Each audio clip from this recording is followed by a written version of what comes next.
Before we go on the record? All right.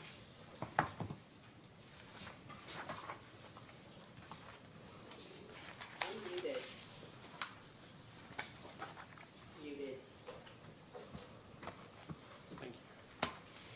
Good morning. We're on the record in case number 2021-00393, the electronic 2021 Integrated Resource Plan of Louisville Gas and Electric Company and Kentucky Utilities Company. My name is Kent Chandler. I'm chairman of the Kentucky Public Service Commission and will be presiding over the hearing today. With me today is Commissioner Mary Pat Regan. Good morning. At this time, I'd caution attendees to please set your cell phones to silent mode or turn them off. For those attending via video conference, I'd please ask if you follow the following tips. Please mute your microphone and turn off your video if you are not speaking.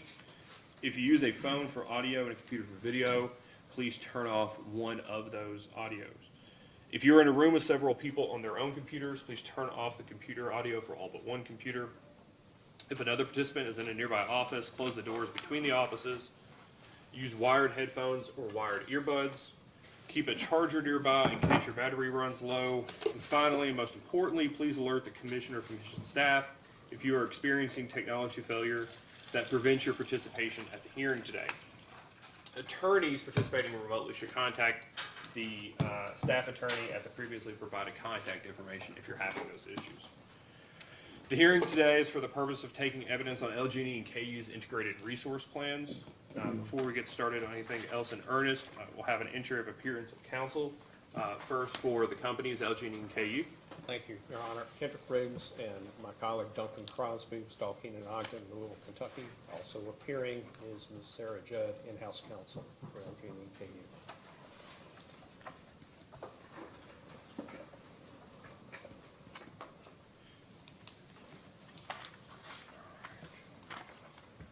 And I want to make sure I understand, Mr. Riggs, you have 9 witnesses this morning, is that correct? We do, Your Honor. Okay.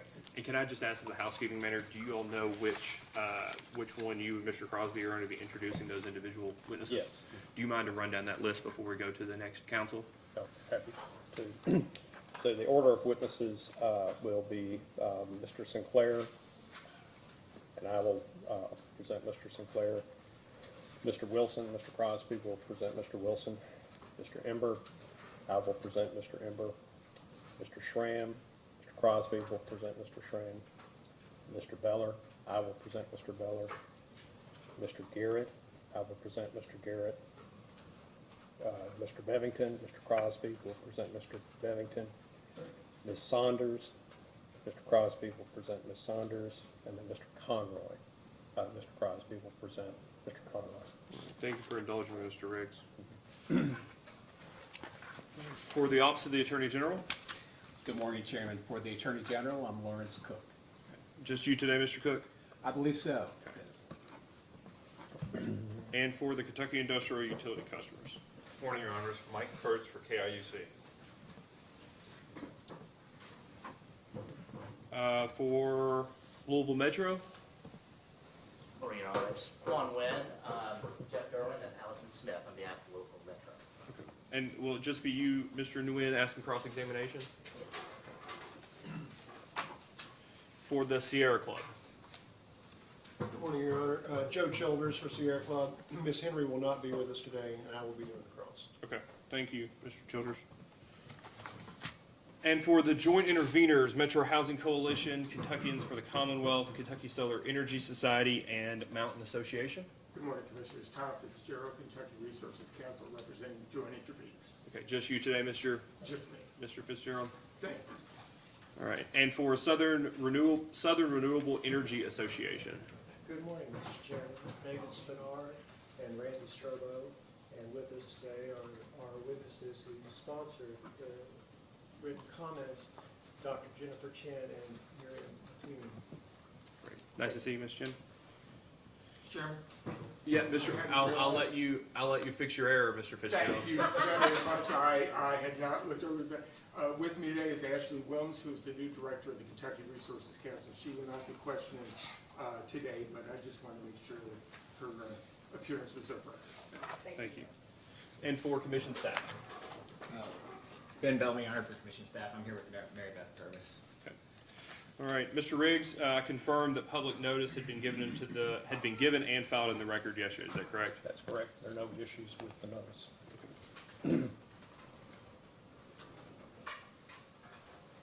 I think maybe it would be easier in the future to start filing which counties were not included on the list out of the 120, but I know that that's not as easy. So. All right, and I understand other than the 4 outstanding motions for confidential treatment, there are no other outstanding motions after the orders that were entered yesterday. Is that correct? Yes. With all the parties?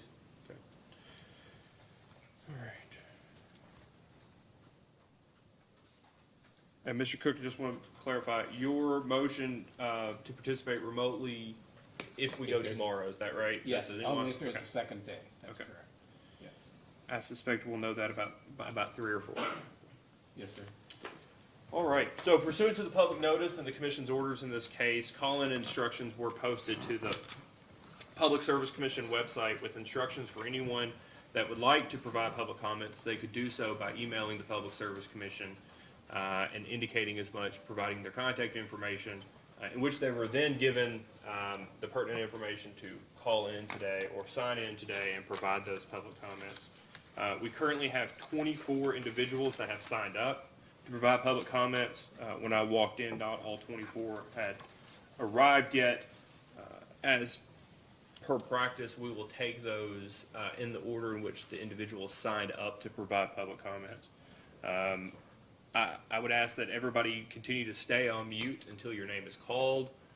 Once I call your name, please turn off mute. I'll confirm that we can hear you, provide you an opportunity to provide your public comments.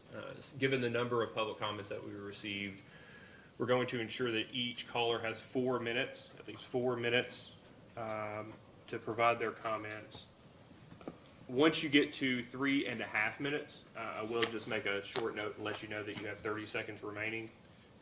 I would ask that you be respectful of the time limit given to ensure that everybody is able to provide their public comments this morning ahead of the hearing. For those, I guess you all can't see me, so I'm not going to hold anything up to tell you have 30 seconds left. I would ask that when you begin making your comments, that you do so by introducing yourself by name and address. I'll also, at the outset of public comments, note that anybody can provide public comments on a case prior to the submission of the matter. In this case, there really is no submission of the case, so public comments can be provided through this case closing. We ask that any written public comments include your name, your address, and the case number. Just to remind folks, the case number in this matter is 2021-00393. Public comments can be provided through a form on our website, psc.ky.gov. They can be sent to the Public Service Commission by email at psc.comment@ky.gov. And they can also be mailed to the Public Service Commission.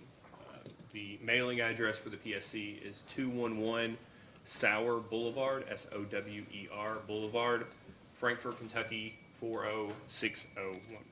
So at this time, we'll open up the line for public comments. The first individual that indicated an interest in speaking is Christy Collins. Is there a Christy Collins on the line? Yes, sir. Okay.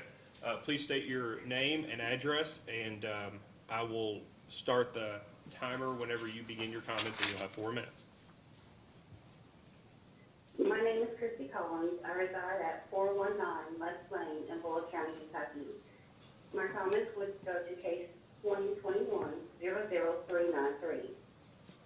The next 15 years is critical for PPL, LG&E, KU to make transitions to fossil fuels, from the fossil fuels, especially considering the fact that their IRP that they are suggesting is to expand the life of outdated, unsafe systems that are to be retired, or for the additional $70 million PPL LG&E Gen pipeline. This will further lead to violations and accidents for the ratepayers to be charged with in further rate cases. Not only were the victim to multiple litigations, but tears, peak hours, accidents, and other normalization. To these climate deniers, ironically, they're having to rebuild an energy station in western Kentucky due to unforeseeable weather or tornadoes that was in the month of December. Do not worry, it will be the bills of Kentuckians that will pay for this rebuild. Another mistake by PPL, LG&E, KU. These 30 Ds almost cost them their Rhode Island Narragansett deal of a National Grid acquisition. PPL, LG&E, KU signed an agreement to their integrated resource plan for a $50 million credit bill and outstanding $43 million to forgive any type of outpaid or unpaid billing. Also, do not seek recovery for $20 million and do not raise rates for an additional 3 years for the people of Rhode Island. So is Kentucky going to stand by and allow PPL, LG&E to be their dirty secrets, or for these dirty fossil fuels, or for this dirty Jim pipeline? Please, you as Public Service Commission, do not let them do us dirty. Thank you very much for your time and consideration. Okay, thank you, Ms. Collins. The next person that signed up to provide public comments is Kimberly Rummage. Are you there? Yes, I am. All right, we can hear you. Please state your name, your address, and once you begin your comments, I'll begin the clock. All right. Good morning. My name is Kimberly Rummage, and I reside at 376 Rummage Road in Coxwood Creek, Kentucky, 40013, which is a fifth-generational family farm and an active eminent domain lawsuit with Louisville Gas and Electric for the proposed Jim Beam Bullitt County pipeline. Please place my comments on the record for case number 202100393. I would like to touch briefly on the proposed Jim Beam Bullitt County pipeline, as I have direct knowledge and documentation that can be of interest to the Public Service Commission and those questioning LG&E's integrated resource plan. In April and May of 2019, the Rummage family met with LG&E senior in-house corporate attorney, Jim Bemis, LG&E real estate right-of-way manager, Jim Holderman, and LG&E contractor, Scott Soto. Also present was Stoll Keenan's outside legal counsel representing Louisville Gas and Electric, Monica Braun. I would like to play that 12-second clip again here from that May 2019 meeting that will explain the importance of questioning LG&E's repeat. Here's that 12-second clip.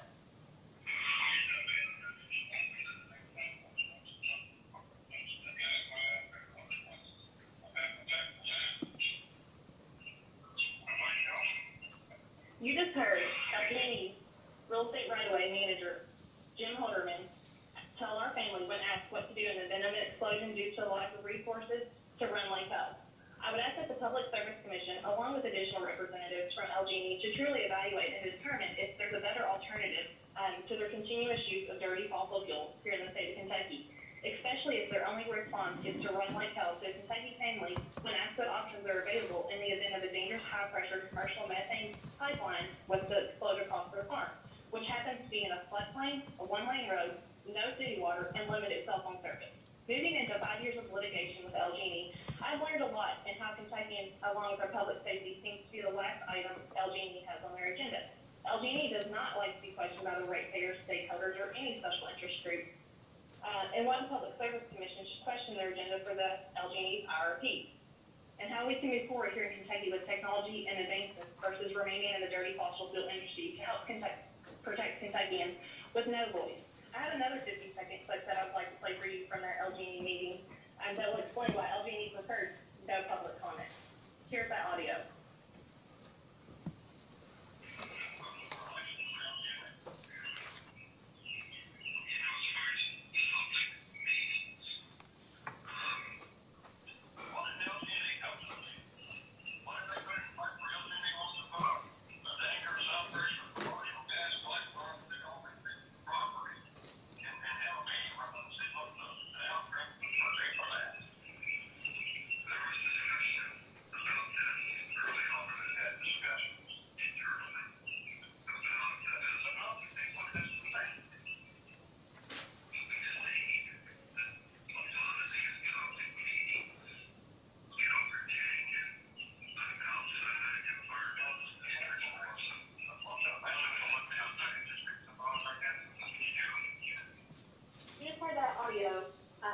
Jim Holderman, you just heard Jim Holderman state, along with Monica Braun and Gene Dennis, attorneys from LG&E who are present, they did not want public comment for the proposed Jim Beam Bullitt County pipeline due to environmental and special interest groups, which potentially gaining momentum during public comment.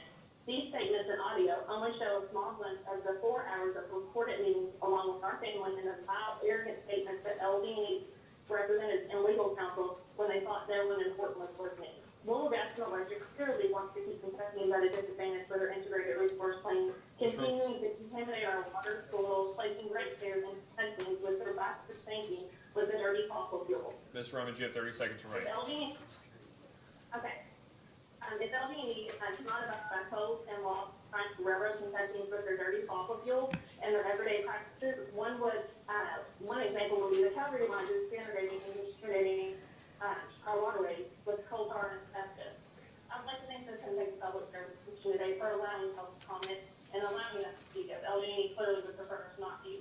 So thank you for your time and your consideration, and please ask that LG&E move away from the 74 sounding dangerous high-pressure methane gas pipeline for Jim Beam and change their integrated resource plan here in Kentucky to help Kentucky. Thank you. Our next caller is Alyssa Owen.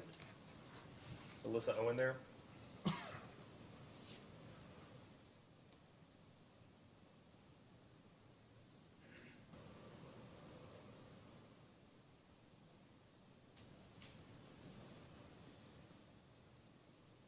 Is there a Elisa Owen?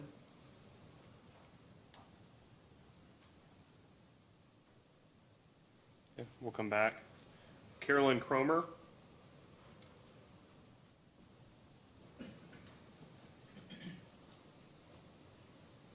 Hello, I'm here. Can you hear me? Okay, is this Carolyn? Yes, my name is Carolyn Cromer. I'm representing the Sisters of Charity of Nazareth. The address is 200 Nazareth Road, Nazareth, Kentucky, 40048. Great. Carolyn, if you would start your public comments, and I'll begin the clock, and you'll have 4 minutes. Thank you. I appreciate the opportunity to testify this morning. Within the mission statement of the Sisters of Charity of Nazareth, we prioritize caring for Earth. And we risk our lives and resources, both personally and corporately, as we engage in carrying out this mission. In other words, to develop a sustainable relationship with Earth and all creation. This is what all of us, frankly, need to be doing in order to sustain ourselves on our planet. The Sisters of Charity of Nazareth have installed 75 kilowatts of rooftop solar panels, with more to come.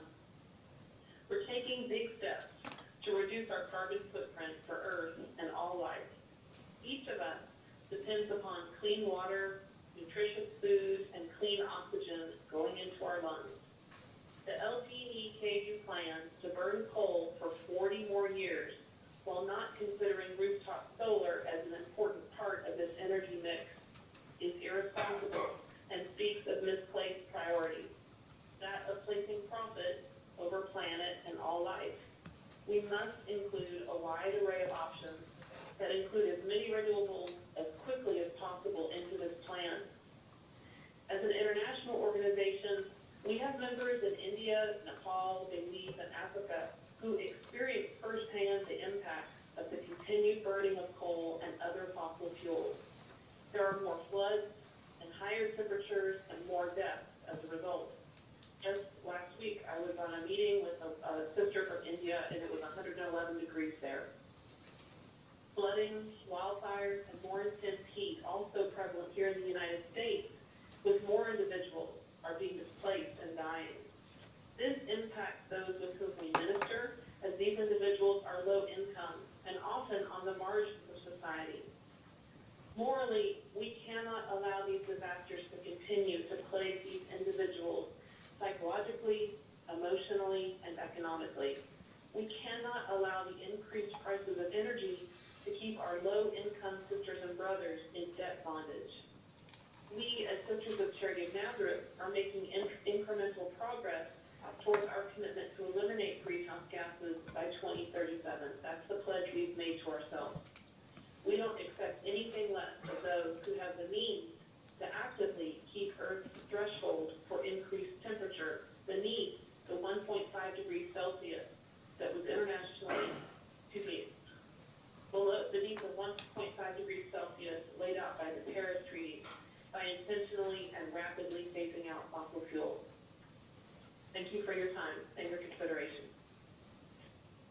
Thank you.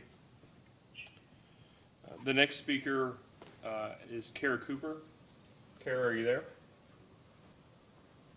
Yeah, I'm here. Can you hear me? We can.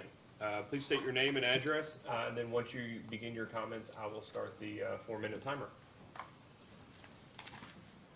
Great. My name is Kara Cooper. I live at 808 Oak Hill Drive in Lexington, 40505. There are many things that concern me about LG&E and KU's most recent integrated resource plan, namely the lack of investment in energy efficiency programs, the lack of concern for equity and ensuring all customers are able to afford and maintain their electric service, and the lack of planning for customer-owned distributed renewables. It is absurd that the utilities would be planning for increasing generating capacity before fully exploring energy efficiency programs. The cheapest electricity is electricity we never need to generate. We've heard time and time again that LG&E and KU are planning for business as usual unless someone mandates that they do things differently. Energy efficiency should be considered a resource in an IRP and a means to meet future demand by lowering our future needs. Electricity and other utilities are a public good that all people need. LG&E and KU have explicitly stated that although there are great tools available to them, they have not studied ways to ensure equitable policies and planning measures in their 15-year plan. Again, because it's not mandated of them to do so.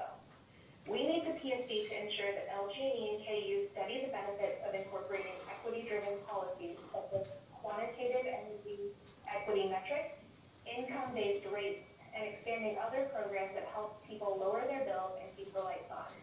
If we don't demand it, they have no incentive to do better. Studies show that solar is the cheapest form of new electricity, and LG&E and KU's parent company, PPL, has commitments to becoming carbon neutral in the near to midterm. However, LG&E and KU's plan completely disregards distributed customer-owned solar in its 15-year plan and makes no meaningful investment in the energy transition.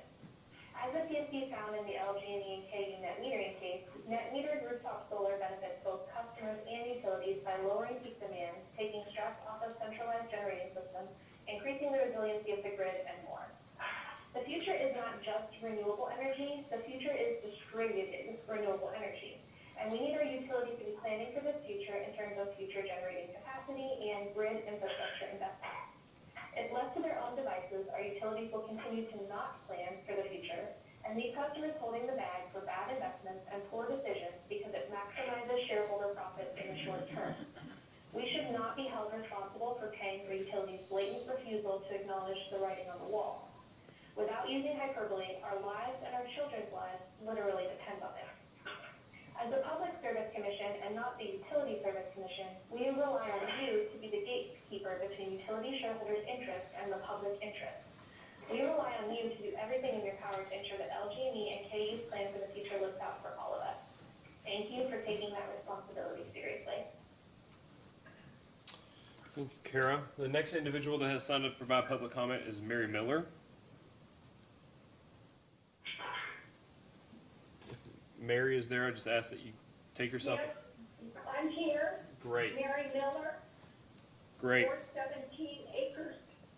Can you hear me? We can. Please continue. Yeah. 417 Acres Drive, Wilmore, Kentucky, 40390. Thank you for having this hearing, and I appreciate having the opportunity to speak. 7 years ago, I purchased solar panels for my home. It's one small way to help the environment. Since that time, several families in Louisville have invested in panels. I am sure they hope to save money on their electric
Thank you.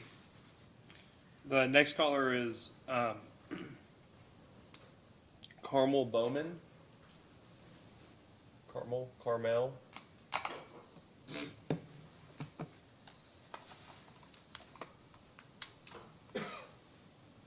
we'll come back. Carmel Bowman. Jackie Cobb. Hi, this is Jackie Cobb. Hi. I live at 1320 Cherokee Road in Louisville, Kentucky, 40204. I am a Kentuckian and a mother of 2 children, and by day I work as an advisor in the energy and sustainability industry for national and multinational companies. And so I have a unique vantage point of seeing how companies interact with utilities all across the nation and the world, and how their behaviors are shaped by how utilities plan their integrated resource plans, what their rate schedules look like, what their rebates look like. And so that's why I am taking the time out to make public comment, because this plan is extreme important in shaping the behavior of all the ratepayers, businesses, residential, and I strongly believe that this plan is not adequate to meet the challenges that we are facing in year 2022 and beyond. My understanding is that the mission of the PSC is to foster the provision of safe and reliable service at a reasonable price. And knowing what we know about the certainty of human-caused climate change and the contribution of fossil fuels to this crisis, I believe it requires that the PSC define safe and reliable as also low carbon. The integrated resource plan that LG&E and KU have submitted does not provide customers with safe and reliable energy at a reasonable price, because gas is not safe and reliable. Coal is not safe and reliable. Both of those contribute heavily towards making the earth uninhabitable for humans. Uninhabitable for humans, and we cannot continue to burn coal and gas, which hastens climate change. I know that these utilities submitted a statement saying that their plan is, quote, historic, quote, transformative for the increase in solar. However, it's just not deep enough. We have to come to grips with it's not enough. We need a 50% cut in carbon by 2030 and 100% cut by 2050. This plan is an opportunity to incorporate stronger efficiency incentives and a rate design that influences users to reduce usage and peak demand. LG&E and KU's incentives and rebates lag the market significantly, and the rate design is not progressive in encouraging energy efficiency. We need more renewables and more distributed renewables. Again, rate designs and incentives to encourage the distributed renewables market just is not here today and not here in this plan. So I just implore the PSC to see your responsibility as pushing the utilities to submit a plan that's better for providing safe, reliable, and cost-effective energy, because that requires a habitable planet, and so we must look towards a lower carbon plan. As a mother of 2, I weekly, daily, hourly worry about the future of our planet and the ability for my children to thrive and for myself to thrive. We're seeing the impacts today, and we need to take it more seriously. So thank you for the public comment, and I appreciate the time. Our next public comment is by Sam Avery. Sam, if you're there, I just ask that you would unmute, state your name and address, and you have 4 minutes. Sam Avery is my name, 795 Portwood Road, Upton, Kentucky, 42784. And speaking for the Renewable Energy Alliance of Louisville. The people of Kentucky are thankful that LG&E KU has a business plan to maintain good service in the future, as it has in the past. But this is a business plan. Many of us here today are here because of an emergency.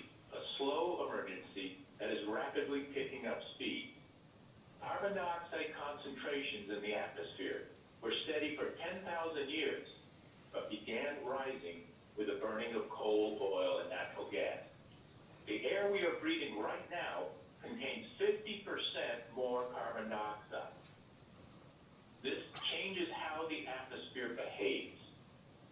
The last time carbon was this high was 3.5 million years ago, when sea levels were 78 feet higher and the temperature, average temperature of the Earth, was 7 degrees hotter. Last year, 40 billion more tons of carbon dioxide were dumped into the air, and this year we will dump 41 billion more tons. Carbon dioxide is increasing, and the rate of increase is increasing. LG&E's business plan is part of the emergency. The city of Louisville passed a resolution for 100% renewable energy in 2040. LG&E has ignored the will of its customers and the will of its host city in this business plan. We demand that they rethink what they are doing. If they do not, we, the people of Louisville and of Kentucky generally, should find another provider for our electricity. Thank you very much. Thank you. Our next caller is Kathy Hinko. Kathy, are you there? Yes, I am. I am Kathy Hinko, 1941 Payne Street, spelled with a Y, number 1, Louisville, Kentucky, 40206, and case number 2021-00393. My comments, my written comments elaborate on what I will say today. PPL, a nationally traded for-profit corporation through LG&E, was granted 3 boons that any corporation yearns for: no risk capital, ratepayers pay, guaranteed profit, ratepayers pay, and monopoly status. I am a decades-long ratepayer to PPL through LG&E and a shareholder in PPL. As a shareholder, I am well insured for continued profit through this arrangement. But as a customer and ratepayer, I am shocked at the disrespect, if not disdain, that this IRP presents. We ratepayers give so much. Our welfare should be a priority. But the commitment to replace fossil fuel-generated energy is less than tepid, pun intended. It is less than tepid, it is non-existent. The world knows that replacing fossil fuel consumption is an imperative, but it is not addressed in this IRP in any meaningful way. PPL plans to its use of fossil fuel nominally by purchasing a company 1,000 miles away instead of addressing the issue in Kentucky is insulting, considering all that I have financially fronted for PPL through LG&E. Omitted from the IRP is that I, as a ratepayer, will eventually pay for a new line of gas consumption in a territorial expansion of PPL. It is disingenuous to say that this is outside the technical part of the IRP. It should be accounted for in the replacement of fossil fuel calculations. My elected representatives, the Louisville Metro government, have set policy and goals that this monopoly has sit upon. Their fatuous IRP ignores the express will of the people that give them all financial boons. As a ratepayer and customer that has given these boons to PPL through LG&E, I expected to be heeded in my long-term participation in the DSM community process, instead of ignored. This violation of KRS 278.285 alone would challenge the IRP as presented. The intransigence of PPL through LG&E to withhold meaningful data is part of the misdirection of the IRP. How can we measure impacts on policies if we cannot get census tract level data, which is universally used, enabling comparisons to the constitutionally mandated census? Only when the racism in rate setting was so egregious that it was revealed that a gross level of zip codes could be set limits on racially impacted rate setting by LG&E. We need transparency to measure effectiveness. Reject this IRP and demand an IRP that addresses replacement of fossil fuel-generated energy and all the issues I have raised. Thank you. Thank you, Ms. Hinko. Roxanne Sturtevant. Roxanne here? Yes, yes, I'm here. Roxanne Sturdivant. I live Sturdivant. at 3712 Carroll Ridge Road, Louisville, Kentucky, 40241. I'm a retired middle and high school teacher who taught in the Oldham County School. You may be surprised to learn that I've read most of the TPL IRP and have become active in both TPL Shareholders for Energy Democracy and the Renewable Energy Alliance of Louisville. Why would I spend my time in retirement this way? Because I believe that it is irresponsible for our local utility to continue burning fossil fuels to provide us with energy. Not a week goes by without hearing about acres of forest being destroyed by wildfires. The western half of our country is drying up to the extent that water supplies for growing crops are threatened. Insect and animal populations are falling off a cliff. Storms intensify, the polar ice caps are melting, and sea levels are rising to the point that our coastal cities soon will become underwater. How much bad environmental news are average people in Kentucky supposed to swallow while LG&E continues to pollute the air and water by burning coal? The IRP contains no plan to shift to clean energy to mitigate this disaster. As you well know, LG&E intends to retire coal plants only after they die a natural death from old age. In the meantime, there is no plan to help our state use less energy through efficiency programs. Instead, LG&E discourages energy efficiency by increasing flat fees in its billing structure. Where are the plans to build EV charging stations and give rebates for more energy efficient appliances? Where are the plans to build solar fields and buy green energy from MISO and other nearby state providers? Where is the forward thinking and innovation?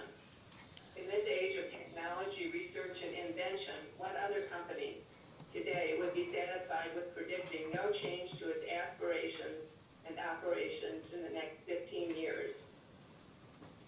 Yes, TPL has set emission reduction goals. Where is the systematic plan to reach these goals?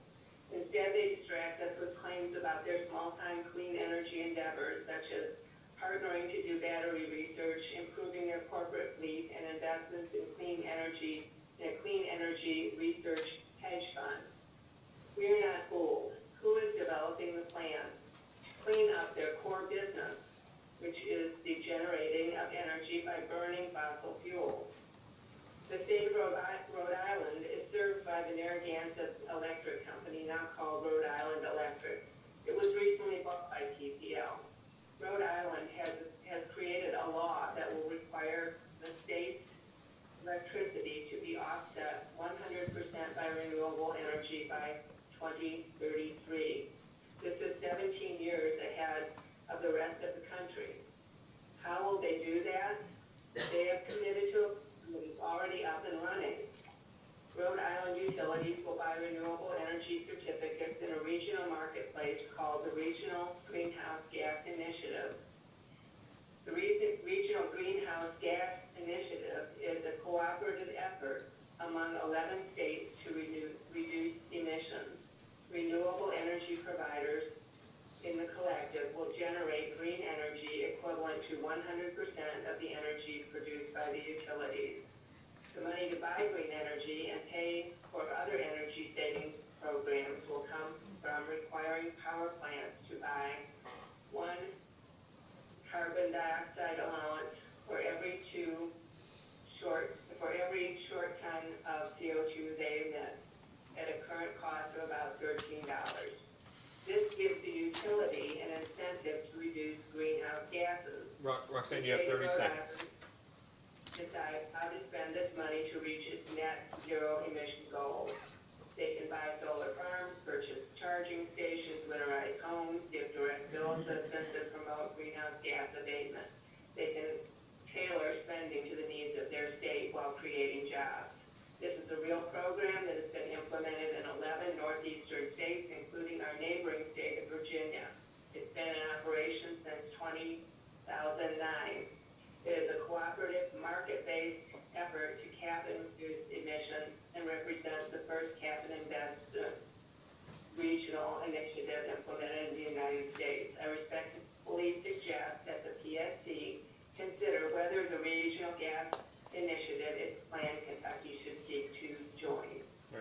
Thank you for your comments. Our next individual is Dennis Nyman.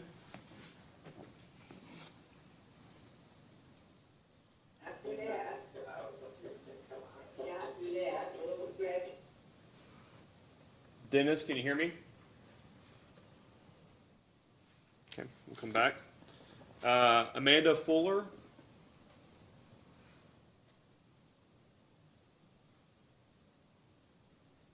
Hello, can you hear me? We can. Great, thank you. My name is Amanda Fuller. My address is 800 Goulion Court in Louisville, Kentucky, 40204. I am speaking about the integrated resource plan this morning. I think, as many other speakers have already mentioned, the plan to continue burning fossil fuels for decades is truly reprehensible. The integrated resource plan stands against scientific evidence and against the desires of customers for clean energy. Scientific evidence is pointing us very clearly that we have to switch to clean energy now. LGD and KU have dragged their feet for a long time in doing this, and now we have to make up lost time. This plan is an insult to farmers who are worried about drought. It's an insult to hundreds of families who lost their homes in a December tornado in Kentucky. It's an insult to people who are suffering heat in our urban heat islands. It's an insult to victims of flood and other extreme weather events.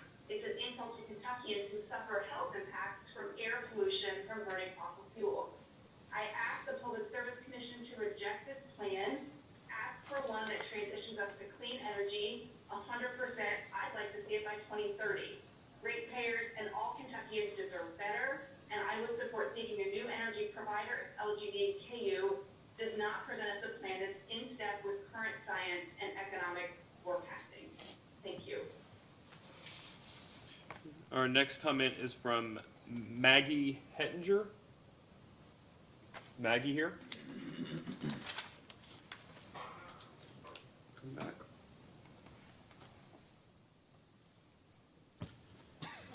Our next comment is Amy Pascucci. Hello, this is Amy.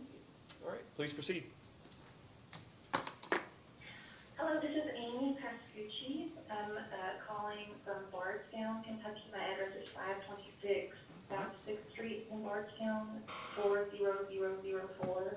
And this is in reference to case number 202100393. I'm a mom, a stay-at-home mom, and a teacher. And I guess I'm calling to kind of represent stay-at-home moms like myself and other caregivers who are deeply concerned about climate change and about the effects that it has on our children. And we carry lots of anxiety about this every day. We hear research, and it's so clear to us that there is an obvious need to transition away from fossil fuels and toward cleaner renewables. But we don't have time because we're, right now I'm calling you actually from the playground. I'm looking at my daughter in the sandbox. We're busy. We don't have time to educate ourselves, and it's hard to be a part of this process to give comments and be involved. So I want to acknowledge this opportunity. I want to say thank you for that, but I also want to acknowledge that there are other caregivers like myself who just cannot educate ourselves. I'm so heartened to hear the others who are speaking today who are so educated, but a lot of us moms and dads are so busy we don't have the time to contribute like this usually. So I just want to say that we're here, we are so concerned, see the research, and we are called every day to be the adults in our families and in our communities with our children. We have to make hard decisions. We have to make decisions that are not popular, either in classrooms or in our homes, and we expect for you who are listening, who are at positions of home, who do have the research and who can make decisions, we expect you to make the hard decisions for our children and for all the people at Kentucky who are disenfranchised, who work 2 jobs, who are caring for the elderly or for children, and who cannot be a part of this process in the way that you can.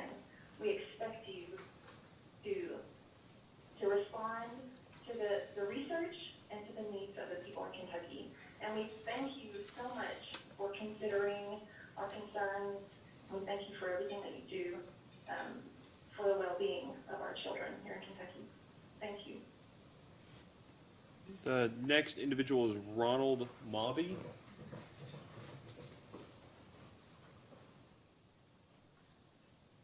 This is Ronald Mobby. I live at 212 Preston Avenue, Lexington, Kentucky, 40502. I'm a KU customer. Thank you for listening to us today. I appreciate the extremely difficult job of the commission and its staff. I also appreciate the earnest work of employees of KU and LGE. But I can't help feeling that these planning and regulatory efforts are operating in a false world. I say false because the environmental and social damage that comes from the way we make and use electricity is not adequately accounted for in the price of electricity. I do not understand how any legitimate planning meant to serve the public interest can take place with this false understanding of costs. The true costs include harmful effects of greenhouse gases and co-pollutants. These include increased costs for health care, agricultural losses, rebuilding after extreme weather events, and other environmental effects not included in existing environmental compliance accounting. And, of course, the reduction of these costs is part of the true savings provided by programs for energy efficiency. My point is that externalities are true costs paid for by KU LGE consumers. Let's plan our energy system, which exists to serve the public interest, with all the real costs before us. Thank you. Thank you. The next comment is Andrew Berry. Oh, I'm sorry, Kimberly Brown. Or we'll come to Andrew Berry next. Kimberly Brown is the next caller. Good morning, can you hear me? We can. So please state your name and address, and you'll have 4 minutes. My name is Kimberly Brown. I own a farm at 6094 Cedar Grove Road. I would like my comments submitted under comment case number 2021-00393. Louisville Gas and Electric Company's Integrated Resource Plan doesn't serve the interest of its ratepayers or Kentuckians. LG&E's Integrated Resource Plan is designed to serve the interests of LG&E's parent company, PPL, and its investors to the detriment of Kentucky farm families, our United States veterans, our shared environmental resources, clean water, endangered species, Kentucky conservation land, and our children's very safety. A U.S. pipeline ruptures every 40 hours in the United States. In recent comments made by Public Service Commission Director Linda Bregwell, she said in a 6-week period over February and March, there were 5 serious natural gas pipeline explosions in Kentucky that led to loss of life and substantial property damage. Public Service Commission case 2017-00119 deals with LG&E's new natural gas pipelines and refers to 74 violations. In Bullitt County, Kentucky, home to generational farms like mine and Bernheim Forest and Arboretum, LG&E plans to further the world's climate crisis by condemning prime farmland and Kentucky conservation land to run a high-pressure methane gas transmission pipeline to benefit Jim Beam Suntory. LG&E's on court discovery, as well as the court discovery and testimony of both LG&E and Jim Beam executives prove that 100% of the increased gas capacity goes to Jim Beam Suntory for the first 2 years and virtually all for the first 5 years. And Jim Beam is an FC customer, meaning it doesn't even buy the gas in the pipe from LG&E. It can buy from any third-party vendor of its choosing across state lines. To add insult to injury, this pipeline was conceived back in 2015, and LG&E told Jim Beam Suntory it would have to pay approximately $24 million for its pipeline. Jim Beam said no, and now every ratepayer paying an LG&E utility bill, every senior citizen on fixed income, every single parent struggling to pay LG&E's ever-increasing utility bills is paying $74 million and counting for Jim Beam's pipeline. LG&E, a private, for-profit monopoly, loaned its power of eminent domain to another private for-profit interest.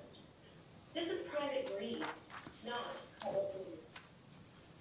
LG&E's proposed pipeline just recently had every one of its permits yanked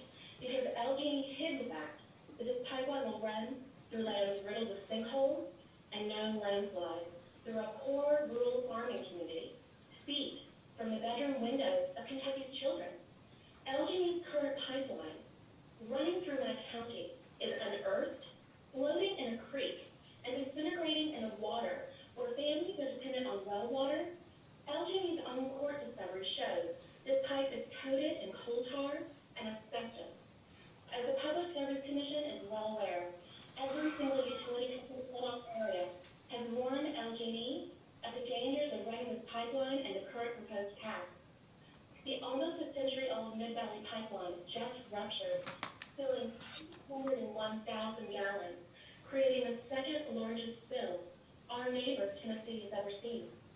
LG&E plans to run a high-pressure methane pipeline right next to the Mid-Valley Pipeline over and under.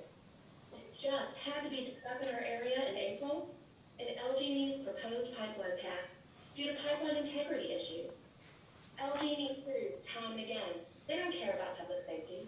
The other utility companies already in our area have warned LG&E in writing of the unstable ground, yet LG&E pushes forward with its ill-fated pipeline. In emails between engineers of LG&E and East Kentucky Power, the other engineers write to LG&E. We have had trouble with slides and slips at several locations along this proposed transmission line. Ms. Brown, you have 30 seconds remaining. Pipeline for one private interest, a pipeline that will cost ratepayers $74 million and counting, and may cost others their lives. LG proves time and time again that they are not deserving of monopoly status in Kentucky. The Kentucky Public Service Commission needs to serve the public, pull LG&E's CPCM for the Jim Beam Suntory Pipeline, and demand that LG&E's IRP serve the interests of the people of Kentucky, demand the full disclosure of money flowing from the ever-open wallets of LG&E ratepayers to pay millions and millions and millions and millions each year on outside legal counsel, Emerald Energy, adding PR firms, and in-house social media strategists to silence the voices of everyday people just like me who speak out against LG&E's dangerous plans. Public safety matters. Thank you. Our next caller is Andrew Berry.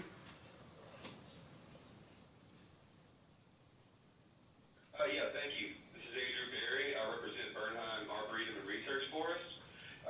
This is for case 2021-00393.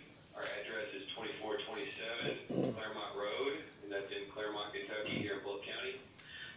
So a lot of you all know that Bernheim has been sued by LG&E for condemnation to build a proposed natural gas pipeline across one of our wildlife corridors in Bullock County. And while there's been a lot of good comments about energy and the future energy strategies of LG&E, I support all of those, but I want to speak more locally today just about the natural gas pipeline and what some of those impacts are. So as I mentioned, LG&E has been planning and trying to build this natural gas pipeline for a number of years now across Bernheim and many other landowners here in Bullock County. We are asking the Public Service Commission today to reconsider the certificate for public convenience and necessity that they granted for this pipeline. There were problems with the application process, which we have raised a number of times, about how that was hidden within other documents and wasn't available for other landowners or people who were going to be impacted by the pipeline to have that information in a timely manner. There's also some long-term challenges from a natural gas pipeline that would be installed, and how does that meet LG&E's renewable energy goals? Because a new pipeline like this would just further deepen fossil fuel dependence for decades or centuries to come. There's also a lot of questions about the rising cost of the pipeline, which was originally proposed to be around $20 million, but now it's skyrocketed to over $80 million, and I'm sure that's climbing even more as we speak.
Our next caller is Ted Stone.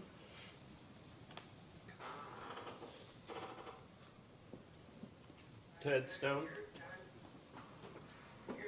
We can. I am Edward Stone at 2830 Tremont Drive, Louisville, Kentucky, 40205. I'd like to thank the Public Service Commission for representing the public and taking the long view. I'm a little guy, I'm just here to state the obvious. I have a rooftop solar on my house, working great, and I think there should be every effort to proactively develop rooftop solar as part of the integrated resource plan. Obviously, it provides energy precisely when peak demand occurs, on sunny summer afternoons, and that's really the beauty of it, and it helps prevent against the costly auxiliary generation that's sometimes required. The distributed nature of rooftop means that there is less transmission loss in the lines because the electricity is being used on site for all intents and purposes. That means there's more resilience in the system too because it's a widely distributed system. At a very small but important, rooftop solar shades my roof, and that reduces the demand for electric as well. It also reduces the heat island effect of converting solar energy into electricity rather than heat. So I would be an advocate of supporting proactive programs that put solar arrays at a local level in public spaces, such as on schools. Schools have a lot of roof space, they have students. It's a demonstration to the public and to the students themselves that there is a future and that there's a certain positivity about that future. So I thank you. It's a keep it simple, stupid kind of statement, but please do the obvious and support the public. Thank you very much. Thank you. The next speaker is Margaret Stewart. There's Margaret Stewart on the line.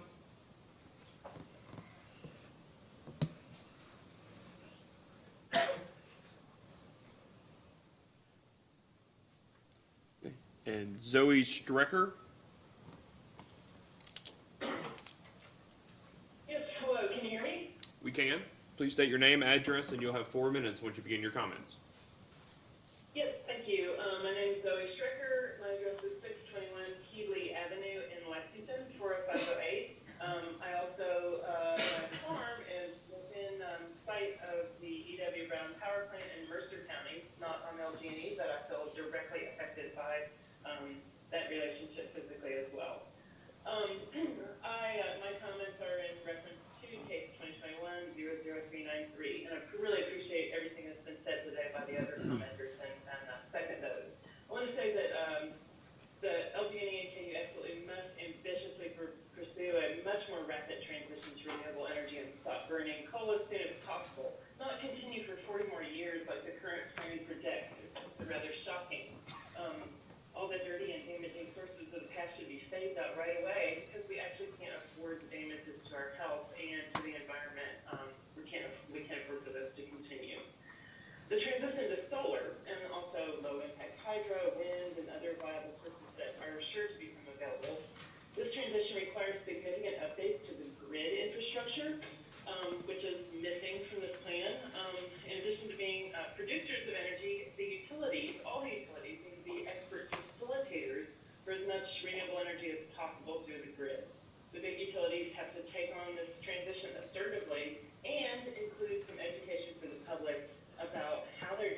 you.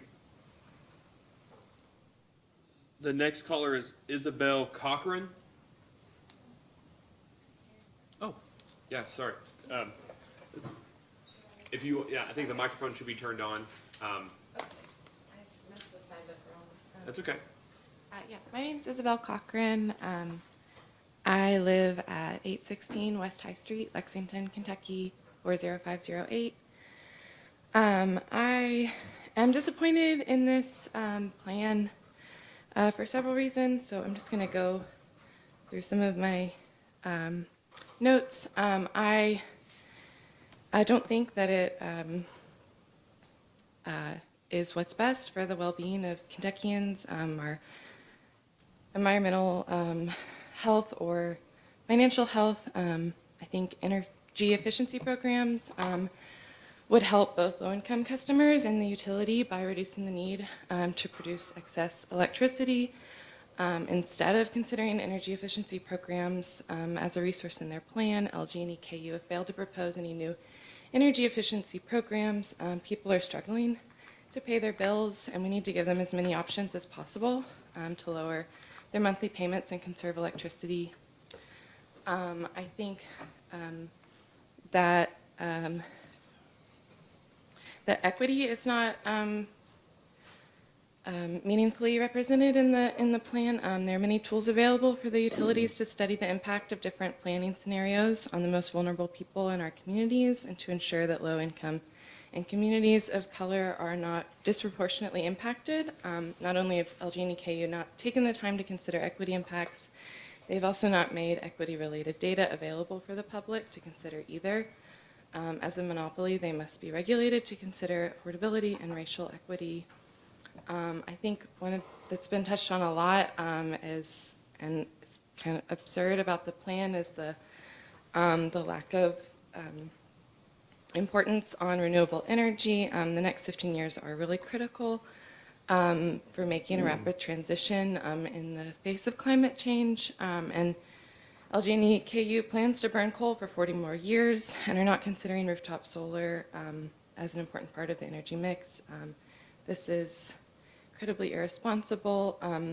Distributed generation rooftop solar is an important resource, and we must transition to renewable as quickly as possible.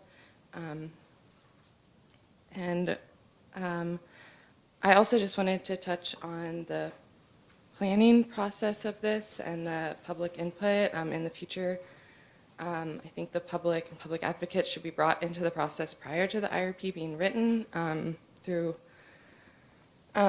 multi-stakeholder working groups and not after the docket has already been opened with the Public Service Commission. Anyway, thank you. Thank you. Thank you.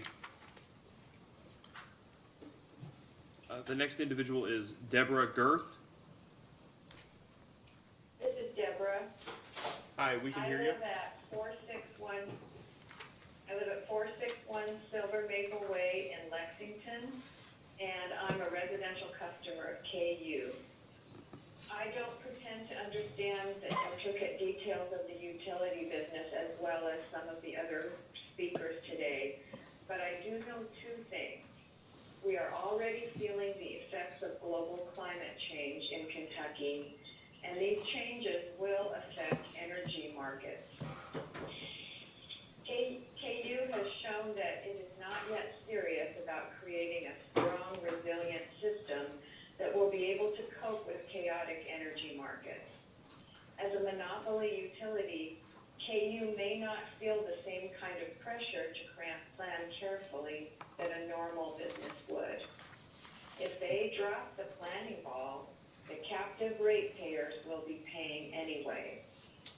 In the future years of climate emergency, KU executives and lawyers will keep their jobs, shareholders will keep their dividends, the lobbyists will still be working, and the costs will all flow downhill to us, the ratepayers.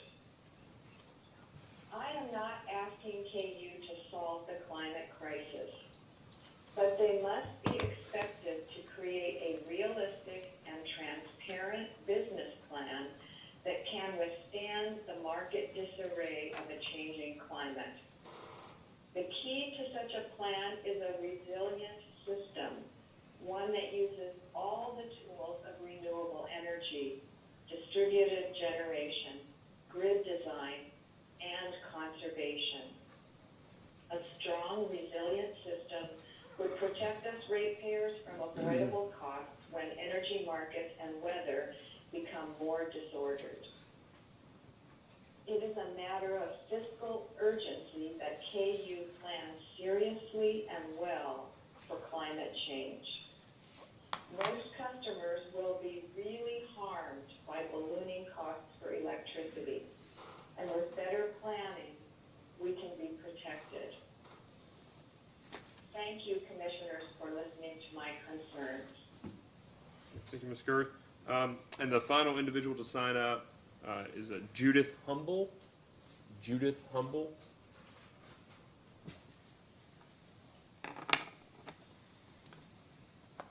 Wait just a minute to see if Judith is there. So we'll go back through at the top. There's a Alyssa Owen. Alyssa Owen.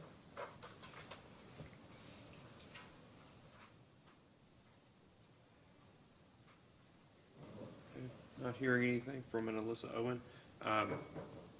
Carmel Bowman.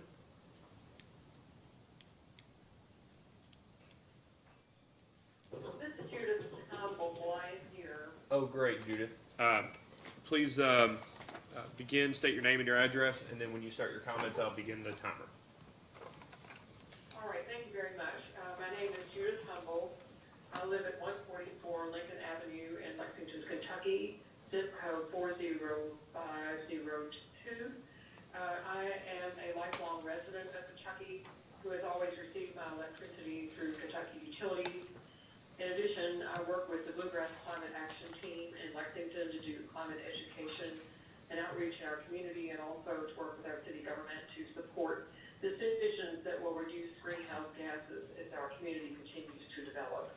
And I have been concerned deeply about climate change since the year 2012. I wake up every morning thinking about the latest developments and the way it's going to impact all of our lives. My concern about the IRP that has been proposed is that it does not adequately address the extent of the crisis that we are facing, and that indeed it will contribute to the crisis with the ongoing burning of coal. So I think that evidence of climate change and its economic impact are apparent all around the country and all around the world. As others have mentioned, extreme wildfires are now a regular presence in the West, as are severe droughts and heat waves. Currently, there is a wildfire threatening the iconic giant sequoias, and people are risking their lives to fight that fire and protect those trees. I have a relative who might have died fighting a wildfire several years ago as a volunteer firefighter. And the heat waves in the West are affecting people I love who live there. Last summer, my cousin, who lives near Phoenix, Arizona, was not able to leave her house for most of the summer due to the extreme heat that they are now experiencing. They live in what is estimated to be the second hottest city in the country, and things will continue to grow worse for them. And this summer, 1/3 of our state has been affected by drought, with the corn crop and soybean crops both now at risk. In the West, Lake Powell and the Great Salt Lake are both beginning to dry up to the extent that water supplies in those communities are affected. So I believe that our state, that climate change is a hard-hitting force that will affect all of us in serious ways. This means that our state and our utility companies should be adopting a fast track for all possible preventive measures, including a transition to renewable energy, promotion of stringent energy efficiency programs, and the rapid closing of coal-fired plants. Louisville Sustainability Plan created statistics for what different climate mitigation strategies would accomplish in the reduction of greenhouse gases, and their estimate was that there would be a 40% reduction in Kentucky if KU retired its coal-fired plants. That's a very significant reduction and one that cannot be accomplished by private citizens. If we continue to burn fossil fuels, we know that the greenhouse gas emissions will put us on track to go past the 1.5-degree warming threshold that would support our ongoing survival with some degree of quality of life. When I read about the water shortages shortages and the consequences of climate change. I fear for the future of my daughter and her children, and I don't want them to experience that as part of their quality of life. So I believe that addressing climate change is a moral obligation that trumps any business plan and any legal requirements. The lawyers for KU have stated that the company is providing the cheapest option for electricity with coal-fired plants, and that it is under no obligation to consider climate change. I say that fossil fuel energy is in no way cheap if past and present climate change disasters and the cost of addressing them are added to the equation. It is very easy to find a map on the internet with a location of all the recent billion-dollar climate change disasters in this country in 2020, 2021, and this year we're already seeing them occur. And so the cost of continuing to burn fossil fuels will, I believe, be beyond our imagination. Responding to climate change is a moral obligation for every company on the planet, including KU, and I request respectfully that the IRB be revised to reflect a seriously climate-informed plan. And I want to thank the PSC for facilitating these public comments, and I want to thank everyone who joined the meeting this morning with their powerful remarks. Thank you. Thank you, Judith. I didn't hear from Owen and Bowman. I'll go down. Dennis Naiman. Is Dennis on the line? Yes, I'm here. All right. So please state your name. Yes. Yeah, please state your name and address, and then once you begin your comments, I'll begin the timer of 4 minutes. Okay, thank you. This is Dennis Naiman at 10523 Buckeye Trace, Goshen, Kentucky, 40026. I just have some brief comments. I'm most concerned about the future for our children, grandchildren, and future generations. I'm a member of All People's Unitarian Congregation in Louisville and the climate action group that we have. The next 15 years are critical for making the rapid transition to renewable energy, yet LG&E and KU plan to burn coal for 40 more years and are not considering rooftop solar as an important part of the energy mix. We must work together to create a livable world for our child, our children, our grandchildren, and future generations. It's incredibly irresponsible to ignore contribution of distributed generation, rooftop solar. It's an important resource, and we must transition to renewables as quickly as possible. We should not be punished for bad investments. Thank you so much for your attention. And then finally, is Maggie Hettinger on the line?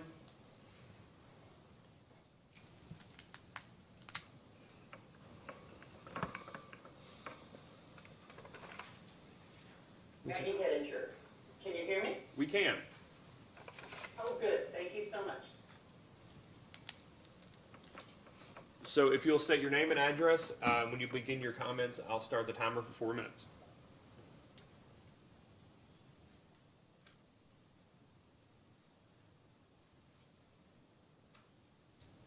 Maggie, are you there?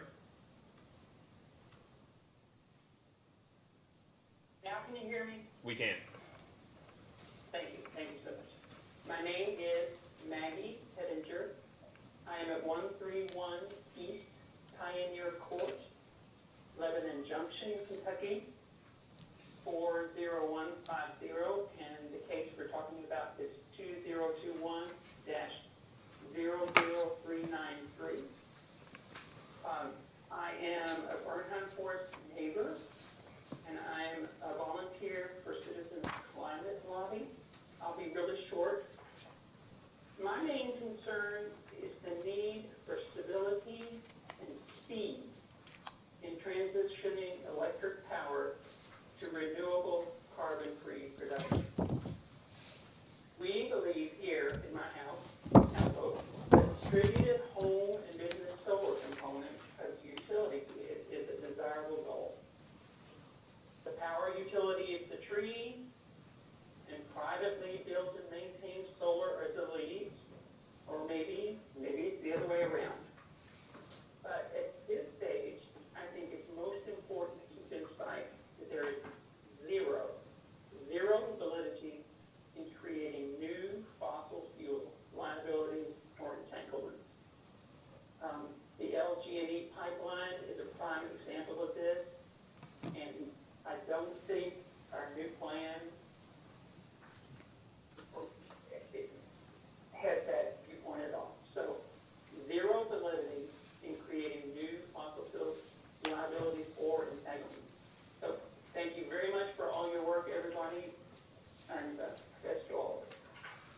Thank you. So at this time, everybody that has signed up to speak has spoken, or they were not available, and that includes Bowman and Owen.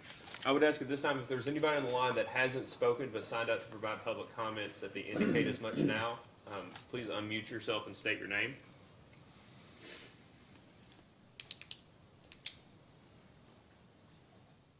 I signed up for in-person. One second. All right. So if there's no one else on the line, we're going to close the phone line and hang the phone up and turn off the online public comment. Okay.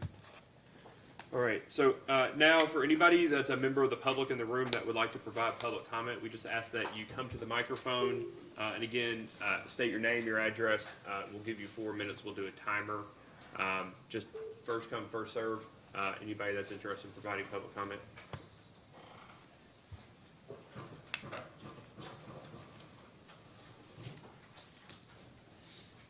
Good afternoon. My name is Catherine Smith. I am a KU customer and am representing the Kentucky Student Environmental Coalition today.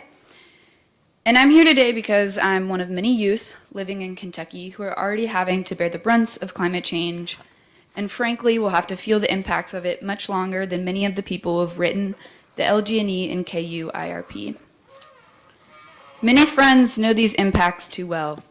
Seeing tornadoes in western Kentucky ripping their homes apart, or young new farmers in eastern Kentucky trying to build a livelihood, many of us know working the land just to see their hard work washed away by flooding.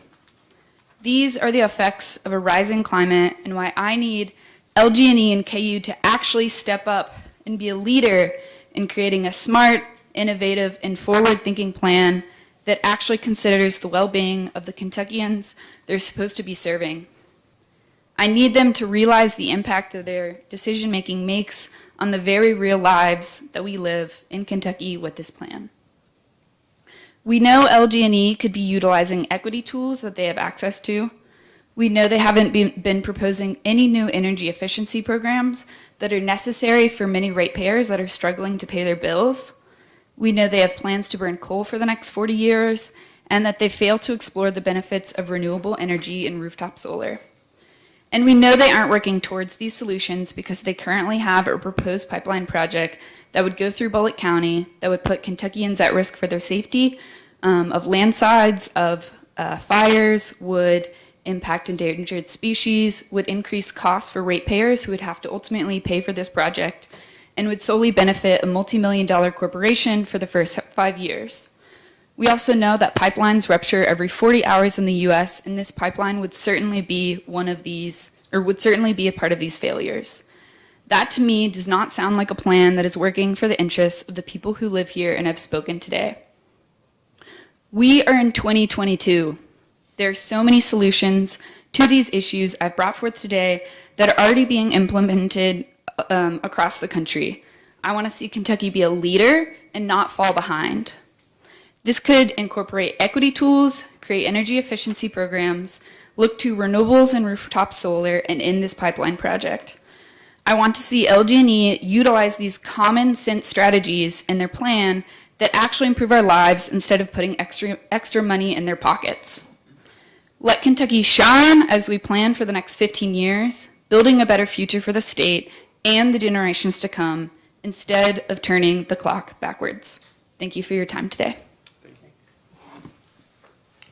Is there anyone else that has signed up to provide public comment for the general public, or did not sign up but would like to provide comment?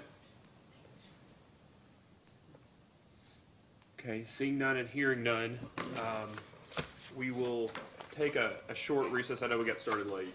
We had some unforeseen IT issues. We'll take a short recess. How about we take a break until 5 till 11, and then we'll come back and begin with the presentation of evidence. Thank you.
One thing I wanted to make sure of is, do we have any counsel or witnesses, well, let me just confirm. Companies have no counsel or witnesses participating remotely, is that correct?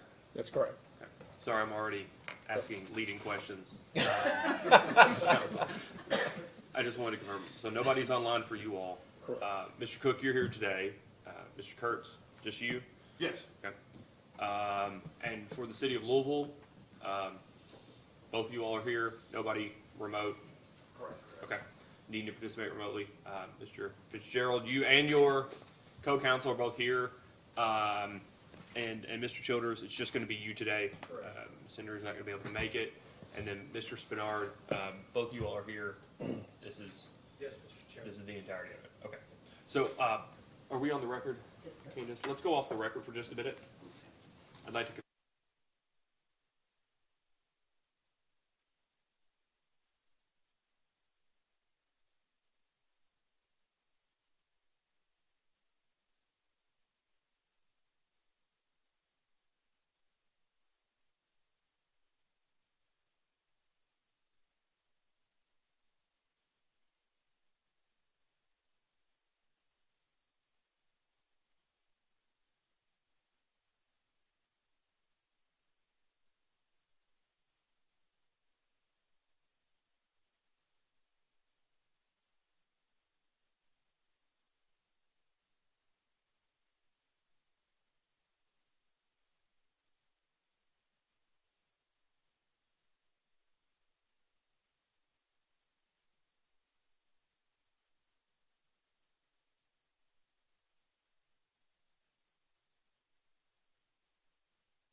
Yes, sir.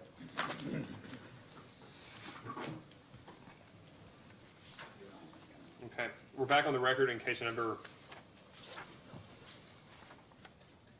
2021-00393.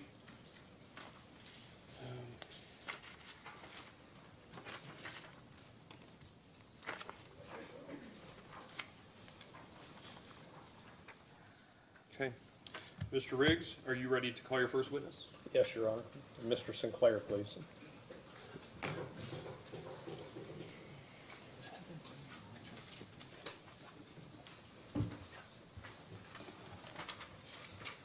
Raise your right hand. Do you swear or affirm that the testimony you're about to give is true and correct under penalty of perjury? I do. Please have a seat. State your name and address for the record. My name is David S. Sinclair. I am Vice President Energy Supply and Analysis for LG&E and KU Energy. My office address is 220 West Main Street, Louisville, Kentucky 40202. Mr. Riggs. Thank you, Your Honor. Mr. Sinclair, were you responsible for the preparation of the Integrated Resource Plan filing in this docket? I participated in the preparation filing, yes. And did you also answer certain data requests on behalf of LG&E and KU in this docket? Yes, I did. And do you adopt those as your testimony this morning? Yes. Do you have materials with you? Yes. And could you briefly state what they are? They are copies of various things related to the IRP documents, et cetera, that were generally provided as part of the case. Okay, thank you. Mr. Sinclair is available for the examination. Thank you, Mr. Riggs. I'm going to ask, we're going to go in this order this morning. I think it was the introduction, same as the introduction of council. We'll go with Mr. Cook, Mr. Kurtz, Mr. Nguyen, Mr. Childers, Mr. Fitzgerald, Mr. Spinard or Mr. Strobo, whoever it may be, and then we'll move on to Mr. Bellamy. There's an open seat at council's table. For those that are not seated at council's table, it's up to you as to whether or not you'd like to take a seat here in the middle or conduct cross-examination through the microphone. Just ask that you be considerate, and we'll take the time it's necessary to move back and forth with the individual seat. Chairman? Yes, Mr. Kurtz. Unless you have a strong preference, I was going to go after the Mr. Fitzgerald and the solar people, if that's okay, by agreement. Fine with me. You would like to go right before commission staff? Yes.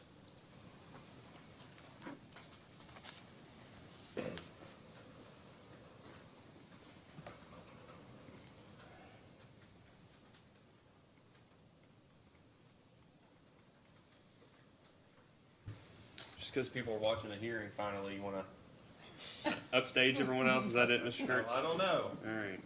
That's okay. So that's no problem. So we'll go Mr. Cook, Mr. Nguyen, Mr. Childers, Mr. Fitzgerald, either Mr. Spinard and Strobo, and then you, Mr. Kurtz. Okay.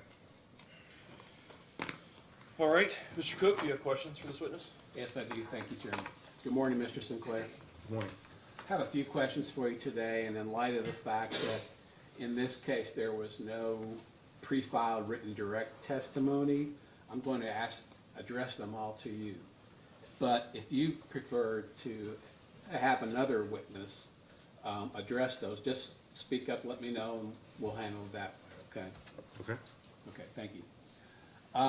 The company's IRP states that the document is only, and the study, whatever you want to call it, it's only a snapshot in time, isn't that correct?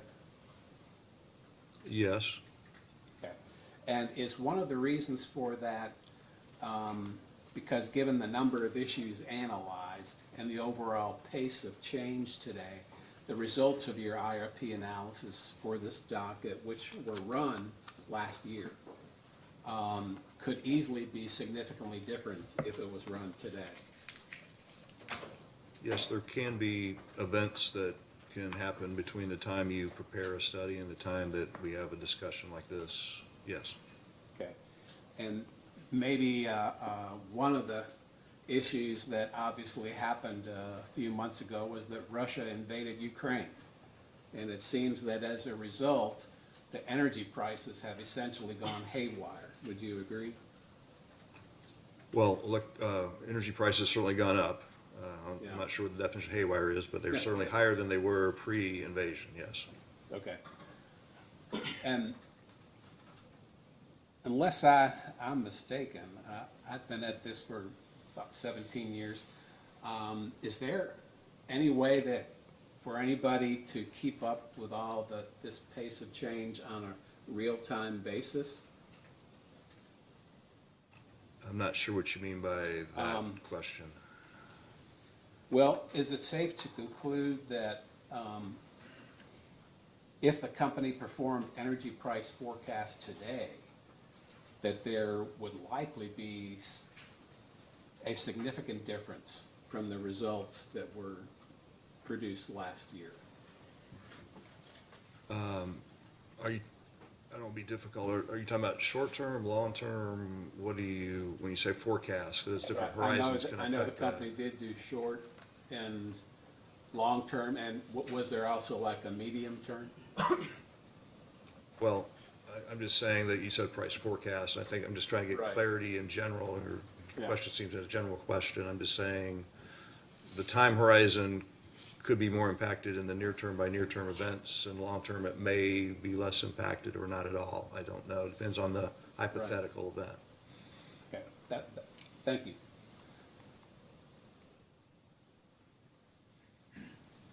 Can you describe just generally why it takes such large amounts of renewable power to replace coal and gas-fired generation?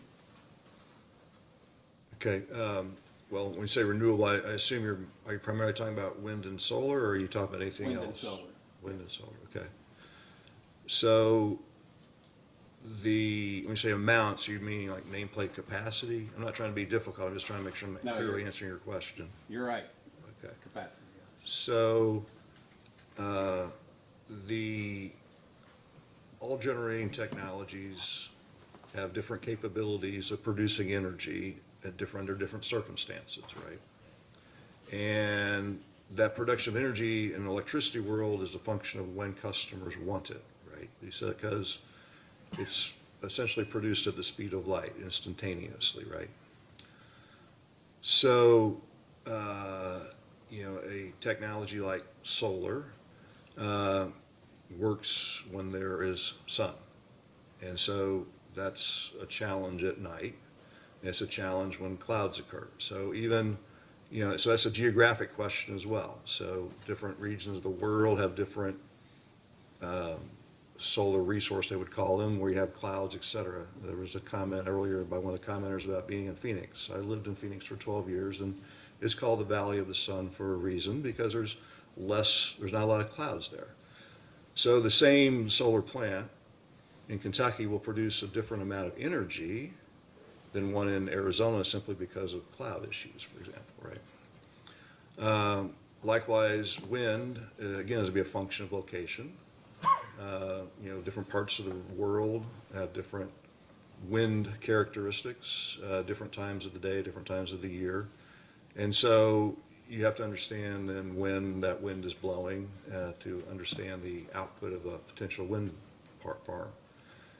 So when you look at our part of the world here in Kentucky, in the case of a coal or a natural gas plant, the main driver, its ability to produce energy, assuming it's been properly maintained, is do you put fuel in it or not, right? So like your car, if you properly maintain it, you turn it on, you press the accelerator. If it's an internal combustion engine car, it will go, right?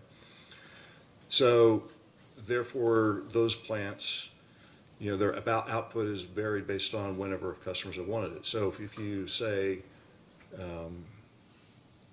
I want to replace a plant that's working around the clock with solar, I have to have other technologies married with that solar plant, obviously to move the daytime energy to night. So battery would be required, because a battery doesn't generate electricity, it moves it in time, right? So move electron that was generated today to tonight. If you have a battery in your iPhone today or a cell phone that was generated some other time, it's being used to produce electricity now, but it was actually generated at a different time. So those kind of things, in effect, clouds affect that. So back to long one, what I was saying is the quantity of renewables, in this case wind or solar, and perhaps battery storage or some other type of storage, the amount required has to deal with the wind profiles, the solar profiles, the clouds, and when customers want the power. So it's a long-winded answer, but I think when you look at our comments, we try to take that issue on to recognize different generating types are used to perform at different times. And ideally, you want to use technologies to their strengths, because that will then mean that you're being efficient, both from a cost perspective as well as an environmental perspective. So it's a long-winded answer, I think, but I think your question is very general, and so it's not a simple one for one. It's going to be very fact specific. I do understand that. Yeah, thank you very much for that. Speaking of the company's comments, I'd like you to refer to those. If Mr. Lovecamp could pull those up for you. At the bottom of page 26, I'd like to ask you to take a look at something.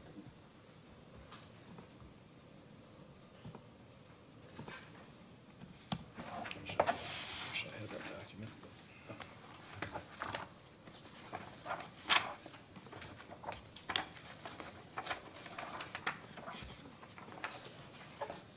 Okay, go ahead. Okay.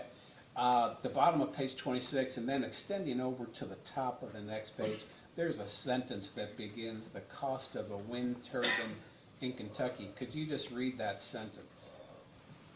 Yes, it says, "The cost of a wind turbine in Kentucky is no different than in other states, but the generation output is much lower due to Kentucky's poor wind conditions."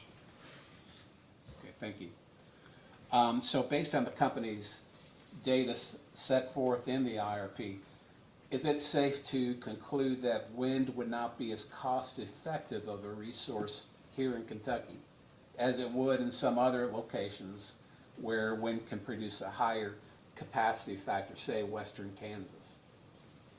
Correct, because the point of that statement is that the machine itself costs what it costs, and it's, you know, you want to turn into an electricity rate, and it's a function of how much generation it produces. So you're right, you're taking the same cost and spreading it over fewer megawatt hours in Kentucky versus in western Kansas or other higher wind zones, parts of the country.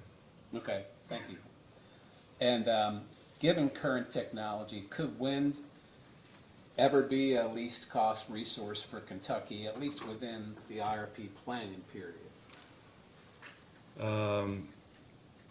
Subject to check, and this is an example where Mr. Wilson is much closer to the numbers than I am, but I am pretty certain that there are some scenarios that we ran in the IRP where wind resources do show up as a viable resource to some degree. Okay. If wind ever could be a least cost resource in Kentucky, based on the current IRP, it appears that transmission costs would not be significant if it was located in-state. Is that correct? Well, again, so you're correct. You'd want to, if it's connected to our transmission system, that would be lower cost than trying to site something, as you mentioned, in western Kansas. That would have incremental costs that you'd have to add and include in the evaluation of that particular technology. Okay.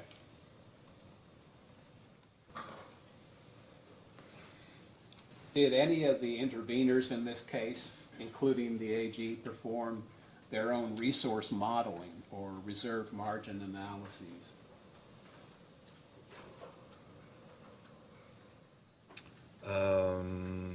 I don't recall any, but I'd have to, the record would speak for itself if they filed something, but nothing leaps in my mind. But the record would show that. I mean, if you have something in mind, I'd be happy to look at it. And did any of the interveners perform any studies or analyses regarding the impact that adoption of large amounts of renewable energy would have on reliability on the company's system? Mr. Cook, are these questions about his data request responses or about the company's comments? I don't know that it's appropriate to use cross-examination to ask a company witness what other parties did or didn't do. I believe it was the subject of discussion in the company's comments. Okay. So Yeah. do you have specific questions about that then? Well, yeah, I thought there was you want me to re-ask the question? Well, you could ask the question again, but you're asking him whether he has personal knowledge of what somebody else did. Okay. I'm just confused about the relevance to this particular witness of the question. I can skip that question. Okay, thank you. Mr. Sinclair, would it be accurate to say that some of the, I'm gonna skip that one, too, excuse me. The IRP analysis focused heavily on identifying least cost resources, isn't that correct? One of the key objective of the IRP process is to identify the technologies that will provide least cost reliable service across the planning horizon period. Okay. Would you agree that Kentucky's mandate to use least cost resources represents a policy effort to keep rates affordable?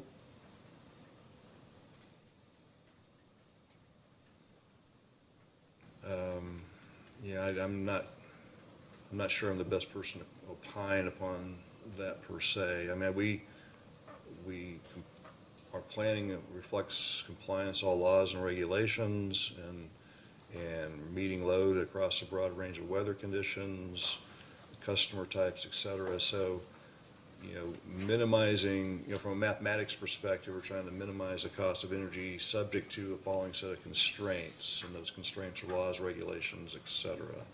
So, Okay. Affordability has a qualitative angle to it. I'm not sure that I can tell you, answer that, I guess. Okay, that's fair enough. Okay. In this IRP 2028, the year 2028 is a pivotal year. Isn't that correct? Yes, because we would anticipate by then 3 existing coal units would have retired or should be retired. Okay. What are those 3 coal units, Mr. Sinclair? Mill Creek 1, Mill Creek 2, and what's Yes, the third? Yeah, under the current assumptions in the plan, Mill Creek 1 would retire in 2024, Mill Creek 2 and Brown 3 would retire in 2028. Thank you. Is it true, were you through, Chairman? Okay. Is it true that at one time, the LG&E had 13 coal plants in Jefferson County? Or coal units, let's put it that way. I don't recall off the top of my head. It seems high to me, but I think it depends on how far back in time you might go. The company's been around for 100 years, so I don't know. Okay. Off the top of my head. I mean, in my career in charge of generation planning, we have retired Cane Run 4, 5, and 6 coal units. In fact, not only are they retired, but they're all gone. They've been removed. I can't think of some. Well, there's Canal. I would say, yeah, that's going way back, and so it's way beyond, before my time, probably on the planet. But so yeah, there may be more. But in my career, and since the early 2000s, really we had those 3 plus existing 4 at Mill Creek, so that would be 7 units. Patty's Run. Yeah, Patty's Run, there were units there as well, but again, I think those may have all been retired by the time I got involved with the utilities. So. Okay. Is it generally true that as more renewables are built into the system, an increasing amount of energy storage will be needed? I think that's the general consensus, because then it goes back to what we said before. You're producing electricity to meet customers' needs when they want it, right? So as long as customers still give them that flexibility then you're going to need to move electrons around in time to better match the load needs of customers. And in terms of the general state of the art for battery storage, lithium ion is pretty much the material that people are going with today, correct? Yeah, lithium ion, various versions of that are the dominant technology today, correct? Okay. Lithium is a fairly scarce material, isn't that correct? Yeah, I don't know off the top of my head, the quantity of lithium in the world. Okay.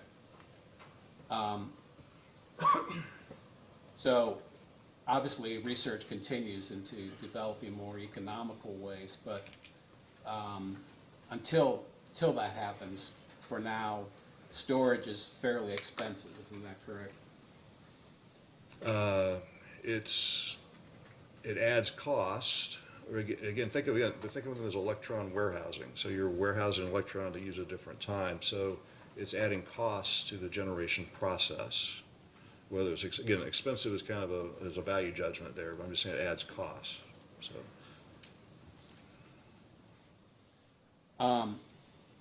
And then factoring in the inherent 15% energy loss that your comments reference makes using batteries even more expensive, isn't that correct? Again, that's part of the cost of looking at that technology, correct? Right. There's a loss process. Now, the company's responsive comments filed in April indicate that when the companies run the Trimble CTs, 71% of those runs were for over 8 hours. Isn't that correct? Yes, you're on page 23 of the comments. Yes, that's Yeah, so correct. there's a statement there that says that, and there's a graph that shows, figure 1 shows in 2019 at least, our actual operating experience with the Trimble County CTs. Okay. So if those CTs were to somehow be replaced by storage, it would take a lot of storage capacity capable of running 8 hours, or perhaps multiple banks of batteries running back to back in order to match that capacity that the CTs offer. Isn't that correct? What I would say is when you look at batteries, I'm sort of agreeing, but let me just be a little more clear, I guess, rather than just yes or no, is that when you look at batteries, there's two aspects of that. One is, obviously I said it's just storing electrons. So the first step is you have to put the electrons in the battery to begin with. And so the more reliable that process is, then the more reliable the ability to use the electrons when you take them out of the battery, right?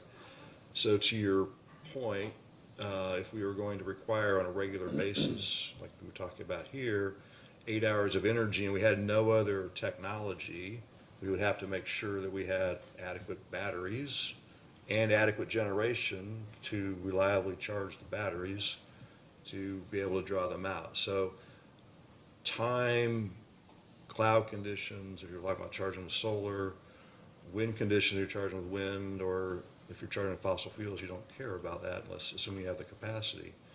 So that all factors into how you optimize the use, what quantity of batteries you need, right? It's very much a function of the charging reliability, right? Okay, thank you. Your IRP assumed a solar cost of $28.05 a megawatt hour. Does that sound correct? Yes. Okay. But a solar plus battery storage system raises that cost to $126.66 a megawatt hour, correct? I think you're referring to the comments again on page 24, or is it another? Yes, that is correct. Yeah.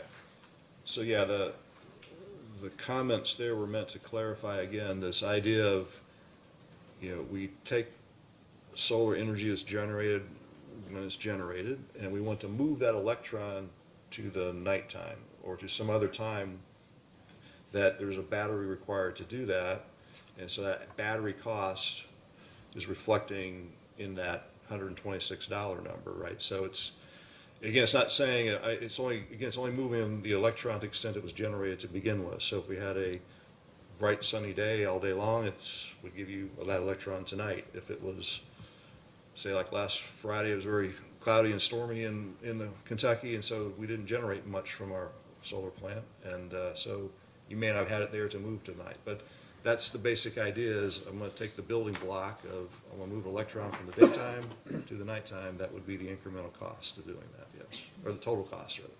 Okay. Thank you. And the difference between that 2805 for the solar only and the 126.66, subject to check, that's an approximately 350% greater price or differential. Isn't that correct? Yes, so whatever the math is to divide 126 into 28, yeah.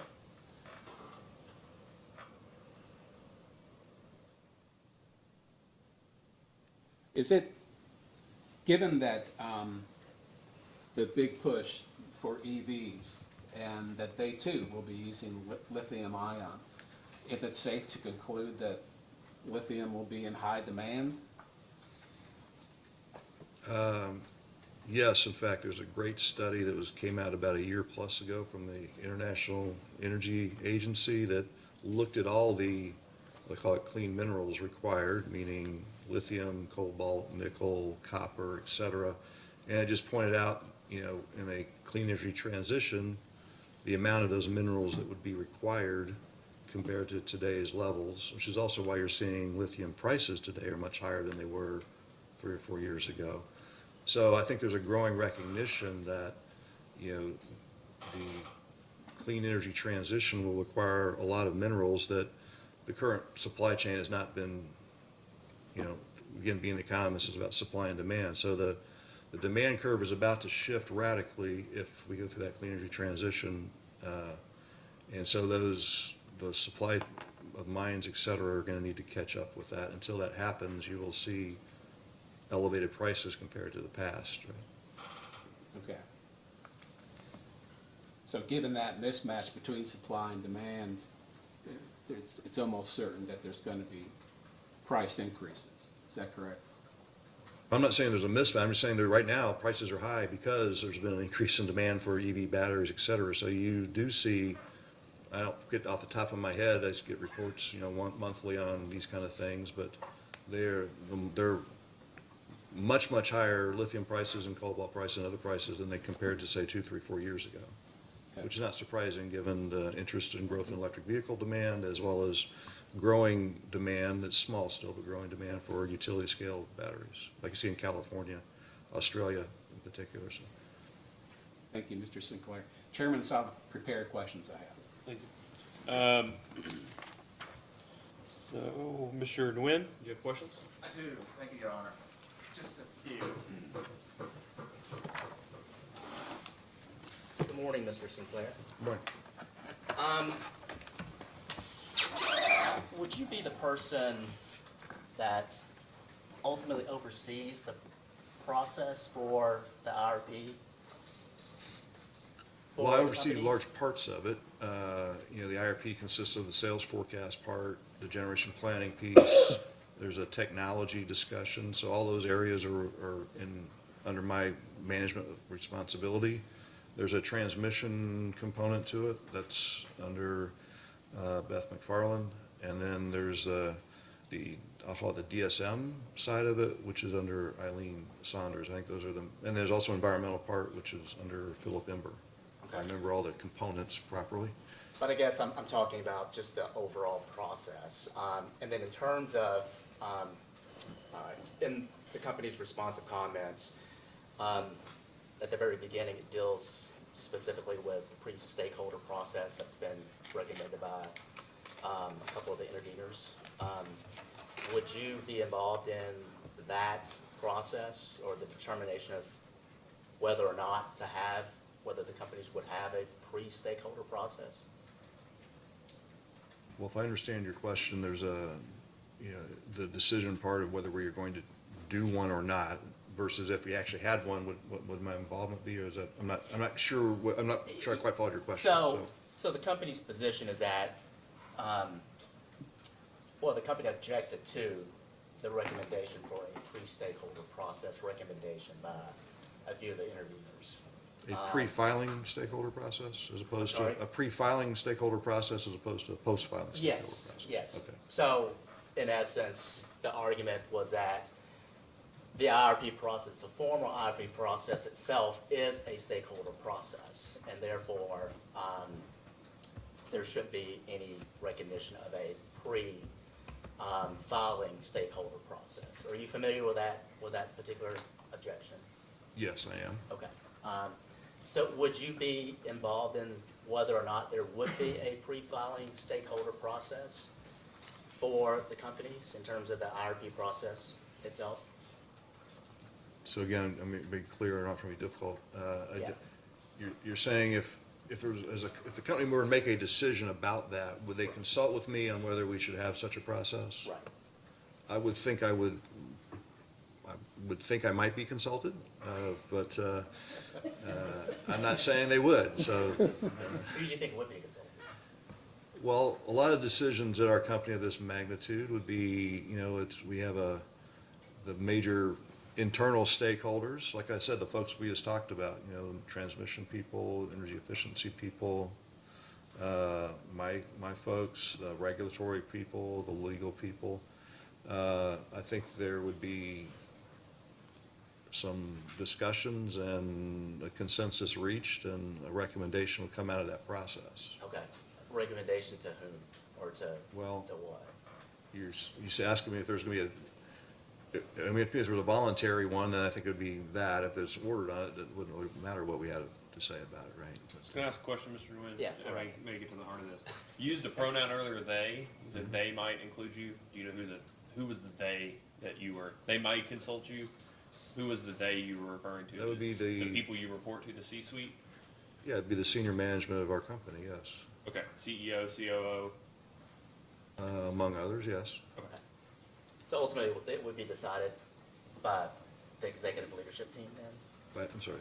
It would be decided by the executive leadership team then? I would anticipate a process like that. Again, this is not something we have a formal procedure on, so I can't give you the precise, but I'm just saying a situation like this would normally, our company culture we'd consult and we talk about it and come up with what we think would be a good outcome for everyone involved. And would you have an opinion on that particular process if it was initiated? Again, I'm a classic economist. I can see both hands on this thing. It's the IRP process as it is already a very lengthy process, right? Both, the load forecast is one of the early things that happens. That starts almost the beginning of the calendar year. That works its way through the early spring. Then you've got, the generation side, you got technology data being gathered. So from the concept to, say, the October filing was close to 8-9 months of work by a lot of different groups. So one of the things you'd have to think about is if you put that stakeholder process in there, where in that process, when does it start? Right. How many iterations do you do? Are we gonna spread this out more time? Are we gonna try to keep it to the existing time? So I think those are from a decision quality process, I think we should, I would want us to think about the resources required, the time involved, and is it, more efficient to involve up front versus, putting out a straw man, for lack of a better term, with the filing that people can then react to, which they have done historically, and then we respond to more focused concerns or comments and part of this process we're in today. So I think it's a question of resources and time, and I can see lots of different ways to do it. Okay, but you do see some benefit in that, correct? Well, again, if you have to weigh benefits and costs, right? So if, and part of the thing I would say too is, for example, our company doesn't operate in a cocoon. I'm sure Ms. Saunders, who's over customer service, we get feedback from customers every day. We have feedback in rate cases, we have feedback in lots of proceedings, we have other outreach with different major accounts and, groups. So we're not operating in a, like I said, an information cocoon when we prepare these things. So I think it's just a question of what's the objective function of the stakeholder process? What are the resources required, and what's the ultimate end value that everybody sees from that? Sure. So, tell me if I'm mischaracterizing what you're saying. Is that you would be open to having a pre-filing stakeholder process, but there would have to be certain details that would have to be put in place to determine whether or not that particular process would be overall beneficial to the process, to the whole IRP process itself, with respect to what the company's perspective is. Yeah, hopefully everybody's objective is the same, is provide reliable, low-cost service around the clock in all weather conditions. And so if that's the objective function of all the participants, I think the processes will work smoother. If people have different objective functions, then maybe the process doesn't help. I don't know, right? Okay. Are you aware of any of the other, just the IOU electric utilities? Do they, that file an IRP, do they engage in any pre-filing stakeholder process? In Kentucky? Yeah, so Kentucky Power, Duke Energy Kentucky, would they, are you aware if they participate in any pre-filing stakeholder process with respect to their IRPs that are filed? Yeah, I'm not personally aware of their process that they follow to produce their IRPs. Okay.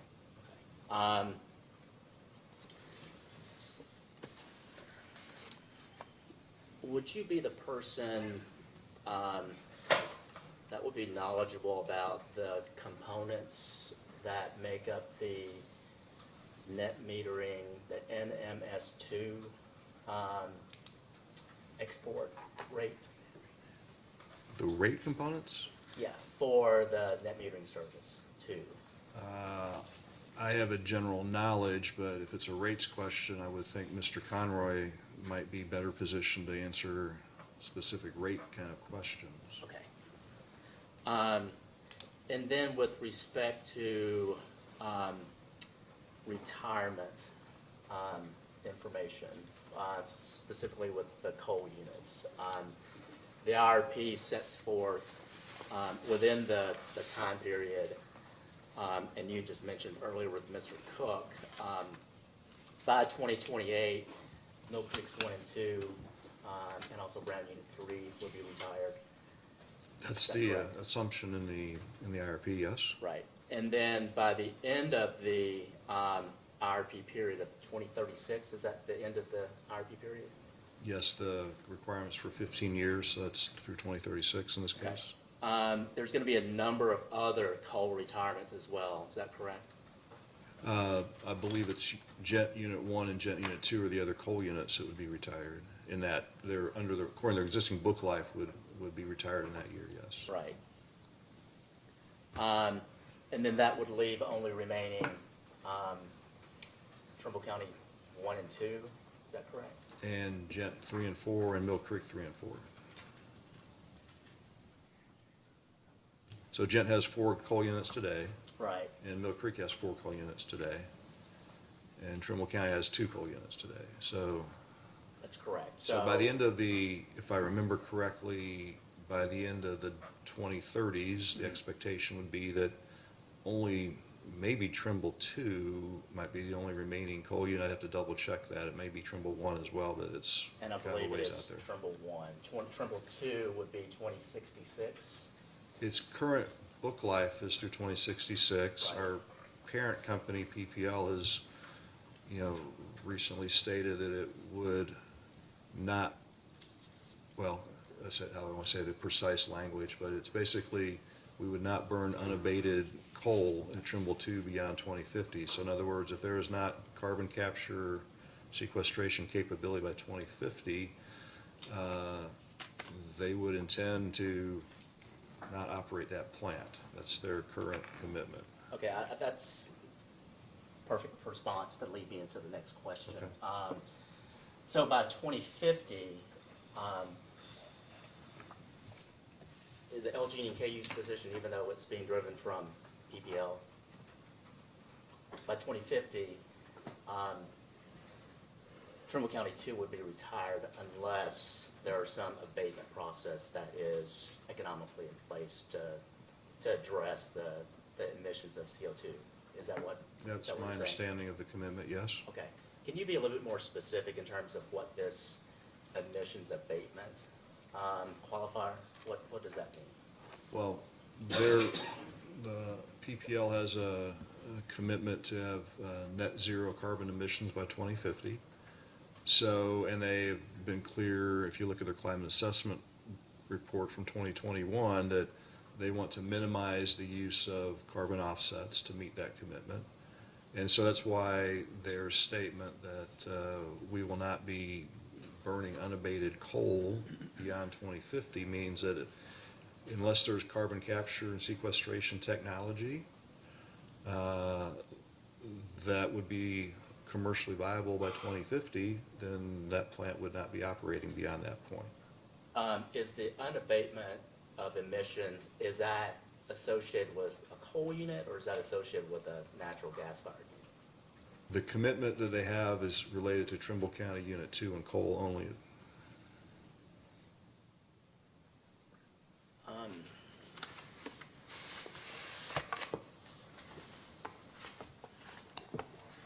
Give me 1 second. I need something real quick.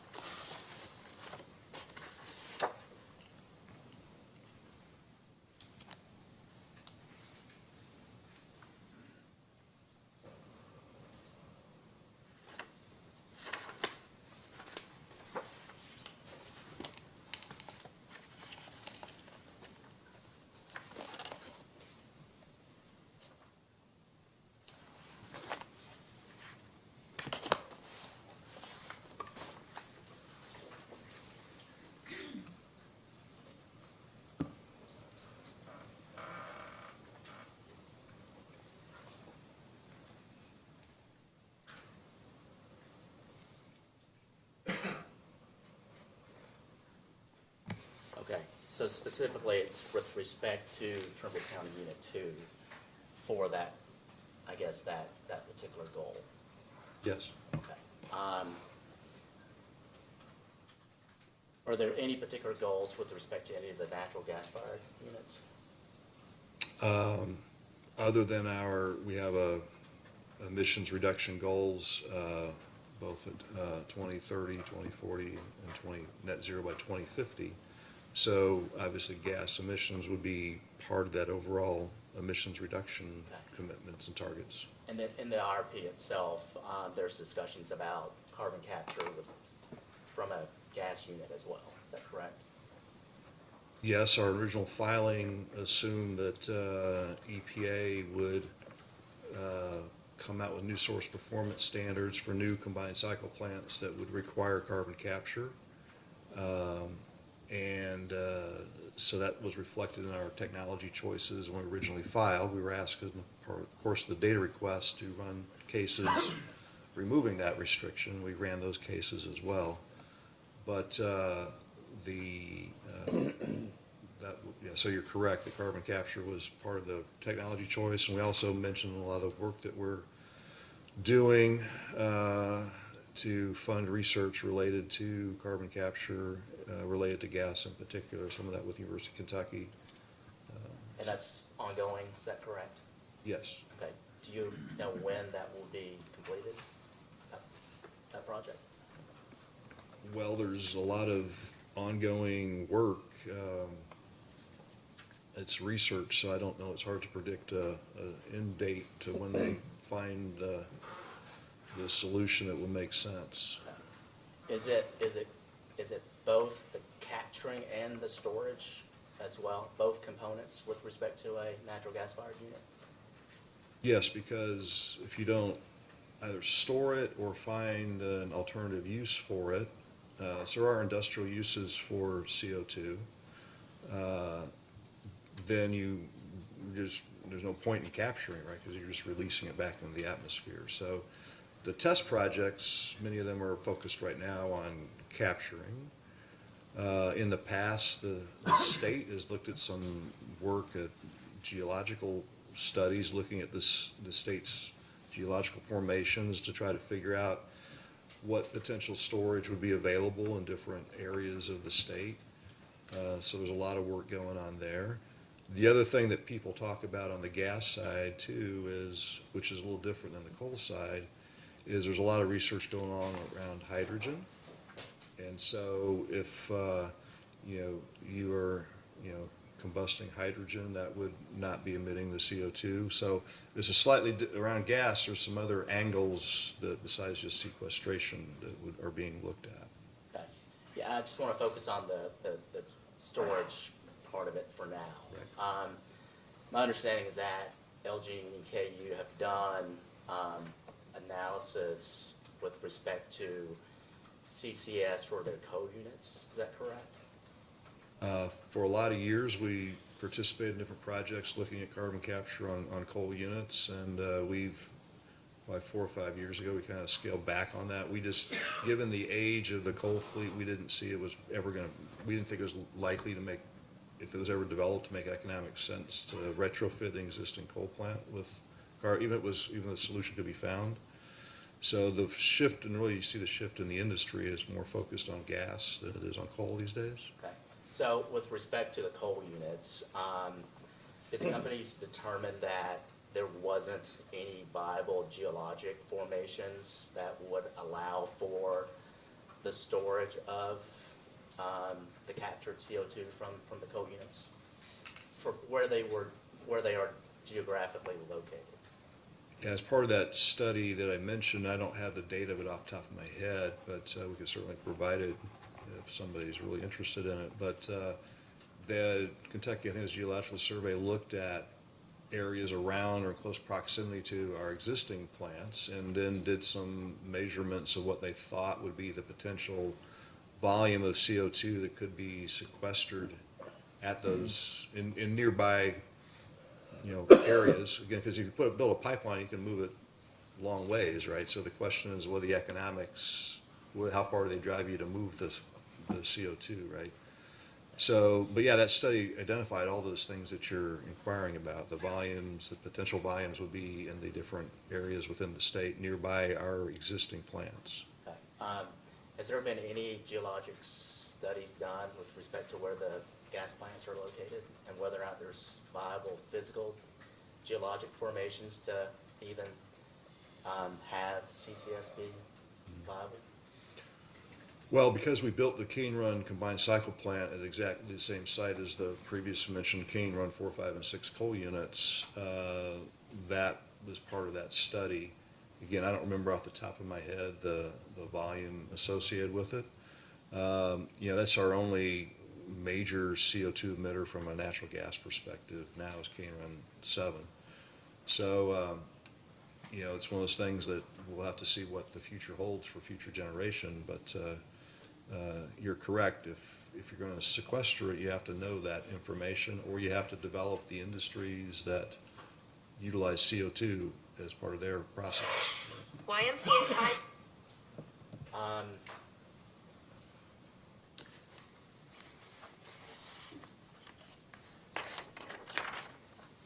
Don't let them get in your head, Mr. Yeah, go right ahead. No, I said, don't let them get in your head, Mr. Wayne. Oh, I know, it's something about YMCA. I apologize. I thought my phone was silent. I apologize. Those are all the questions I have. Thank you. Should get the order right, since Mr. Kurtz has thrown us off. Mr. Childers, do you have any questions for this witness? Just a few. Take your time.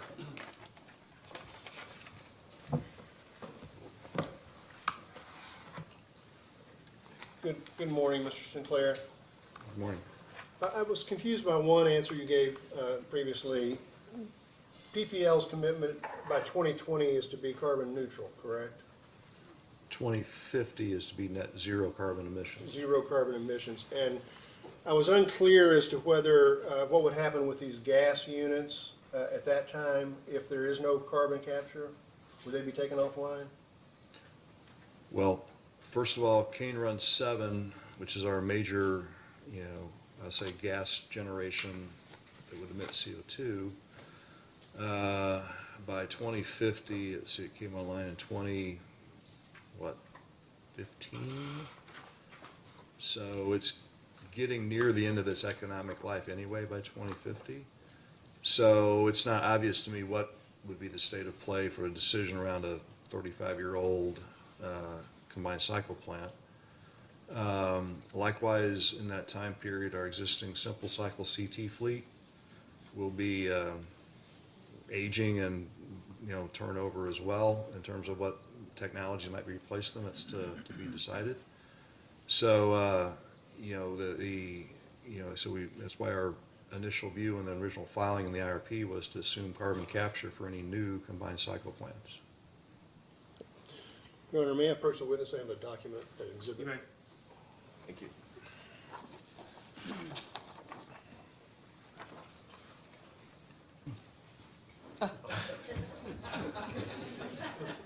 There's a little hole here.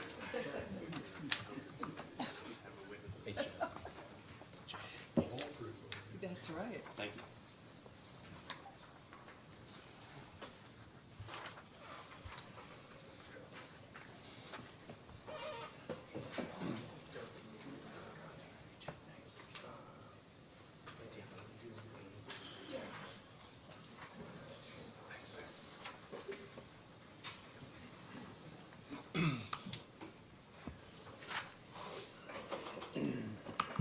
Do you see the document that I've handed you, marked Sierra Club Exhibit 1?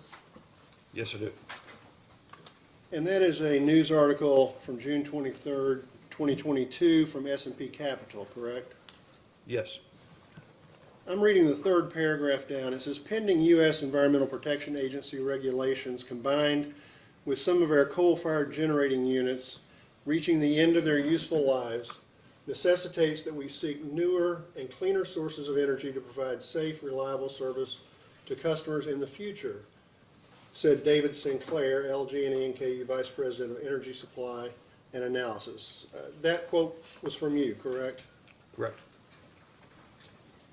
Now, this news article states that PPL utilities are seeking to replace coal-fired capacity in Kentucky and Virginia.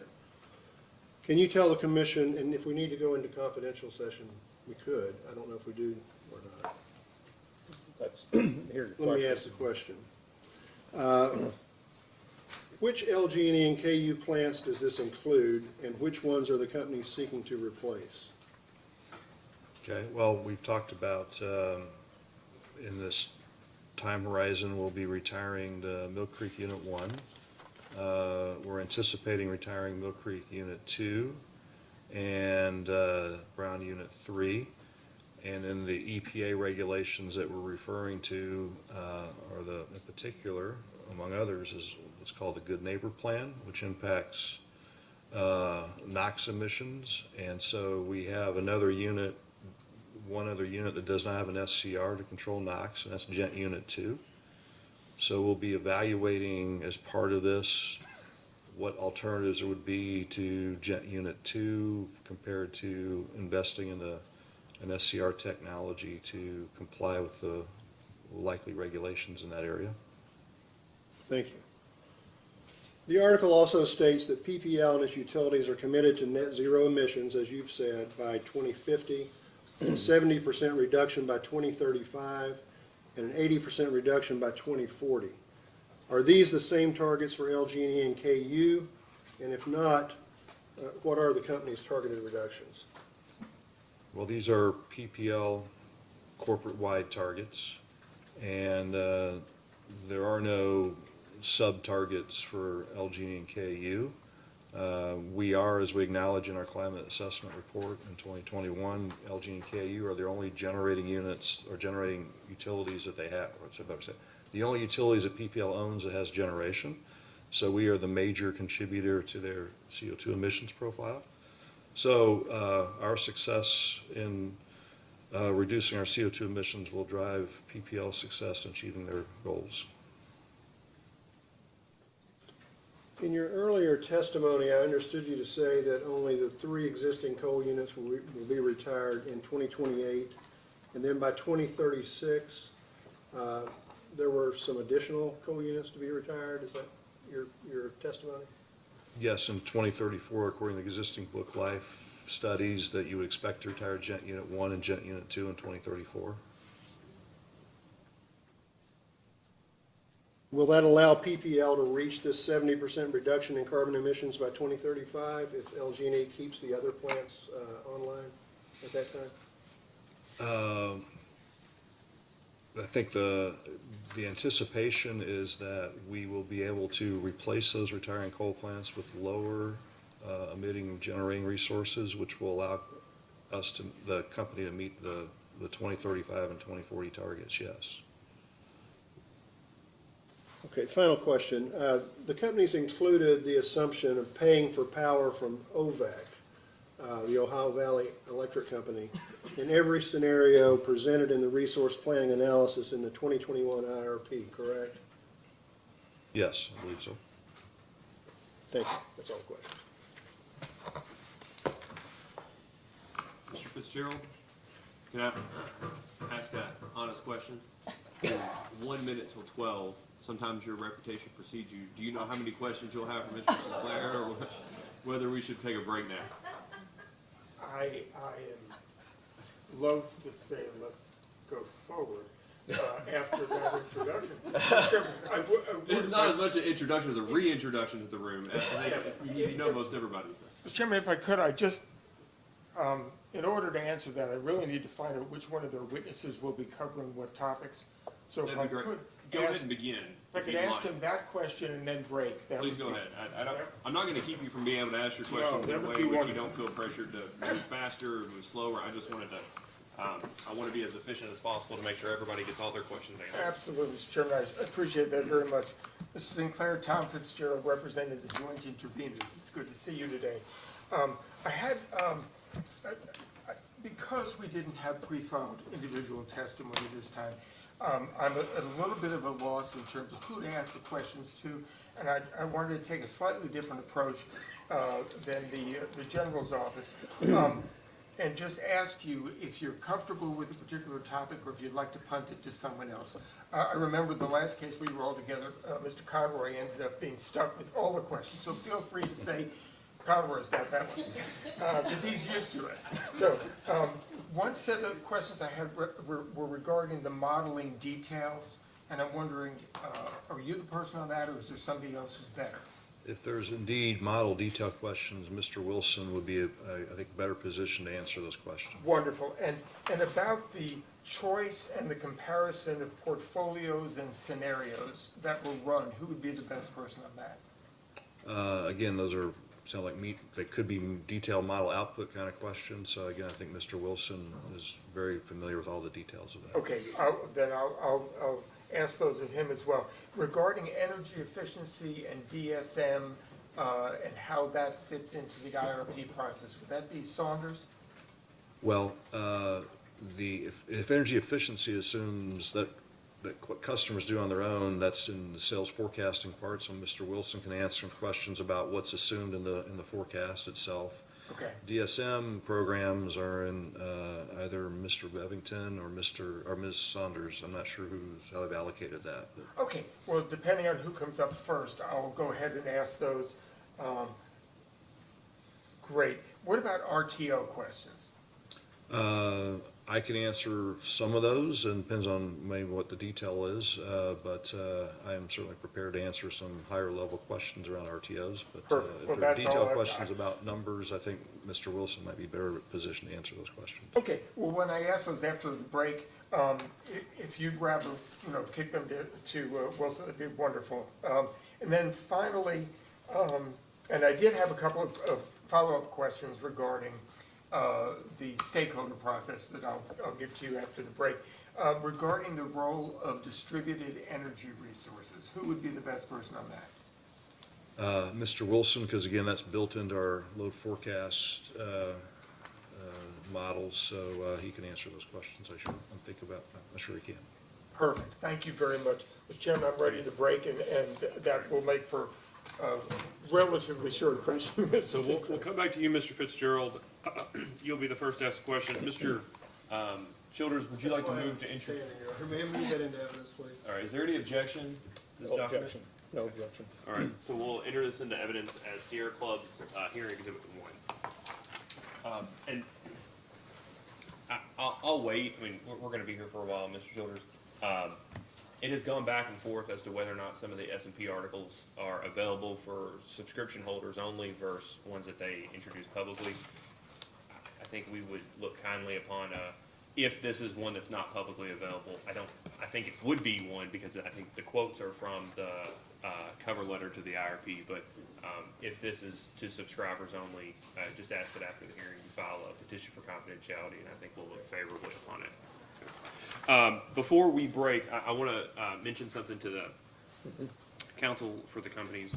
My review of the IRP would indicate that Mr. Sinclair, Mr. Wilson underpin a lot of the assumptions and data and general direction of the outcomes. I have an expectation that most of the questions are going to be first posed to Mr. Sinclair, and then a good bit of especially the modeling stuff, will go to Mr. Wilson. Then I have an expectation that policy questions that are punted will come back to Mr. Beller. I do have a request that Mr. Sinclair and Mr. Wilson stick around until at least, we won't excuse them from the entirety of the hearing, that they stick around until at least we're done with the cross-examination of Mr. Beller, solely because I suspect that there may be questions come to Mr. Beller that he then says you should have asked that to Mr. Wilson. So I just want to make sure that we're not in a situation where the person the question should have been directed to is, out the door and on the way back home. We will ask for leave to excuse any of our witnesses before they physically depart this hearing room. Well, and I appreciate that. I just want to approach it first in case, for the explicit reason that we may go until tomorrow, and if there are specific scheduling issues, then you all may be able to discuss that during lunch, and that we could take it up, or at least know about it when we come back from lunch. Certainly. Okay. Thank you. Thank you All very right, much. We'll be in recess until 1 o'clock.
back on the record in case number 2021-00393.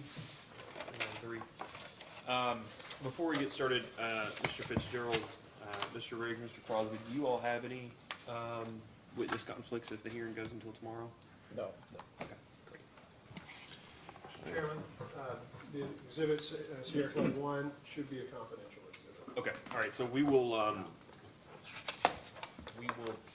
think most of the quotes that you asked are all, again, quotes from that cover letter, but we will entertain, we'll hold this separately. We won't have it uploaded as part of the hearing exhibits for a while, so if you can, we'll talk about it at the end of the hearing, but today's Tuesday, if by Friday you could file a petition, that would be great. Chairman, are we off the record? We're on.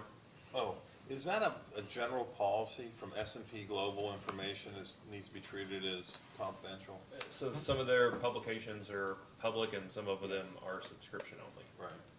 So let me just say this way, I don't care, but it might get you in trouble. As helpful as S&P is, and having that RRA and things, some of it falls under. I only became aware of it. I think staff probably 4 or 5 years ago presented some RRA reports, and it was indicated at that time that those were confidential. If for no other reason, if for no other reason than they feel very strongly about their work product. So that's between the person providing it and their their subscription. So. Okay. All right, Mr. Fitzgerald, Mr. Sinclair, you're still under oath. Mr. Fitzgerald, if you'd like to ask some cross-examination. Chairman, at the risk of further cementing my reputation for brevity, Sinclair, I just had really a handful of questions. Have you, and this goes back to the questions that you were asked concerning stakeholder processes, have you participated in any stakeholder processes for, on behalf of LG&E or KU? Not that I can think of. Okay, and are you aware of whether any of the regional transmission organizations who have any presence in Kentucky have stakeholder processes that they use? Yes, RTOs typically have stakeholder processes. We were members of MISO. We had people that specifically that was their job was to participate in the stakeholder processes. Okay. So in the past, LG&E has participated in those as part of MISO? Yes. Okay. Did you have occasion in preparation for your testimony today to read the comments that were submitted by the various interveners? Yes. Okay. Did you specifically read the comments of the joint interveners? I believe so, yes. Okay. And did you have an occasion to look at the report of their experts that was appended to the back of those comments? I recall that one has two different experts? Yes. Yes. Yes. And the reason I asked that is because you mentioned earlier that you were unfamiliar with any stakeholder processes for other utilities in the Commonwealth, yet if you recall, the attachment to those comments included Duke's most recent IRP and their fairly lengthy description of their stakeholder process. Do you recall that? I don't recall that particular aspect of the report. I'm not saying it's not there. I just didn't focus on that aspect of any comments. Okay. In looking at let me ask this first. You actually said it very well earlier. What do you view the goal of the IRP process? Well, I think the regulations or the statute, I can't remember where it is, sets forth what the requirements of the IRP process is. Right. So how do we you try view to it? we try to adhere to those requirements. I'm sorry? We try to adhere to those requirements of rather the regulation or the law. I'm not sure which one it is, but. Okay. Well, in looking at what is reasonable, lowest cost service, how does the PPL net zero goal and the interim goals, were those the end points within which you were projecting or doing your resource planning? No, that process was more the other way around, where we looked at as the coal units retired and were replaced with lower emitting or non-emitting resources, what would be the likely reductions in CO2 from an overall corporate perspective that would occur. And so they set their targets consistent with what we would expect to achieve. Okay, so do I understand then that what they expected to achieve was simply by retirement rather than new investments in lower cost or no carbon generation? I mean, lower carbon or no carbon generation? Well, again, if the climate assessment report, both the current one and the 2017 one, which was the original one that we participated in, acknowledges that as the coal fleet naturally ages out and is economically retired, that it seems unlikely that we would replace them with new coal plants. In fact, it would be more likely than not that they're replaced with either non-emitting or extremely low-emitting generation. So that's what there's a chart in the climate assessment report that shows the bandwidth of emissions reductions through time, and then the degree of those emission reductions will be a function of, again, technology costs, et cetera, that people in the future that will be making those decisions will likely have available to them to reduce CO2 emissions. Okay. Thank you. If I could take a step back, who did the coordination of the various components of the integrated resource plan? Well, as I mentioned earlier, and there's a list on the early page of the document of all the different parties that participate in the company in some way of the filling out or developing the IRP process. But so you have, again, the sales forecasting, generation planning, market, commodity prices, technology. Those largely fall under my area of responsibility. Okay.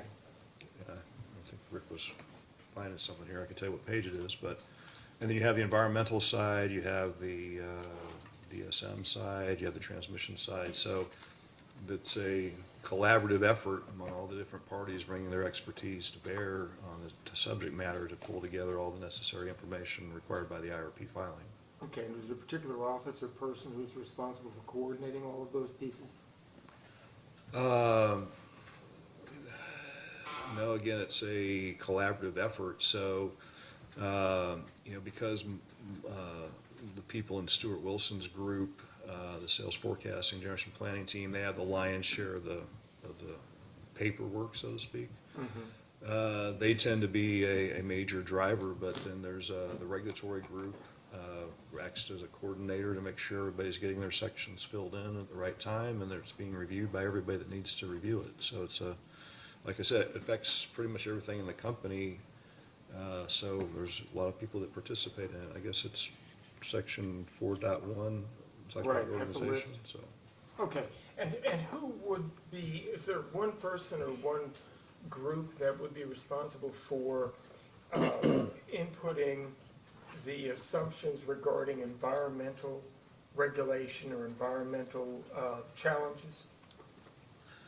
So, the generation planning folks in particular will work with the environmental affairs people, get an assessment of where likely pending regulations are. I think we already have a good understanding of existing regulations. Okay. And so it's a set of conversations that occur that reflect then, their different views. And there's some sections in the IRP that describe under different regulations what's pending, et cetera. So, okay. And the environmental group writes that section. Okay, and is there an individual who's on the witness list who would be the person who could answer questions regarding the assumptions and regarding those pieces of the IRP? Yeah, Philip Ember is the director of the Environmental Affairs Group, and he is here today. Perfect. Okay. Last couple of questions I had dealt with the RTO issues, and you did mention that You may be the person to answer them, or it may be Mr. Wilson. So if you're more comfortable kind of, pushing those questions off, just feel free to say something, okay? As a non-RT, right now, LG&E and KU are not RTO members, is that correct? Correct. Our transmission system is not under the control of RTO. We do participate in RTO through the energy market, but we're not our transmission system is not under the control of the RTO. Okay, would you be considered like a member of the RTO? Yeah, we're a market participant. They've got different, RTOs have different groups of things that you have to be qualified under in order to participate. So since we buy and sell energy with them potentially every day, okay, we belong in that segment of the PGM and MISO markets, or RTOs rather. Okay, and there was a question before, and one of the reasons I asked is the question from the Attorney General's office regarding wind and the capacity for wind in Kentucky. And I was curious, in terms of looking at the long-term resource planning analysis, it shows under table 516 of that analysis, it shows Kentucky Solar and Kentucky Wind as the captions. And I'm wondering, do you know whether consideration was given to purchases of wind either daytime or at nighttime through the RTO, through MISO? As part of the IRP process, we don't typically look beyond our current transmission system. When we do actual RFPs for capacity energy, we will get proposals, and we have gotten proposals from generating resources outside of our balancing area. And several of those in the past RFPs have been wind resources, and we've evaluated those. And you may recall long ago, I think it was 06 or something like that, we actually had a couple of contracts that were signed with a out of balancing area wind resource. And you just have to address the transmission costs of bringing that power from wherever it's located to our balancing area. And so that's what we include in our RFP evaluations. Okay, I'm a little unclear, and hopefully you can help walk me through this. You do purchase and sell power, as you said, routinely or almost daily, outside of your balancing area? Yes. Okay, so it's physically capable of being done through your transmission network, is that correct? It depends on the available transmission. That changes all the time. But assuming there's transmission, and we can optimize our energy costs by either buying power cheaper than we can make it or selling power to others, and then that margin goes back to customers, or 75% of it does, then that's what the trading group does. Okay, then I'm curious, did you say that wind purchases outside of that balancing area were considered as among the future portfolio options, or were not? Yeah, in this case, in the IRP, because it's a planning exercise, we did not look at a wind, locating wind in northern Indiana or something like that, and end up trying to pay transmission costs. We know from past experience that getting firm transmission is either a challenge or it's expensive. So, like I said, you have to separate what goes on in the planning world versus the CPCN real world. And so, like I said, in the last RFP, last several RFPs, we've gotten wind proposals and evaluated those, and they've all been from outside our transmission system. And by the time you get, typically it's MISO transmission, it makes it uneconomic because you're trying to buy firm transmission, and firm transmission is priced on $1 per kW month, let's say, and so because of the relatively low capacity factor, you got a lot of fixed transmission costs that get spread over lower volumes of energy from a windmill or a wind farm, and so that tends to drive up the cost pretty substantially of out-of-state wind. Sir, can I ask a follow-up question real quick, Mr. Sinclair? The $1 per kW firm transmission, is that in relation to the nameplate, the maximum capacity, or the capacity interconnection rights? What is that? What is the kilowatt function of that dollar per kilowatt amount? So you're buying transmission as a commodity itself. So that's what you're entitled to move. So let's say I had a contract with a wind farm that could produce at most 100 megawatts in an hour. If I wanted the ability to move all 100 megawatts in that hour to LG and KU, I would need 100 megawatts of firm transmission. If I only wanted to move 50 megawatts, I'd only buy 50 megawatts of transmission. I'd have to, if the generator was generating more than, or the farm was generating more than that 50 megawatts, we'd have to sell it at the Indiana price of that, in this hypothetical, and you'd have a gain or loss on that sale, and that'd be a financial transaction that somehow we'd have to deal with from rate making. Yeah, But if you want physical delivery, you gotta buy how much you potentially want to take, and it's take or pay on that physical transmission quantity. Yeah, and I apologize, Mr. Fitzgerald, but I just want to make sure that I understand this. Is it that simplistic, or is it more complicated? Because you were saying, you know, sell it there, buy it here. You're talking about individual nodes. You're talking about the node of delivery here, like a generation delivery node, where it is versus the node you buy it from. If I want to bring physical power from point A to the LG&E MISO interface, I have to have firm point-to-point transmission from that point to the LGE interface. So transmission is sold firm point-to-point in a dollar per quantity amount. Whether you use it for 1 hour a month or 744 hours in a month, you pay that amount per month. It's yours. So that's what I'm saying is, with a wind resource, if I buy the amount that's the maximum the wind farm would produce, you know, a typical wind farm in Indiana might be a 35, 36, 37% annual capacity factor. The rest of those hours, there's, you know, a lot of hours are not, I'm not using that full 100 megawatts. So I'm still having to pay the full price for that transmission service. So it's priced on a dollar per usually megawatt month or something like that, or megawatt year. Yeah, I get the idea of firm point-to-point Right. as a service. Right. What I want to make sure that I'm clear of is, if you have a 100 megawatt nameplate wind resource in an RTO, and let's just do, you know, pick MISO, pick PJM, it doesn't really matter. I guess there's probably a distinction between the two. But let's say PJM. So if it's in Illinois, in the ComEd zone of PJM, and you wanted to get firm transmission, point to point, you wanted to buy that service, do you buy it for, would it make sense to contract for the entirety of the nameplate? Or does it make sense to get the firm transmission for the deliverable capacity, and how many capacity interconnection rights on a megawatt basis that generator has?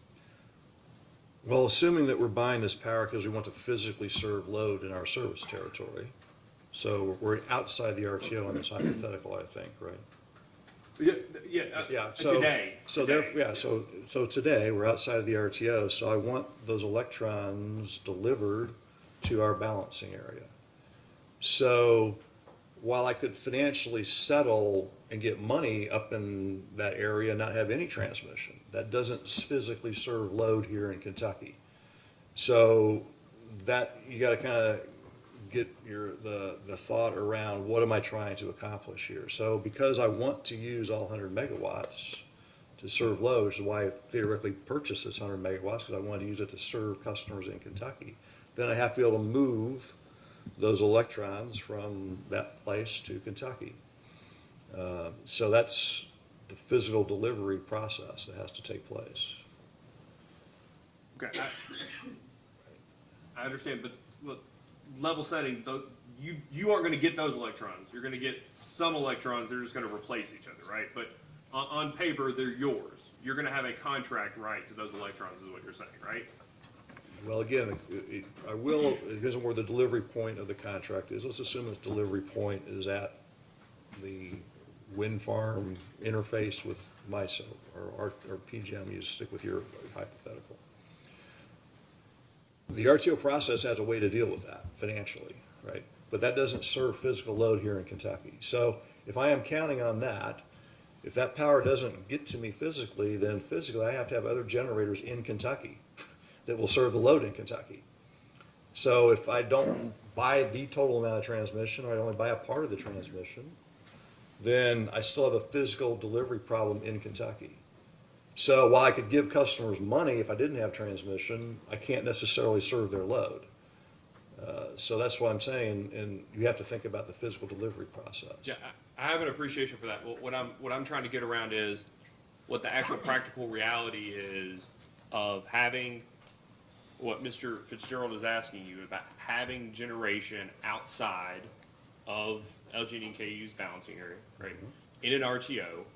I get that you're going to want, in order to serve your load the same as you would generation inside, you would want a product like firm point to point. I'll have a couple of questions, I guess, about pseudo ties at some point when it's my turn. But what I'm asking is it your understanding that you can, for 100 megawatt nameplate solar facility in an RTO, is it your understanding that the rules would allow you to actually contract for 100 megawatts of firm point to point and get at any time 100 megawatts at, say whatever it's producing at any given time, that you would get the entirety of that firm capacity at 100 megawatts? Or if market rules would require you to have something less than nameplate along the lines of how much of that capacity is deliverable pursuant to the RTO's rules? Well, there's a lot to potentially unpack there, but the rules are not driving what firm transmission we want to buy. That's a function of what electricity we want delivered to the LG&E service area, right? So if we want the ability to deliver the maximum amount of energy that this plant could produce to our service area, we are going to need 100 megawatts of firm point to point. Can I ask a clarifying question, Mr. Sinclair? Yeah. On a path basis, Yes. or can it be separate from that generator? It's point to point is from a specific point to our specific point, because that's what transmission is confirming that you have rights to. I'd have to see whether you can redesignate, a different resource or economy energy. So say in the middle of the night, if using your solar, if I could buy power at the same spot from somebody else, I'd have to check the details of that. But again, from a resource planning perspective, we're looking at physical delivery from that generator to the load. Are there things that we would obviously do in real time, or as we went to do this for real to fine tune and optimize assets? Sure we would. It's no different than any transportation kind of agreement we have, right? We're trying to get the best resource that then allows us the most flexibility we can get to optimize as best we can. I'm just saying that if I want to ensure that 100 megawatts is deliverable to load, I'm going to need 100 megawatts of firm transportation. And the IRP doesn't look at purchasing economy energy from others as a resource plan. Again, the IRP is focused on, do I have the physical resources necessary to reliably serve load under a broad range of possible load and weather conditions? Or PPAs, right? Well, I would assume that there's a physical resource, it's not a financial contract, so. All right, Mr. Fitzgerald? Thank you, Mr. Chairman. Following up on that, are you assuming that the only assets that you can look to serve your load during this process of, 3-year cycle of 15 years of planning are physical assets, generating assets that you own? They don't have to be owned by us. What we're saying is we need physical hardware because we're talking about serving physical load. Right. To the chairman's point, it could be acquired through a purchase power agreement. We have 2 solar purchase power agreements today that are in development. So those are going to be physically delivered to our service area. So the economics that that we try to capture should be representative economics almost regardless of who the builder or operator of the plant is. Okay. Couple of follow-up questions, and I promise I'll be done. And I just needed to finish up our conversation regarding non-Kentucky wind, or for that matter, non-Kentucky solar, because I think the same rule is you didn't consider purchases of solar from outside of the balancing area. We consider no resources from outside the balancing area, gas, solar, whatever. Okay. Am I correct that the most recent RFP that LG&E and KU let for potential additions of power was 2021? We had an RFP last year, yes. Okay. And I'm not the one that just got issued on the 22nd of last month. So let's talk about the one in 2021. Did you receive any proposals? Or are you familiar, let me say, are you familiar with the proposals that were submitted? Yes. Okay. Did you receive any proposing to deliver renewable power from outside the balancing area? Yes, we did, if I remember correctly. Okay, and did they include transmission? Typically, we asked for outside just to let us know where the delivery point is, because, you know, including transmission in a price, you know, transmission folks change their prices all the time, and so we're better positioned, I think, to evaluate the transmission aspects than some proposer who doesn't know our transmission system, et cetera, so.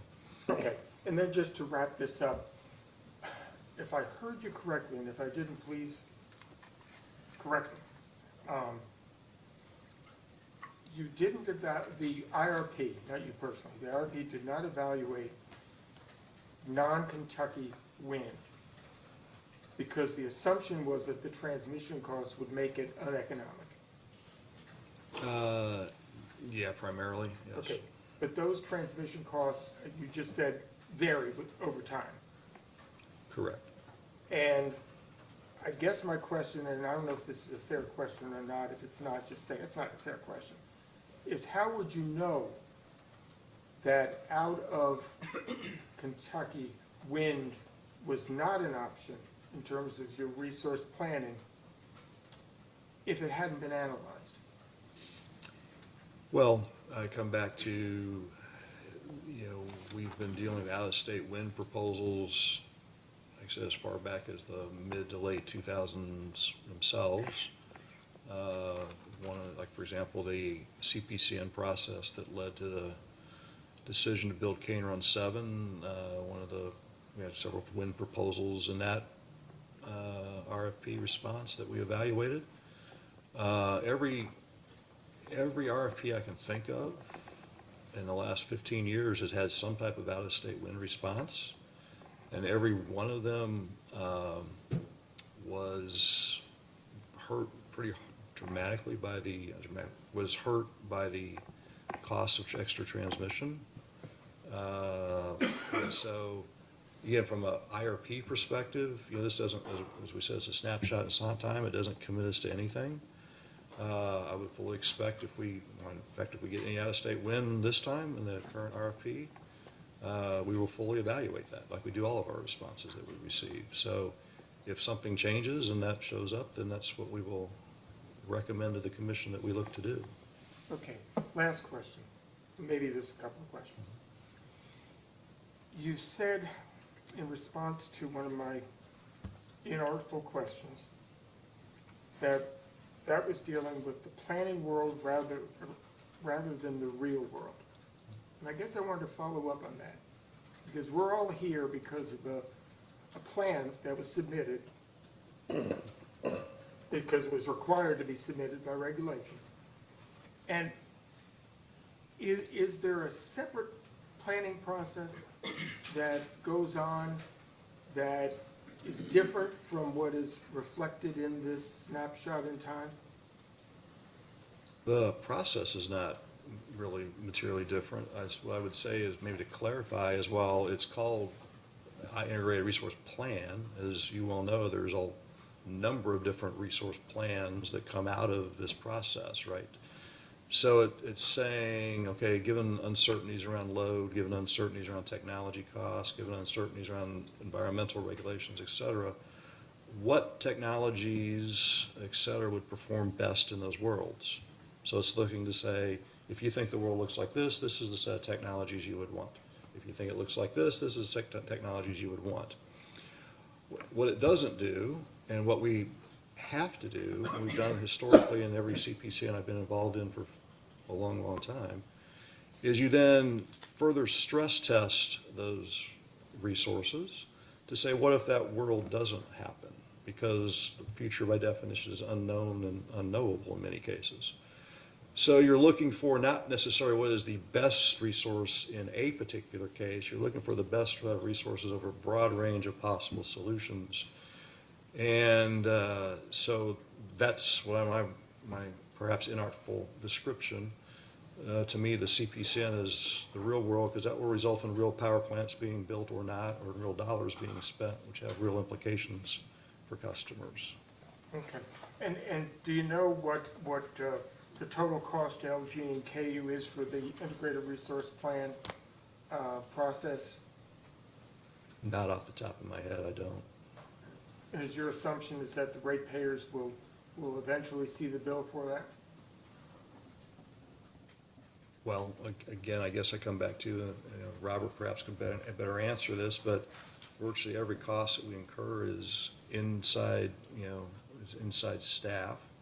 This is part of every year. We do a 30-year forecast. We do a 30-year resource plans. We're constantly planning and studying, because as was pointed out by the Attorney General, things are constantly changing. Mm. So right now we're in the process of wrapping up this year's load forecast, and we're working on, some information together. We'll get the RFP responses in mid-August, and so planning never really stops, because the world doesn't stop. So, like the document said at the beginning, it's a snapshot at a point in time, and we run a lot of cases to help illustrate to people what worlds could possibly look like, and better understand technologies and how they perform under different circumstances.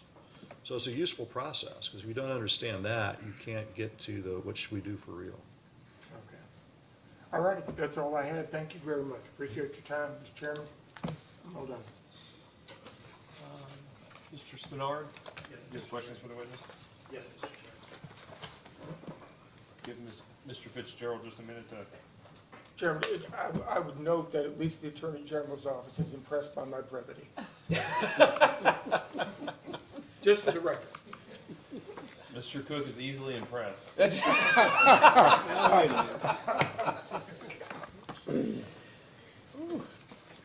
So there is a saying about old dogs and new tricks.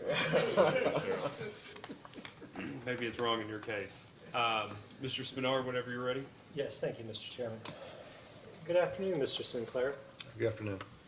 And it's usual, if you don't hear me, you don't understand something I say, just let me know and we'll work through that.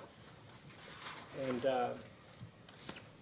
I'm basing this on some of your responses to prior questions. And if for some reason or reasons there's a better person, just let me know, okay? Thank you. And so the company's filed into the record responsive comments of Louisville Gas and Electric Company and Kentucky Utilities Company on May 20th, 2022. Have you read the company's comments? Yes, I have. Okay. And on page 2 of these comments, and this is in the second paragraph, and if I misstate something or misquote something, I'm sure that you, and in fact I ask that you or very fine attorneys are going to correct me on this, but when I'm looking on page 2, there is a statement that it talks in terms about why the companies believe it is helpful to recognize what an IRP is and what it is not. I mean, basically this is part of the company's responsive comments. So in terms of an IRP, it's not an application for an adjustment in rates, is it? No, it's not. Okay. And it's not an application for a certificate of convenience and necessity, is it? No, it's not. And sometimes in these responsive comments, when it is discussing the certificate of convenience and necessity, the response uses just the letter CPCN. And so sometimes if I say CPCN, we know we're talking about a certificate application, okay? Yes. Because you can get lost very quickly in all of these initials and acronyms. Okay. Do you agree or disagree that the companies exercise the same level of care and diligence, the same level of professionalism in putting together an IRP as the companies exercise for, say, a rate case application or, say, a CPCN application? That's a broad statement, but I think we bring together the appropriate, necessary efforts, thought process, care that we would any other filing at the Public Service Commission. Okay. I like that term care. I appreciate that. I like that term care. So, and I apologize because I am going to jump around just a little bit. On page 11, there's a statement, and it's in Part B, and the companies have a genuine desire to improve their processes and strive to do so continually, not only during IRP filings and proceedings. And so when we talk about that notion of care, when you're talking about the IRP, you are saying that you really do try to always do it better the next time. If there's an improvement that you can make, you try to make it. Is that not what is being said on page 11? Well, I think that is what's being said. Like I said earlier, we do, to prior response, we do a 30-year plan every year, and we constantly, in addition to updating assumptions and other things, we look at better tools and models, and so we're always trying to do a better job, be more efficient. Can we eliminate stuff that doesn't need to be done anymore? Can we, so it's a constant process. It's not an easy process.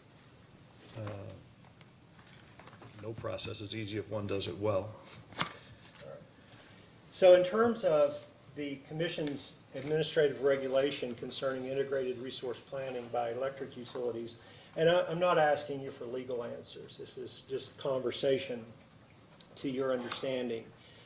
In very general terms, among other things, the utility is required to file historical information about, for example, load forecasts. Is that correct? I don't have all that stuff on the top of my head. Again, I think we take great, using the word care again, to make sure we're complying with all the things we're supposed to file as part of this process. Okay. Well, and this is only if you know. I mean, you have mentioned in prior responses, and I apologize, the record always speaks for itself, but I think in response to Mr. Cook, you may have used a phrase, either this phrase or something very close, across the planning horizon period. I mean, the IRP has a planning horizon period, is that correct? Yes, it's 15 years. Okay. So we're looking out 15 years, and this is from the IRP regulation itself. In each of the 15 years succeeding the base year, the utility, and I'll give you the quote, this is 807 KR 5:058, section 7, load forecast, and this is subpart 3. And this is, I'm going to try to do as few of these as I can, but for each of the 15 years succeeding the base year, the utility shall provide a base load forecast it considers most likely to occur, and, to the extent available, alternative forecasts representing lower and upper ranges of expected future growth of the load on its system. And it does say some other things, but I mean, basically, in terms of load forecasts, this is what your understanding is of you've got a planning horizon, and this is what you're trying to do for the planning horizon. Yes, and we filed a base, low, and high load forecast. Okay. And in basic terms, the utility in its IRP is also required to include the utility's resource assessment and acquisition plan for providing an adequate and reliable supply of electricity to meet forecasted electricity requirements at the lowest price. Is that correct in terms of your general notion about what you're trying to do? Yes. Okay, thank you. You also have to include a list of all existing and planned electric generating facilities which the utility plans to have in service in base year or during any of the 15 years of the forecast period. Is that correct? Yes, there's a table somewhere in the document that shows by year the retirements as well as the potential new units. Okay. Now, in terms of responsive comments, and this is on page 2, and this is where I'm just going to summarize, it talks in terms of the company's IRP retires almost 2,000 megawatts of coal-fired generation and adds 2,100 megawatts of solar generation. And there's a footnote and there's some other discussion, and if you think that there's additional context, please provide it. But basically, at pertinent part, as part of this IRP, there's the identification of this retirement of 2,000 megawatts of coal-fired generation and the addition of 2,100 megawatts of solar generation. That's part of what's discussed in this IRP. Yes. Okay. And this is another thing that I think we all know this, but it's just to be clear, it's that when I say RTO, it's Regional Transmission Organization. Is that correct? Yes. Okay. And on page 3, the company discusses at length RTOs, and part of that discussion includes the representation and the word, you used the word care a few minutes ago, which is really a good word, but in terms of RTO, cautious. And this is where it says that the companies, this I'm paraphrasing, do not suggest that an entity with load-serving obligation should, or it says, it does suggest that an entity with load-serving obligation should approach such membership with caution and only when the benefits, including reliability benefits, are clear and durable. Is that sounding familiar? Yes. Okay. So reliability, I think this may have been in response to a line of questioning earlier. You distinguish between benefits and costs. Do you remember that? You have to be a little more specific, but I think that someone previously had identified something and said it as a benefit, and then you said, wait a second, that's not necessarily a benefit, that's a cost. You distinguish between, and if I'm incorrect on this one, I apologize, but when we're using this, I want to get your definition of what you mean by benefit. What is a benefit? well, I think that's going to have to be determined in the context of whatever analysis one is doing. But not the end product of identifying a specific benefit, but if somebody just asked you in this conversational manner and said, okay, if the responsive comments say membership with caution and only when the benefits, including reliability benefits, are clear and durable, maybe we'll answer it this way. Reliability is identified in the comments as a benefit, is that correct? Right, so you're asking the benefits in the context of the sentence, or you're talking, I thought maybe I misunderstood, you're asking about benefits in a general context from a prior question. I apologize if I misunderstood your question. No, it's quite all right. I think that what you did is quite fair and quite good. Let's talk about what are the other benefits for consideration with regard to the approach for membership in an RTO. Okay, in the RTO study that we filed, there are clearly financial costs and benefits, right? So we try to identify those costs and benefits.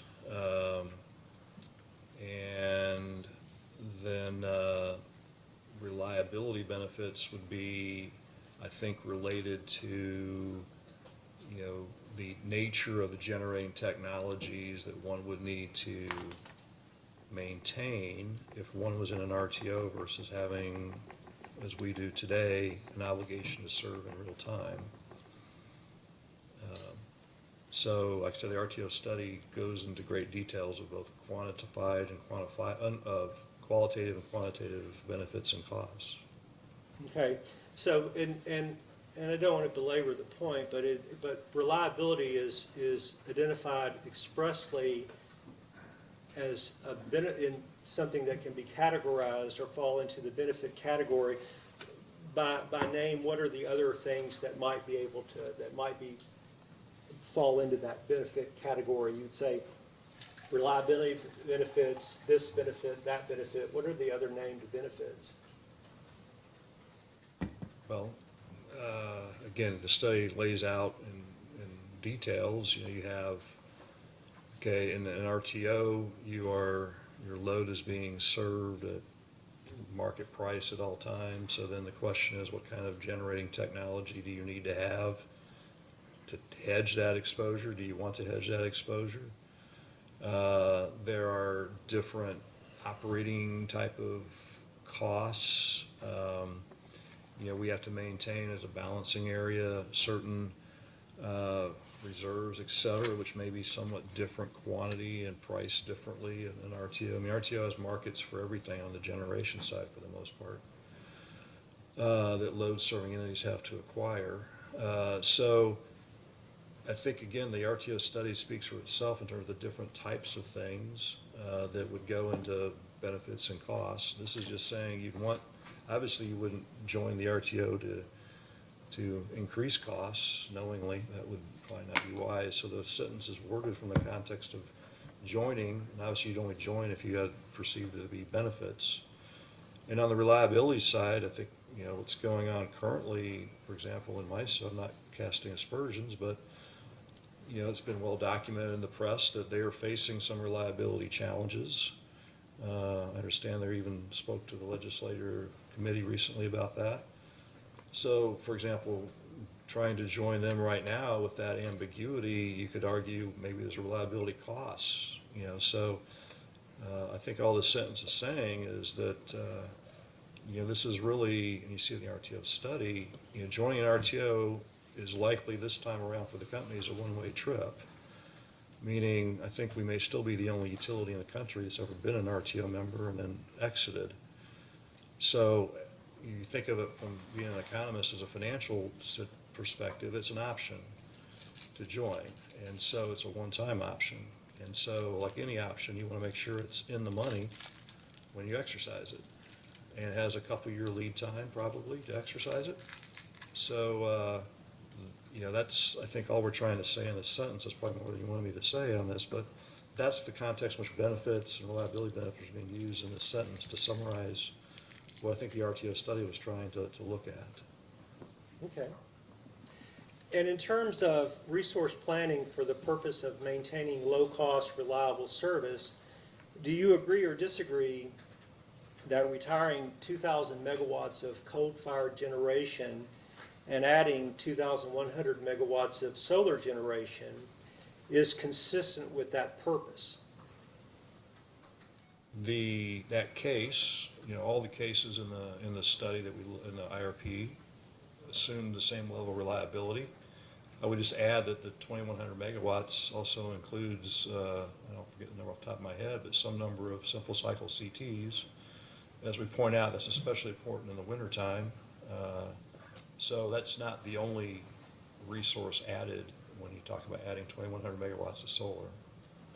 Okay. And again, getting lost in all of when you say simple cycle CTs, that also appears frequently as SCCT. Yes. Okay, all right.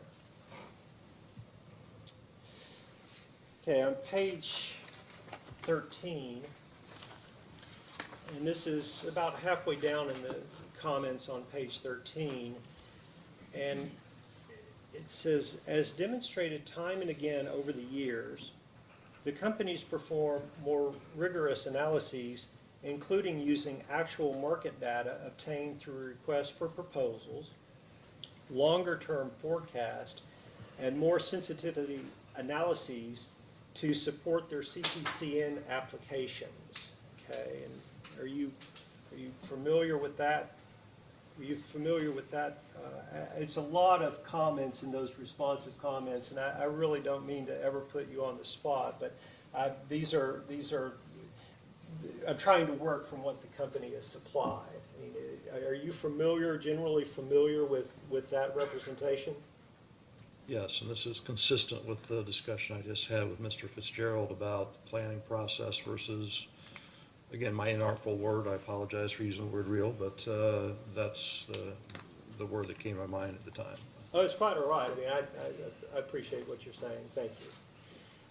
In terms of actual market data obtained through requests for proposals, and sometimes they're referred to as RFPs, in terms of actual market data obtained through requests for proposals, do the companies issue resource-related requests for proposals that are used for purposes other than CPCN applications? Not, usually I'm going to be sort of hedged here a little bit. The last RFP that we issued was used to, ultimately, we have a response we used to provide major accounts, what we call under renewable option tariff, green tariff option 3. That did not require a CPCN, but we used the RFP response to come up with the solar project that was used to as the basis to provide those entities, but it didn't result in a CPCN. Similarly, in the agreement that we reached in 2019, I think it was, with a prior 100 megawatt solar PPA, again, that was a different filing, but again, resulted from an RFP that was used, again, 75% for 2 option 3 customers and 25% going to all customers. Again, because of a PPA, there was no CPCN associated with that. Okay, so when we're looking at this comment, the actual market data that you obtain through RFPs, at least potentially, has more uses than just supporting CPCN applications. Is that a fair statement? Yeah, and I was only being hyper-technical there. They're still resulting in physical assets, in this case PPAs, that are being used to serve customers' loads, but they just don't go through a CPCN process. Maybe the lawyers can clarify that, but that would be my understanding. I think your understanding is fine for me. I appreciate it. I want to ask you a few more questions about the RFP, and I'm going to refer to just, I think these are general enough that I can just refer to the page numbers and state what they say, and so hopefully we can work through this just for our discussions. Volume 1 of the RFP, and this is at page 8-11, and this is for a section that appears on the page 8, sub 2, sub D, non-utility generation options. And included in this particular section, and truly feel free to make sure that you get the responses in the proper context if you think that there needs to be some additional language to explain, because that's what we want to do here. There's the statement that says, as needed, the companies use an RFP process to obtain offers for energy and capacity from the electric market. Is that your understanding that that's something that the companies do, that they use the RFP process to obtain offers for energy and capacity from the electricity market? Yes, in the context of long-term resources, that's what we were just talking about. That's true. Okay. And this is volume 1 of the IRP at page 5-43. And this is an easy one to find because it's footnote number 46. And again, this is in pertinent part. It states that a SCCT is assumed to have a summer capacity of 220 megawatts and a winter capacity of 248 megawatts. Is that generally consistent with your understanding? Yes. Okay. And this is obviously, if you know, on or about the latter part of June of this year, did Louisville Gas and Electric Company or Kentucky Utilities Company, or both in combination, submit a generation interconnection queue positions for 2 separate natural gas combined cycle generators? That sounds familiar, yes. Okay, and if it sounds familiar, is it also familiar that each of these were for 645 megawatts of capacity? Sounds approximately correct. Okay, and again, if you know, the queue positions for these 2 new natural gas, I'm just going to say NGCC, rather than trip over those names over and over again. Do you know that the queue positions for these 2 new NGCCs? No, I do not know off the top of my head. Okay, and if you don't, that's fine. Mr. Spinard, I'm sorry. Can I ask a clarifying question? When you say queue positions, you mean relative to other generators in the LGE queue? I think that is the, and I apologize for my own confusion on this point, because that's one of the things I wanted to clear up, was that when they submit a generation interconnection queue position, if they're submitting that for some general universe of all queue positions, or is that specific to the company? And I simply don't know. That's why. So, and if the witness doesn't know, perhaps he can tell us who might be able to answer. Well, actually, I think I better understand your question now. As part of the RFP process, the project engineering team is submitting what we call internally self-build alternatives to be considered with third-party alternatives. So those 2 requests are associated with those development of those self-build alternatives. So they fill out the same response form, do it at the same time, et cetera. And so, the engineers, et cetera, looked at the site and they developed, their own technology specifications, et cetera. So, I would anticipate that we'll see self-build options for simple cycle CTs, combined cycle, solar, and batteries. But again, those will all be evaluated along at the same time with the third-party responses that we get. Okay, and in terms of the information, and this is just if you know, what is the approximate commercial operation date for these 2 facilities that were the subject to the interconnection queue application? Again, consistent with the idea that we're trying to retire coal plants by 2028. There's also some potential questions, which I'm sure Mr. Ember can answer better, about the status of the Good Neighbor Plan, which could accelerate that for Mill Creek 2. I think they may have put in kind of the soonest possible. The RFP response said you're free to provide power sooner, and so if we can retire coal plants sooner and reduce CO2 emissions sooner, that would be something clearly we'd be interested in. Okay. I'm sorry, did you mean Gent 2 or Mill Creek 2? Well, Mill Creek 2 also has no SCR. And so, again, I don't want to be careful, but my understanding is that, somewhere around the ozone season in 26 or perhaps 27, and again, Mr. Ember, I'm sure, can clarify that, it could be the case we could not run Mill Creek 2 any longer, so we need to be prepared in case those rules end up with that kind of constraint. Okay. And you're the expert, and if it needs to be cleared up further, I'm happy whoever wants to clear it up.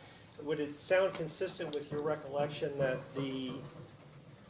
the commercial operation date for these two facilities is April 2027? Is that generally consistent with your understanding? That would be, I think, consistent with the soonest that they would be available. If you're asking for a transmission interconnection, you want to get that process going, and it can take a while to study, and so they typically will ask for an earlier date rather than a later date. Okay, and if it needs to be cleared up by a more specific date, I'm happy that, I know you all will put that into the record. Again, back to volume 1, page 5-43, there's a statement on the page that reads, solar and SCCTs are the predominant resource technology choice until the retirement of Gent 1 and Gent 2 in 2034. And we just talked about, this is exactly what you have referred to a little bit, so just in terms of clearing this up. I mean, that's it, it's solar and SCCTs, is that correct? The predominant resource technology choice. Yes. Okay. And on that same page, and this is table 5-19, this is titled New Generation in Least Cost Resource Plan Summary.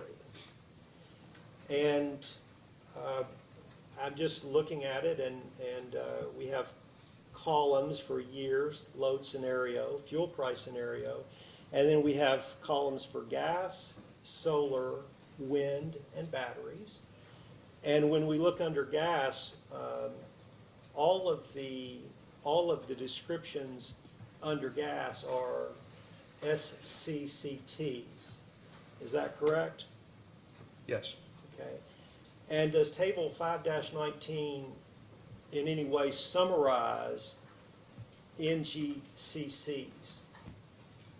Well, again, as we, I think, talked this morning, I forget one of the attorneys, I apologize for forgetting which one, we talked about the issue of carbon capture, and this is the table from the original filing of the IRP, and as we said at that time, that combined cycle plants could only be, was assumed to be only viable technology if there was carbon capture. And so, under the set of assumptions that we filed, a non-carbon capture combined cycle was not a selectable alternative, assuming that the EPA was going to come out with new source performance standards that would require that. So what you see in this is that given the cost that was assumed for carbon capture, that option was never selected by the models. As we, again, through the data request process, we were asked to remove that constraint, and then when we removed that constraint on carbon capture, the model did select combined cycle. Back to your earlier question about the interconnection request, we still don't know where the EPA is going to come out on this, but given the time required to develop assets, we want to make sure we have, because we're doing this for real this time with the CPCN process, we want to make sure that we have all the options available to evaluate until such time as the EPA says otherwise. So that's why there's being developed that option that you mentioned earlier related to the interconnection request. Okay. And just to tie this up so we can move on to something else, on table 5-19, when we're talking about the gas options, the evaluations are all CC rather than CT, is that correct? Or SCCT? Yeah. Okay. So the model is, and this is what the text tries to describe, is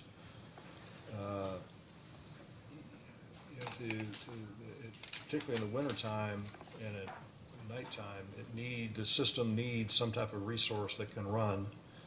And so it selects the cheapest one, and it's basically for that type of duty competing with simple cycles or competing with batteries for the most part. And so what the model is showing is generally, except if gas prices are very high, it tends to like simple cycle CTs for that reliability purpose. But you see down below, for example, like the 21 to 36, it says base load but high fuel costs.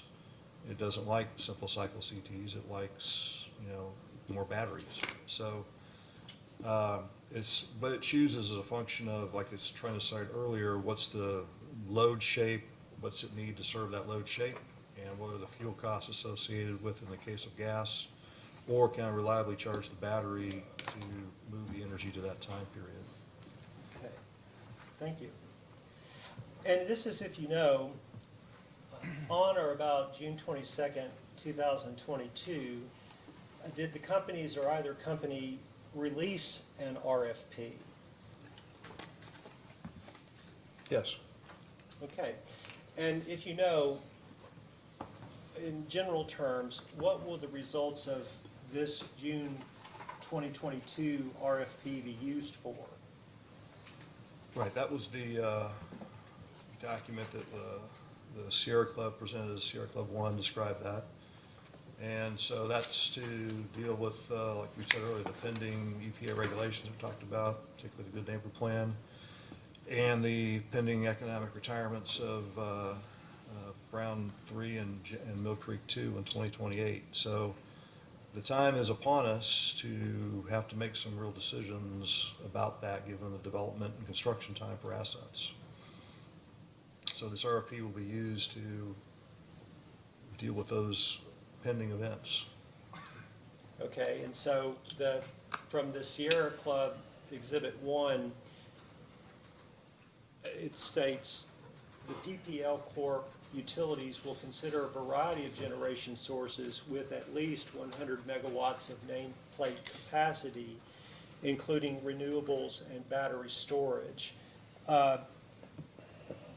What is the actual, and I don't know an artful way to say this, what is the megawatt of capacity the companies are seeking in the RFP? How does it describe what you're seeking? Because in this one, and I apologize for my confusion, it says we'll seek at least generation sources with at least 100 megawatts of nameplate capacity.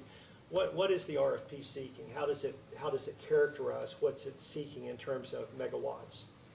Well, it doesn't specify a megawatt. As I said earlier, we have a decision to make around potential compliance costs with the Good Neighbor Plan.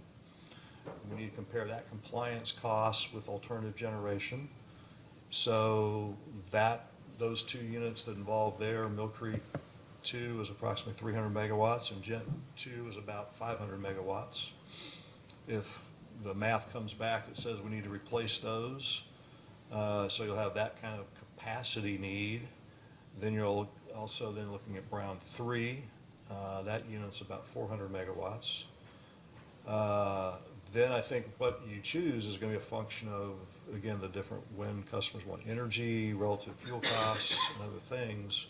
So there is no hard-coded number. It's more of, much like we said here in the IRP process, we start with a bunch of building blocks. We have different power plants, and you have to assemble them in a portfolio that provides reliable, low-cost energy over a broad range of weather and load scenarios. And that's what we'll be trying to do, is say, okay, what does that portfolio look like given all these attributes we just talked about? Well, so for example, in the RFP, it's not as though you're using the RFP process to say, here's what we have in Mill Creek 1, and it has this many megawatts, and so we want an RFP specifically for that many megawatts. You're getting a broad spectrum of proposals, and then you see how the proposals match up to what you need. It's not a one-for-one replacement necessarily. No, because as I was trying to describe to Mr. Cook, all technologies have their energy production capabilities, right? So, you know, it's a portfolio approach. And so what set of assets working together, ideally playing to the strengths of those assets, both technologically and economically, are the ones that fit together. So if we take out one generating plant, and we know Mill Creek 1 is going to go away because we did not invest in the technology necessary to operate beyond 2024. So some of that energy might be cheaper to move to existing plants. So the energy gets moved around, and so it's not a one-for-one replacement of anything. Right? So, for example, Cane Run 7, our combined cycle plant, we displaced a lot of coal generation, far more coal generation than what was retired on an energy basis. With Cane Run 4, 5, and 6, and Green River 3 and 4, simply because it was such a cheap unit, it displaces energy from higher cost coal units. So they all work together once you get the pieces in place. So you're looking at when is energy required, how might that change. We talked in the IRP about winter heating risk, we talked about electric vehicle growth, we talked about lots of things. So what's that set of assets that best positions us to reliably serve customers going forward over a very long period of time? So, and to borrow from the company's term, agnostic, in terms of the RFP, for a moment, say the RFP, we're agnostic to the generating technology. Absolutely. Just don't worry about generating technology. Excuse me, Mr. Sparrow, let him finish, please. Oh, I'm sorry, I probably cut you off. Okay. To answer your first question, I thought I didn't listen. It's my fault, I apologize. My point is that in terms of the responses that you may get to these RFPs, don't worry about the technologies. Just, you might get a response that is a proposal for 100 megawatts. You might get one for 140, say 140. You can get a whole range of it. But what the company has done, though, is the company has said it has to be, the proposals have to be at least 100 megawatts. Is that correct? Yes, because we're trying to replace potentially some large units and large quantities. And so, very small resources don't really move the needle in this sense. So it's important, not that we don't, we have other means by which parties can, if they're interested in small resources, can deal with that. But we're talking about big quantities here, and so it's best if we can focus on parties that have big, bring resources to the table that are sizable. Plus, we also know from an economics perspective, from the last set of RFPs we've issued for a number of years, that there's tremendous economies of scale. And so we would expect larger projects to have lower pricing as well. There's a phrase that gets tossed around, or initials that gets tossed around, ITC, and in this context, ITC is investment tax credits. And you, in terms of volume one of the IRP, and this is going to be page 5-27, and it's the last sentence on the page above the footnote.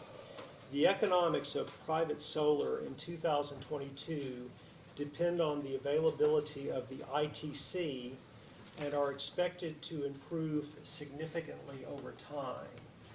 Are you aware of that comment? Yes. Okay. And for the RFPs that were released in June of 2022, and it's as if you know, do any of those RFPs allow for bids to be offered contingent upon an extension of the ITC? We try not to constrain respondents to our RFPs. So if the respondent has conditions upon their pricing, we would expect them to tell us what those conditions are. And so if there is something like that, we will obviously see that in their response. Okay. On page 18 of the responsive comments, and this is near the Can I ask bottom. a clarifying question, Mr. Oh, Spinner, certainly. before we go on? Where would they, there's a defined sheet that respondents have to,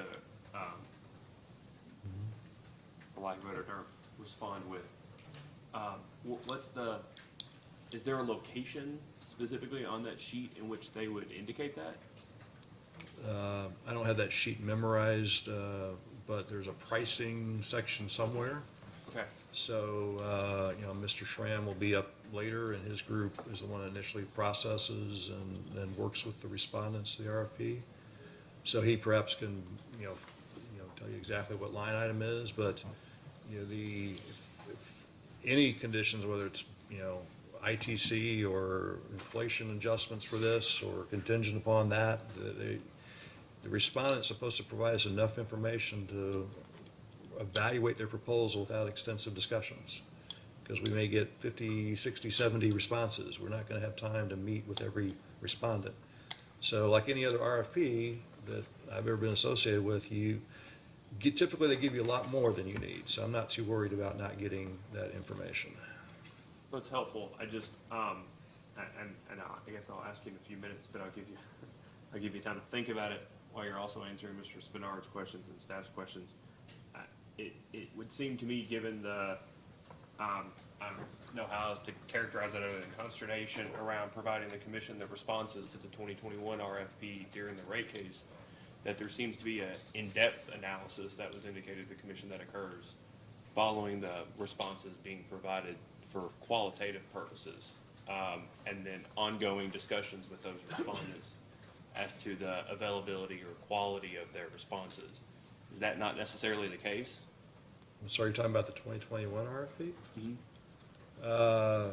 You know, we had a initial screening. That's what resulted in the identification of the potential of a contract with Bright Night, which we ultimately executed on behalf of University of Kentucky, University of Louisville, and several other major accounts. Beyond that, we didn't really do anything else with the RFP. You know, we knew that we had this process underway. We knew that there were other things going on, and so it was felt that there was no need to move forward with anything else at that time. So we didn't really do anything else with the responses. Okay. I'll follow up on that, Mr. Spinard. Thank you, Mr. Chairman. On page 18 of the responsive comments, and this is on the bottom part of the page, there's a sentence that begins, "But this particular RP is nonetheless valuable and historic, using the company's traditional resource-neutral approach that does not begin with the preference for one generating technology over another, as well as reasonable, defensible assumptions about future costs and legal requirements. This RP shows a massive transformative shift in the projected resource portfolio to serve the company's customers in a relatively short time frame." That's a lot of words there. And I want to focus upon the phrase, the portion, "does not begin with a preference for one generating technology over another." Okay. Now, and this is because I don't understand. When we compare an NGCC with an SCCT, for example, does the company consider these different types of generating technologies? They have different economic characteristics. You know, the simple cycle, you know, they both have simple cycle CTs, but with the combined cycle, you capture the waste heat and then make steam with it and turn a steam turbine. So you get more megawatts out of the same BTU of fuel. So if you don't want many run hours, there's no sense paying for all that extra back end stuff for a combined cycle. There's usually a curve that you look at, which is what's the expected capacity factor and utilization, and that tells you where a combined cycle would be more economic at a higher capacity factor. Typically that's around, I don't know, 17, 15, 17, 20%, depending on gas prices. And then below that, you'd rather have a simple cycle CT because you're not utilizing the energy. You're paying more cost, but you're not utilizing the lower energy enough to pay for that cost. So They use the same fuel, but there are much different utilizations in the fleet. So that's what, so that case, they're different technologies in that sense. Okay, and you may not be able to answer this question, but perhaps just provide a summary or a little bit of a follow-up to that explanation. When we talk about the definition of the phrase generating technology, in terms of classifying the generation technologies, what are the major elements or characteristics that render one technology different from another? Okay, so it would be physical performance capabilities. So, we had the discussion with Mr. Cook earlier. Some units depend upon weather conditions to operate, like wind and solar. Some units depend upon fuel to put in the machines. We have some hydro units that depend upon water conditions. So you have what might call the dispatchability or the controllability of the generator. You're going to have, the system needs a certain amount of ramping capability, meaning how much can I move over some period of time. So on a day like today, the min load was probably, a couple thousand megawatts lower than our max load was going to be today. So we have to have units that within a 7 to 8 hour period can move a couple thousand megawatts and then come off again. You have to comply obviously with all environmental rules and regulations, so you got to think about the economic implications of all of that. So it's, again, they're all pieces of hardware that have different, like I said earlier, strengths and weaknesses, and you want to assemble a portfolio that meets the customer needs, because those are constantly changing through seasons and time of day, that can meet those customer needs in the least cost way, reliably. Okay. And so when in the same sentence, earlier in the sentence, when it's in the phrase resource neutral approach, what does that mean? That means we're not saying that we want fossil fuel plants, or we want combined cycle plants, or we want solar plants just for the sake of that technology. It's back to, the customer's telling us what they want when they want it. So how do we get the technologies necessary to meet those needs reliably based on the performance of those different technologies? Okay, thank you. LCOE, and that is levelized cost of energy. And I'm just going to say LCOE because that's the way it's used in the responsive comments. And on page 19, near the bottom of the page, and this is after the colon, the LCOE of an NGCC unit producing the same production profile as solar is unattractively high, but a solar facility without energy storage simply cannot produce energy at night or during cloudy conditions, which any functioning NGCC unit can do.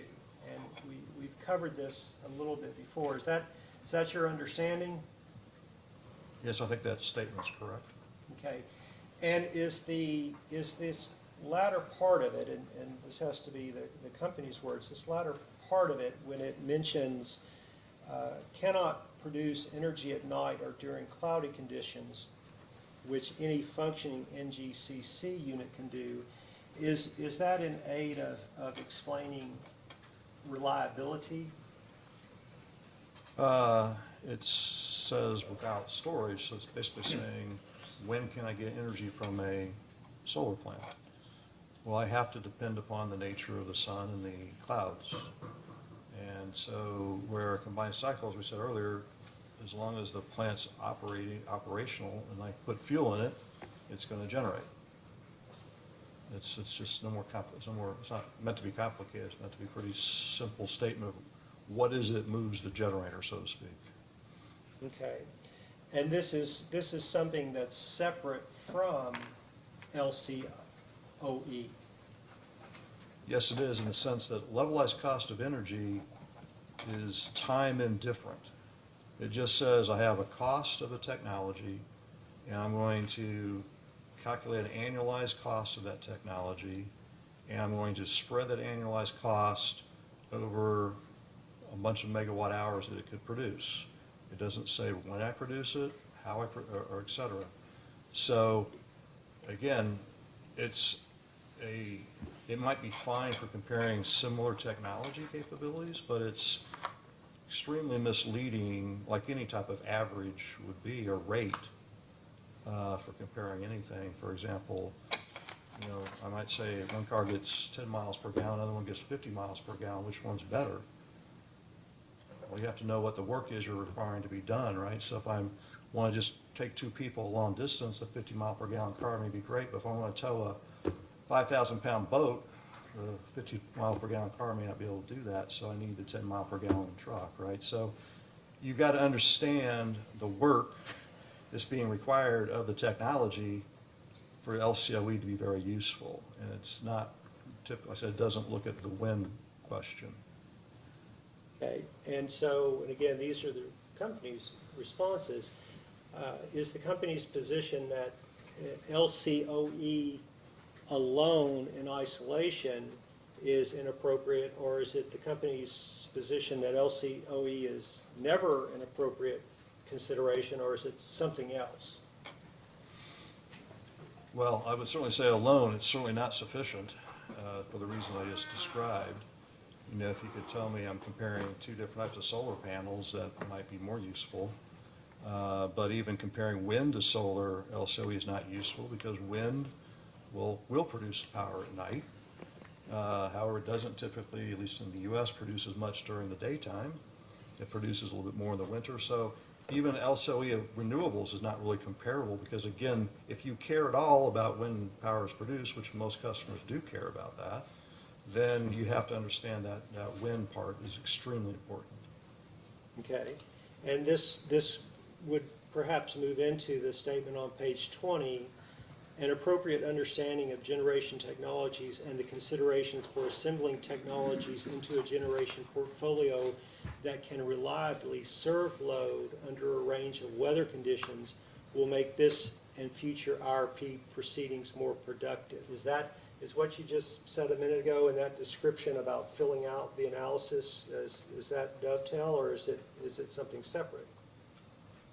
No, it's consistent, I think, if I understand your question properly, with this idea that we had several comments that, was comparing different technologies based on LCOE.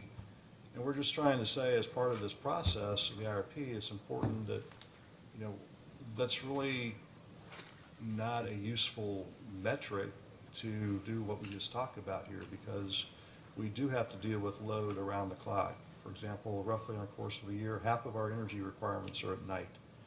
In the wintertime, because of shorter day heating loads, it's more like 60+% of the day is at night.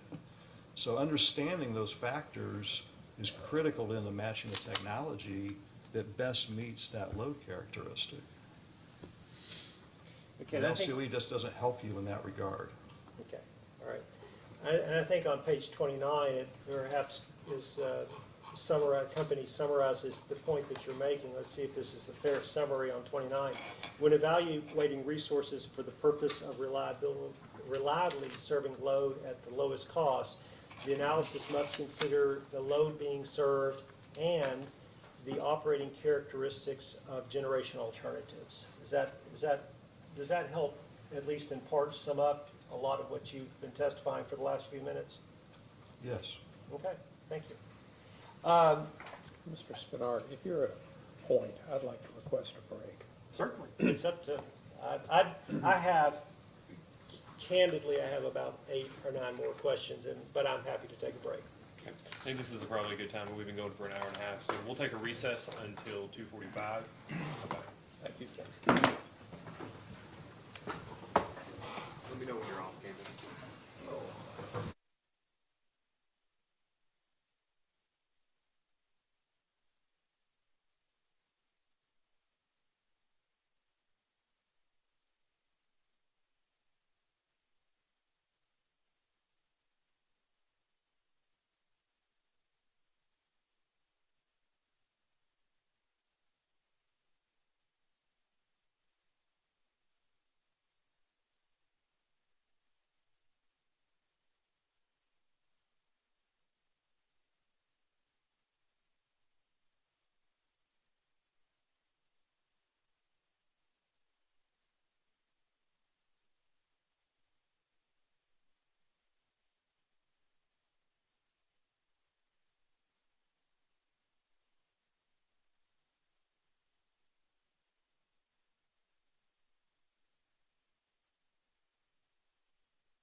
So we'll go to this next session until probably 4:15 or 4:30, make another decision then, but I think it's fair to say we'll go to at least 6 o'clock this evening.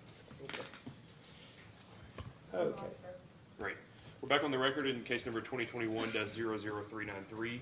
Mr. Spinardi, if you'd like to continue to ask. Mr. Sinclair, you're still under oath. Sure. Yes, and you indicated you're familiar with the PPL's 2021 Climate Assessment Report, and this is the Energy Forward. You, in questions, I believe, from Mr. Wynn, you mentioned that. The Climate Assessment Report, are you familiar with it? Yes, I am. Okay, all right. When the companies are evaluating resources for purposes of the IRP, are the companies agnostic to decarbonizing the PPL generation?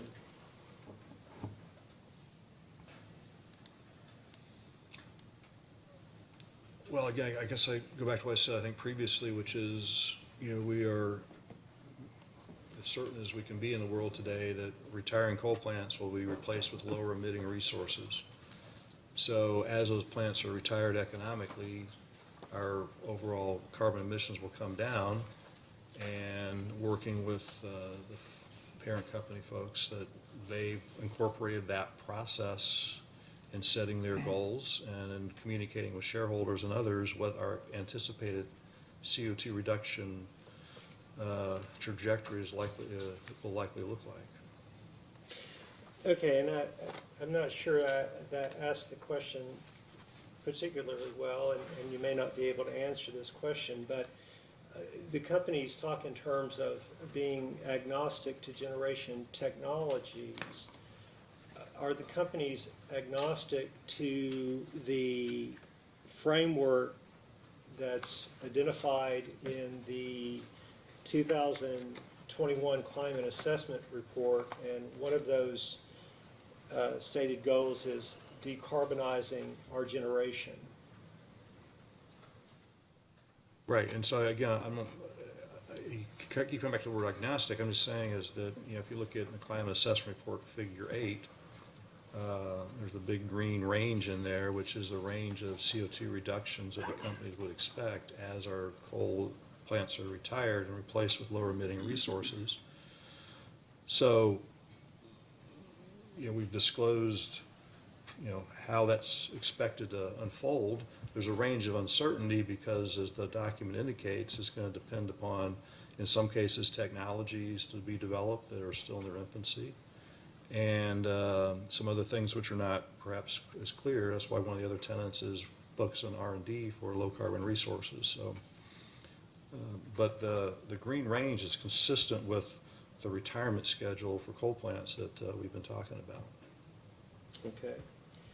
This is on page 39, and this is a portion of a sentence that states, the companies considered all resources according to their unique performance characteristics and sought to create lowest reasonable cost portfolios that could safely and reliably serve customers' load.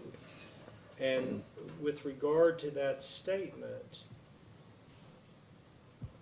did the company's modeling in its analysis relate in any way to one or more of the 4 parts that have been identified by PPL in its 2021 Climate Assessment Report, which is including decarbonization of generation? Well, again, maybe I'm just not being clear, but what I'm trying to say is that, PPL's position described in the Climate Assessment Report is consistent with it is a decarbonization. I said the green chart that one sees on the Climate Assessment Report on page 21, Figure 8, shows that decline. And eventually, in certain cases, reaching net zero, with, in other cases getting back about an 80+% reduction.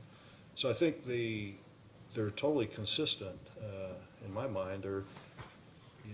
Their process is not divorced from what we do. Their climate assessment report has a lot of the same charts and other things that we see in the integrated resource plan document. Okay, well, we're gonna try to wrap this up. And I'm looking at pages 24 through 27 in the responsive comments. And I'm gonna go back to a statement that I think that you made previously in discussing this matter. Something to the effect of reliable, low-cost, round-the-clock in all weather conditions. Is that an approximation of what one of the stated goals? I mean, how would you characterize what you need to do or what you aspire to do? Right, as we know, customers' electricity needs vary, as I said before, based on the time of the day, the season, et cetera. So in the wintertime in Kentucky, we have to be prepared to serve load when the temperature is below 0, and in the summertime, 6 months later, when it's above 100, and everything in between. Clear days, cloudy days, stormy days. So that's what we're trying to say when I say in all weather conditions. So, we somewhere, I think in all these charts, we show a minute by minute, I think, or view of load, and it's constantly fluctuating. And again, I said before, you have to have a set of technologies, and it's not a one-size-fits-all technology choice. Just like today, we don't have one set of technologies. Okay, so for table 2, and this is on page 26, renewable replacement portfolios, and just looking at the portfolio 1, solar plus battery storage, that would be a portfolio that's designed to satisfy the criteria of reliable, low cost, round the clock, all weather conditions requirement? No, the purpose of table 2 is to say across the top we have what we call generation profiles. It's labeled. So we know in 2019, I think we used 2019 data if I remember correctly, because that preceded the pandemic and the last full-year data that we had at the time we prepared this. And so we know the actual output by hour of the cane run combined cycle. We know the actual output by hour of OVEC. We know the actual output by hour of our Trimble County CTs. And we also know what the actual solar radiance was, and so we modeled that, and we also have some wind data that allowed us to model 2019 wind data. And so we said, if you want to have an alternative set of technologies, it doesn't matter whether renewables or non-renewables, serve exactly the same energy, exactly the same by hour, what would it take of these different technology combinations, right? So in this case, we developed the first set is renewables to replace that generation profile, and then we take at the bottom of that and just calculate on $1 per megawatt, $1 per megawatt hour to normalize it to make it easier to compare. So this is just trying to say I'm using different technology to serve exactly the same hourly generation profile. Okay, and so is the current, in terms of the replacement, in terms of what it's going to, in terms of what it's replacing, is it your testimony that what it's replacing, what's currently in place, is meeting that requirement to be reliable, low cost, round the clock in all weather conditions? Right, so if you go back to the files we talked, or the tables we talked about earlier that show the different expansion plans, all of those expansion plans meet the actual load. So this isn't about load here, this is about generation. And this is going at this issue of levelized cost of energy and why it can't be easily compared, because there really is no one levelized cost of energy. It's a function of what's the generation profile. So, when I said before that, you have to look at the portfolio because other units can run different ways.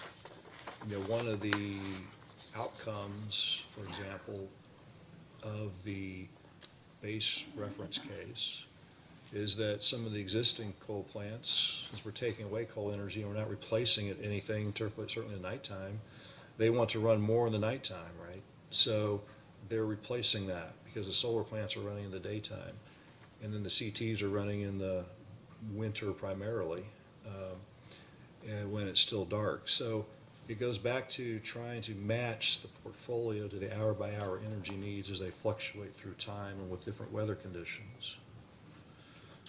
Okay, and can wind generate at night? Yes. And then, let's see about table 4. The last question, hopefully, is table 4. And this is on page 28. This generation profile, this is LCOE, and this is on the generation profile on table 4. And we have columns that, under generation profile, we have 5 columns divided into dispatchable and non-dispatchable, and then also NGCC, coal, SCCT, solar, and wind. Okay, do you have this table in front of you by chance? Yes. So when I'm looking at the column that says SCCT, 9% capacity factor, and I look for the row of SCCT, I get the number 162 through 188. Do you see that? Yes. Okay, what is that 162 to 188 telling me? That tells me that if you want to calculate the levelized cost of energy for a simple cycle CT running at a 9% capacity factor, depending on fuel cost, because obviously fuel cost matters in a gas turbine, you would expect that based on the assumptions to range between $162 and 188 megawatt hours, $108 a megawatt hour, to serve the exact hours that simple cycle CT operated. Okay. And then in terms of page 24, when we talk in terms of the 2021 IRP assumed a solar energy cost of $28.05 per megawatt hour, with the added cost of battery storage and 15% energy losses, a solar plus battery storage system dedicated to serving nighttime energy would cost $126.66 per megawatt hour. And how does that compare to the $162 to $188 megawatt value on table 4? Yeah, well, they aren't comparable for the conversation we just had before. Right, so the $28 solar price means I get the energy profile, goes with the patterns of daylight and the clouds that are assumed associated with that. The 126 says I'm going to take that exact energy and I'm just going to put it in a battery and instead take it out at night instead. It gives you no choice about when you actually do that. It just does it when the sun and the clouds are doing their thing. What the simple cycle CT capacity factor is looking at is based on how we typically run a CT. It would cost 162, which means I can get that energy any time of the day or night, cloudy, sunny, etc., by putting fuel in the machine. So again, it's a different technology application. Are there some overlaps? Sure, on a clear sunny day, they could be very comparable machines. But we've had some hot weather in recent days, and we've been running some CTs pretty close to around the clock.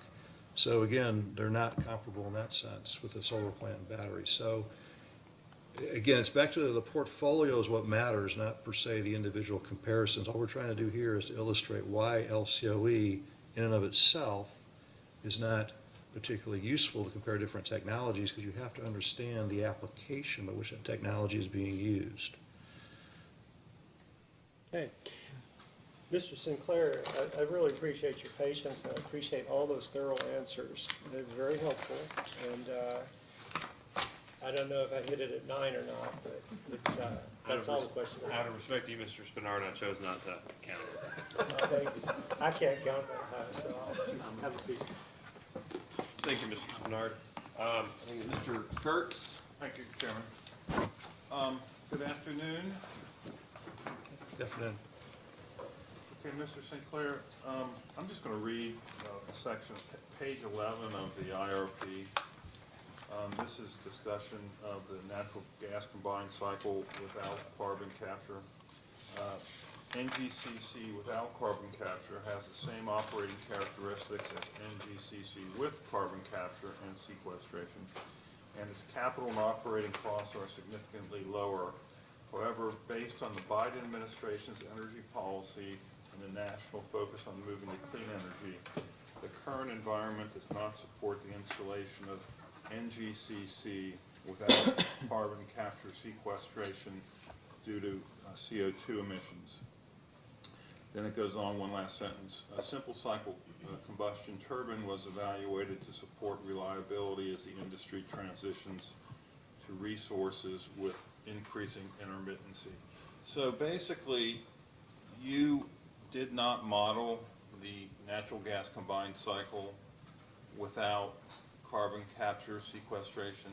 Is that what I understand? As part of our initial filing, but we had a data request after the filing would ask us to do that. We did provide that. I can't remember which data request it was, but we did do the analysis and we removed that constraint.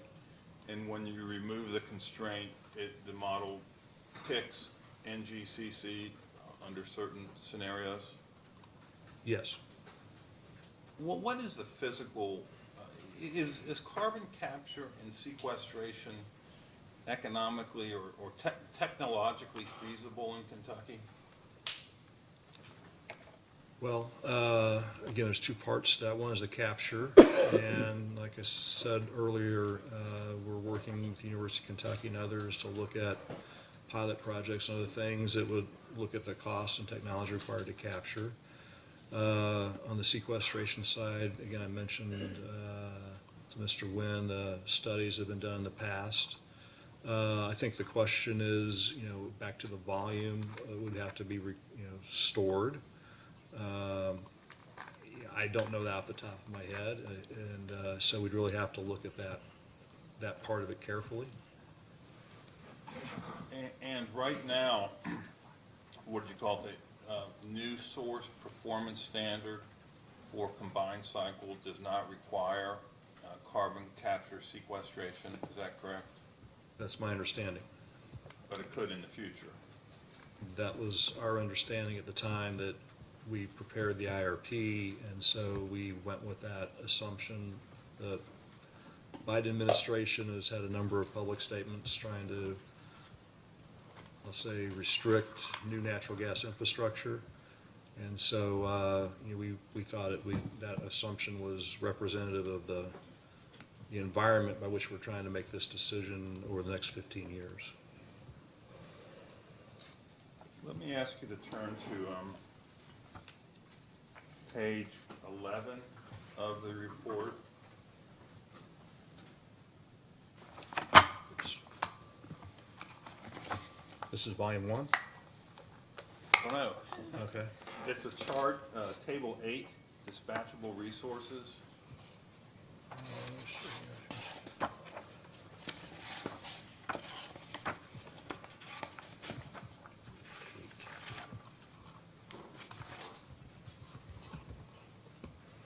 Mr. Kurtz, are you in the IRP or?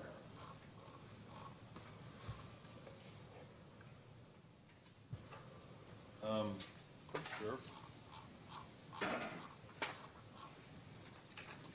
Does page 11 not have a table 8 on it? One of the, You say page 11. The RFP is not paged that way. Oh, I think he's doing the PDF pages. Is that what you mean PDF page 8 of, like, say, the total file? Is that not right? Or no, it's not right. I think there's a page number at the bottom. Maybe it's this. yeah. There's a page number at the bottom. Yes. Okay, just take a quick look. Sync up. Is this the executive, is this the summary? No, I think that's, do you have an awful document? No. Okay, 2 seconds. Yeah, long-term resource planning analysis. Okay, it's in volume 3. It's in volume 3. Okay. Sorry for the confusion. Do you have it? Yes, Rick's got it for me. Thank you. Okay, sorry. All right. It's Mr. Lovecamp, not to testify, but to maybe indicate where this is. The document that he has in front of him now is 2021 IRP long-term resource planning. It's in volume 3 of the IRP. Thank you. So, so the natural gas combined cycle with carbon capture sequestration, you have an assumed capital cost of $2,300 per kW? Yes. Okay. Without the carbon capture sequestration, would the capital cost be about half of that?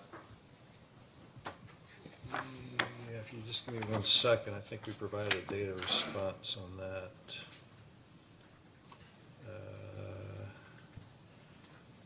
Yeah, it was, I'm not sure who this was, but it was Mr. Wilson responded to question number 26. I don't know if Mr. Wilson told us who that was, but page 404 is a dispatchable resource. We added that, and so it would show a capital cost of $1,008, so a little under half.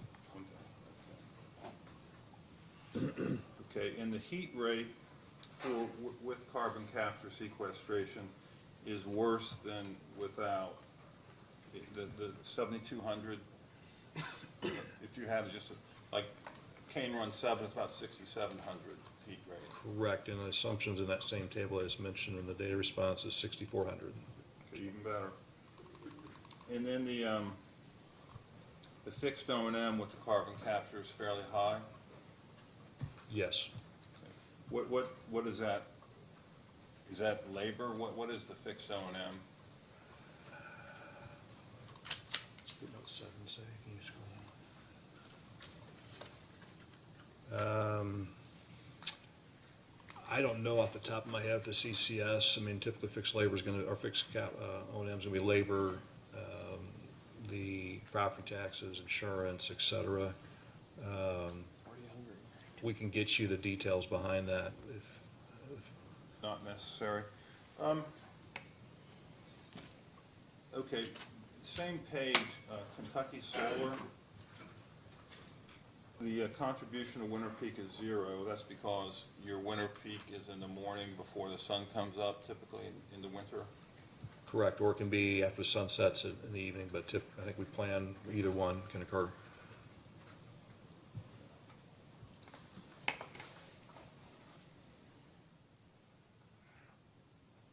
The RFP that went out on June 22nd of this year that you've been asked about, would natural gas combined cycle without carbon capture sequestration be able to submit bids, that technology? Yes, we did not limit anybody's ability to submit any technology. I think you've indicated earlier that your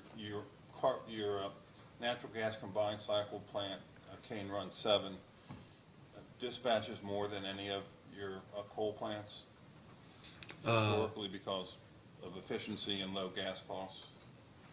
Yes, up until the recent events of the Ukraine, where that typically ran at a very, very high capacity factor because it is cheaper compared to pretty much any coal plant, perhaps except for TC2, which is also very efficient. Has the dispatch of Cane Run 7 been reduced because of natural gas pricing?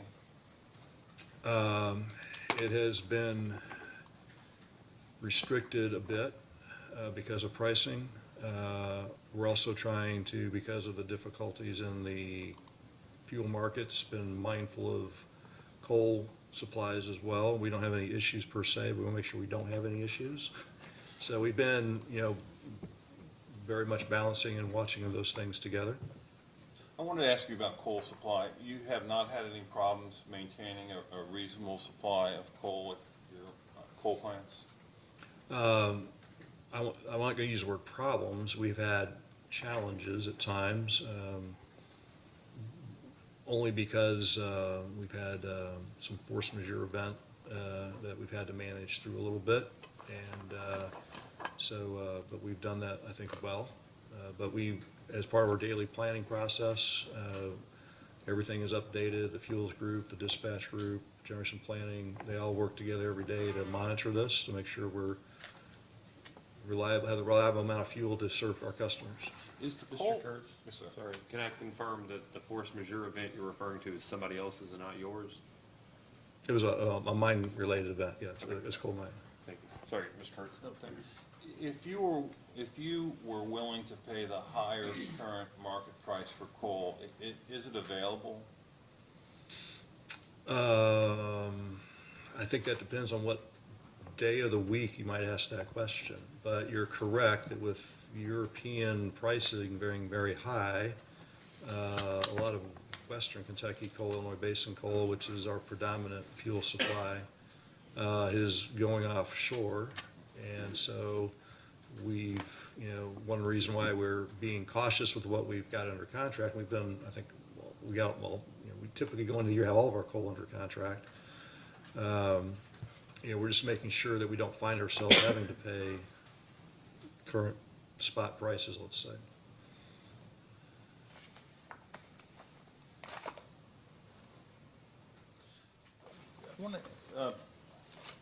Okay, page 8-13.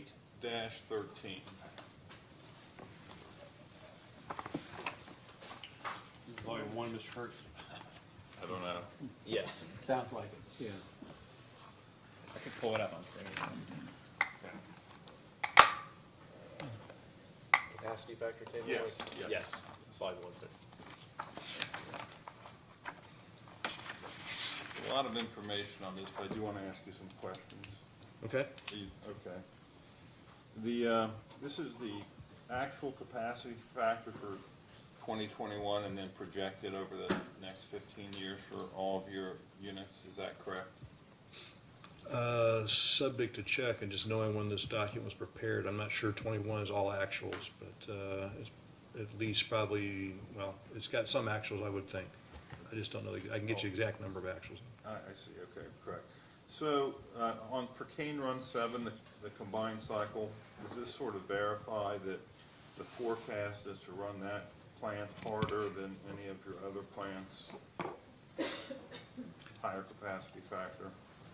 Right, under this gas price scenario, which I think this is the base gas price world, then that would be a very low-cost unit that would run at very high capacity factor, yes. Okay.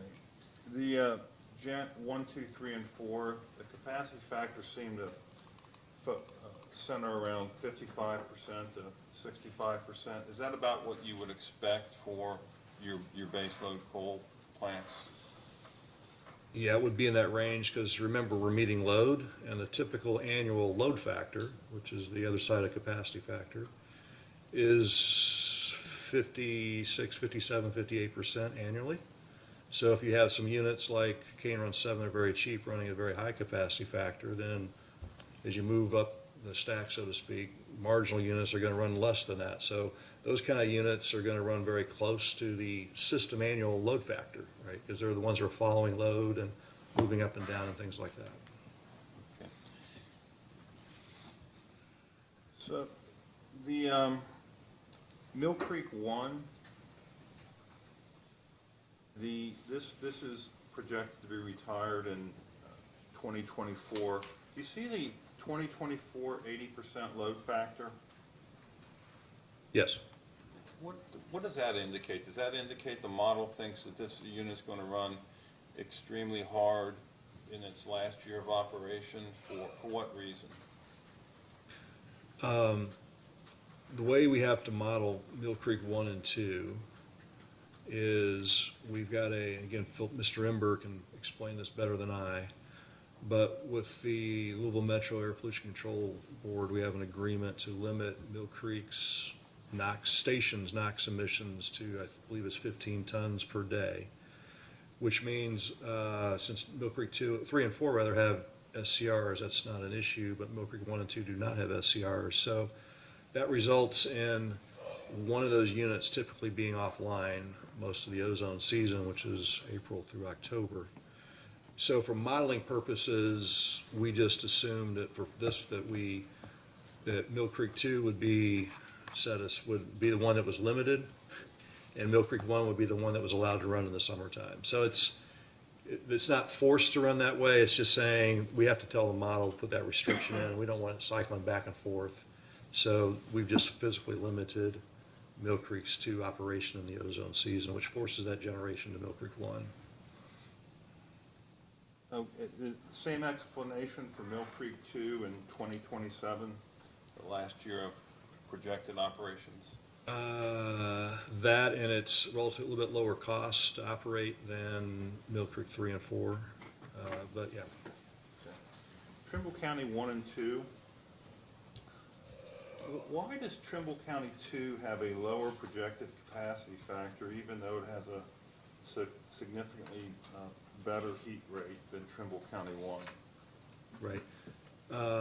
Typically, Trimble County 2 has longer planned maintenance every year, so that has to be taken into account. Again, Mr. Wilson can probably give you more details about the maintenance schedules. And historically, Trimble 2 has had a little bit higher forced outage rate. That's gotten better in recent years in particular, but that's really largely driven by the planned maintenance activities. It's a supercritical unit, requires additional level of maintenance, so that would be the main driver for a lower capacity factor. Now, if you look at when it was actually available to run, it's going to be very high, like you just said. What is the technology difference between Trimble County 1 and 2? We're pretty quickly getting beyond my knowledge level, but Trimble County 1 is a subcritical pulverized coal unit. Trimble County 2 is a supercritical pulverized coal unit, so it operates at higher temperatures and steam pressures, which gives it, Trimble 2 does, which gives it better efficiency than Trimble 1. Do they use the same coal? Trimble 2, because of its environmental restrictions on it, it does burn some percentage of Powder River Basin coal. Typically, it's around 30-ish%. Because it has lower sulfur, it also has lower BTUs. But other than that, they burn the same Illinois Basin coal for the other 70%. So the Powder River Basin moves by rail to the plant? It moves by rail to a terminal, I want to say it's in the Mississippi River, and then it goes by barge from there, or maybe on the Ohio. I'm be honest, I'm going blank off the top of my head here. But once it gets from PRB to nearby, it goes back on barge and then moves from barge to the plant. Any rail problems getting the coal from out west to the Mississippi terminal? No, we have not had any issues. I think the coal team has done a great job of working with our railroad. We've been very consistent in our take of PRB, which has helped make sure that we stay in the queue. That's a process. If you stay consistent, you get better service. If you stop and start, then you perhaps get out of line a little bit, for lack of a better term. So because we've been very consistent in our take, we've gotten good service. Last capacity factor question. The new simple cycle combustion turbines projected to go online in 2028 and run at a 18 to 21% capacity factor. What was that break-even point you were talking about between simple cycle combustion turbines versus combined cycle plants? It's right around that percentage we're talking about here. It's right around that 20% plus or minus, depending on cost assumptions and fuel costs. So what we've said in our model, we constrained to make sure that our simple cycle CTs are running as peaking units, but it is telling you that the model's telling you that as we keep adding more renewables, we're going to want to run our efficient CTs up to that peaking max point, so to speak. Again, a lot of it's going to go back to intermittency and darkness, particularly in the wintertime. Could a new combined cycle plant support the intermittent generation also? Not as well as a combustion turbine, but could it support the intermittency, provide the reliable service around the clock? Well, actually, it would support it just as well. Combined cycle plants move very quickly as well. Again, we've been doing the transmission group, and part of my technology team have been working with the University of Kentucky, doing a lot of interesting academic work to look at different generation technologies and what they would be required to integrate different levels of renewables, intermittent renewables. And so because they do ramp much more quickly than, say, coal units, gas, whether simple cycle or combined cycle, are very useful at supporting intermittent generation, and particularly the more that you get, the more you're going to need that capability. Did you say that the combined cycle would be better at supporting the intermittent than the combustion turbine? Well, it could be better depending upon, again, if you think about it, I've got nighttime energy to serve. So if I can follow the volatility of solar in the daytime, and then I've got the energy there at night. So depending on the rest of your fleet capabilities, then it could be very useful in that regard, right? It's a matter of mix too, because I don't need all, just like today, we've got a mix of coal plants and simple cycle CTs and combined cycles, right? So again, it's about finding that right mix. On that issue, we'll go back to the infamous page 11 from some volume somewhere. The capital cost of the combustion turbine is listed at $885 a kW, and you just indicated that the combined cycle that you modeled was $1,007 or something like that? I think it was $1,008, but yeah, close enough. Okay, so it really isn't much more expensive to build a combined cycle versus just simply a combustion turbine. Right, because they both have combustion turbines. Right.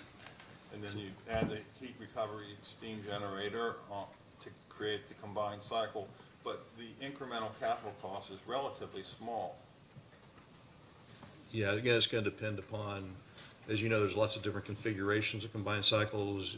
K107 is 2 gas turbines and 1 steam turbine. You can make a lot in the IRP. We typically have assumed 1 simple cycle CT with 1 steam turbine.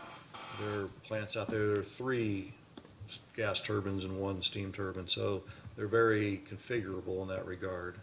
So the percent is going to be a function of what that configuration looks like. And for that extra incremental capital cost to go with a combined cycle, you get a heat rate at, you said 6,400 versus 10.5 with a... We're showing 9,700 here. Oh, I see, okay, 9,700, but 9,700 versus 6,400, so you get a much better heat rate, much lower cost of generation. Mm-hmm. Yes. But again, if you need to be able to use it probably north of that 20% to get the benefit of that extra capital. And if you have it, and if you have it, and has the lowest heat rate, depending on fuel cost, you will use it a lot. At least Cane Run is certainly an example of that. Correct. And the other aspect of that, which I think we showed in some of the data requests where we ran the case with the combined cycle without carbon capture as well as the 2 carbon price cases, is because of that low cost, it emits 60% less CO2 than a coal plant. So you can actually potentially get bigger at some point in the process here, CO2 reductions up to a point than you would give to the simple cycle CT, right? Because again, you're back to, you have more potential to displace coal generation with a combined cycle plant, right? Right, so when the combined cycle is running, it's emitting less CO2 than a combustion turbine, and certainly a lot less than the coal plants, so it could have a significant CO2 reduction for your fleet. Yes. On your existing combustion turbines, the Trimble County 5 through 10, the big ones, is there generally a minimum run time? You would not turn those things on, one of the units on for just an hour, would you? You would want a minimum run of, I think Mr. Cook asked you about page 23 of the comments it showed. You recall that? Yes. What is a sort of the general minimum run time for turning on a combustion turbine? I don't know that we have a hard and fast rule. If we're, in the normal commitment of a CT, we got to meet load. So whatever is available to meet that load. If we have to run it for an hour, we'll run it for an hour. But because we carry reserves, et cetera, we'll try to stay ahead of the curve. and then allow for a little bit longer runtime, because again, part of this maintenance cost on a CT is some combination of starts and runtime depending on the manufacturer. If we had a unit strip offline and we gotta pick back up to meet load quickly, then we're gonna start what we have to start and run it. If that reason that, we had to do that was some coal unit tripped offline briefly and they got their problem fixed, then we're gonna turn the CT back off and we're gonna let the coal unit run. So, Mr. Schramm's in charge of that whole dispatch center, so these type of things are probably better addressed to him. But I say intuitively, I agree with you, we don't economically want to just run things for an hour, but if that's what it takes, that's what it takes. I get that. What are the startup costs for a combustion turbine? I don't know off the top of my head. Again, it's going to be a function of the manufacturer. They have different approaches to how they handle those start costs. Again, Mr. Schramm might be able to give you a rule of thumb that they're using for our machines. And in order to stay under warranty with a manufacturer, you can only turn these units on so many times per month or year or something until you get, is that a consideration? These machines are all old enough, I'm not sure I even thought about warranty issues in a long time. But there is and again, I'm going to be off on this a little bit. GE machines have a different approach to run hours and starts than do Siemens machines and do the Alstom machines that we have. So, again, I think I'm not going to put this burden on Mr. Schramm, or maybe Mr. Beller might remember, but there is differences, and that drives in when you have to do your major overhauls on the turbines. Okay. What about environmental permits? Does that typically limit the amount of starts and stops? We have differences there. My recollection, again, Mr. Ember might know this off the top of his head better than I, but my recollection is Trimble CTs, where those are permitted, we don't really have any constraints there per se. I do know some of the Brown CTs have limits on run hours in the course of some period of time that rolls through time. So we're very mindful of, the dispatch group is, of staying on top of run hours for those machines to make sure we don't find ourselves in violation.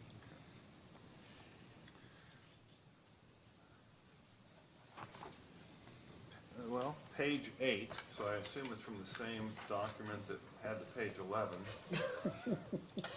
So, if you could turn to that, I just have a question about this. Okay. Okay. In the middle two paragraphs, you end up, or somebody ends up, in simple terms, for every 1 megawatt hour of energy stored, you get 85% that can be used. 8.5 megawatt hours can be used. Do you see that sentence? I think we're in a different document. Well, I apologize, man, it's a different page 8. Okay.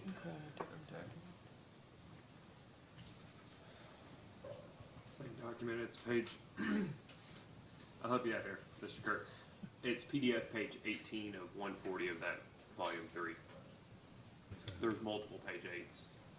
Okay. We might not have a substantive order in this case, Mr. Riggs, but I do recommend to staff to include in the final staff report something about a consistent numbering pattern. Okay, I think I have the document now. Okay. So this is that, the efficiency loss of putting energy into a battery, only 85% comes out? Yes. Okay. At the end of the next paragraph, there's another efficiency loss metric of some sort. I think it's because this is, you can't, something called SOC.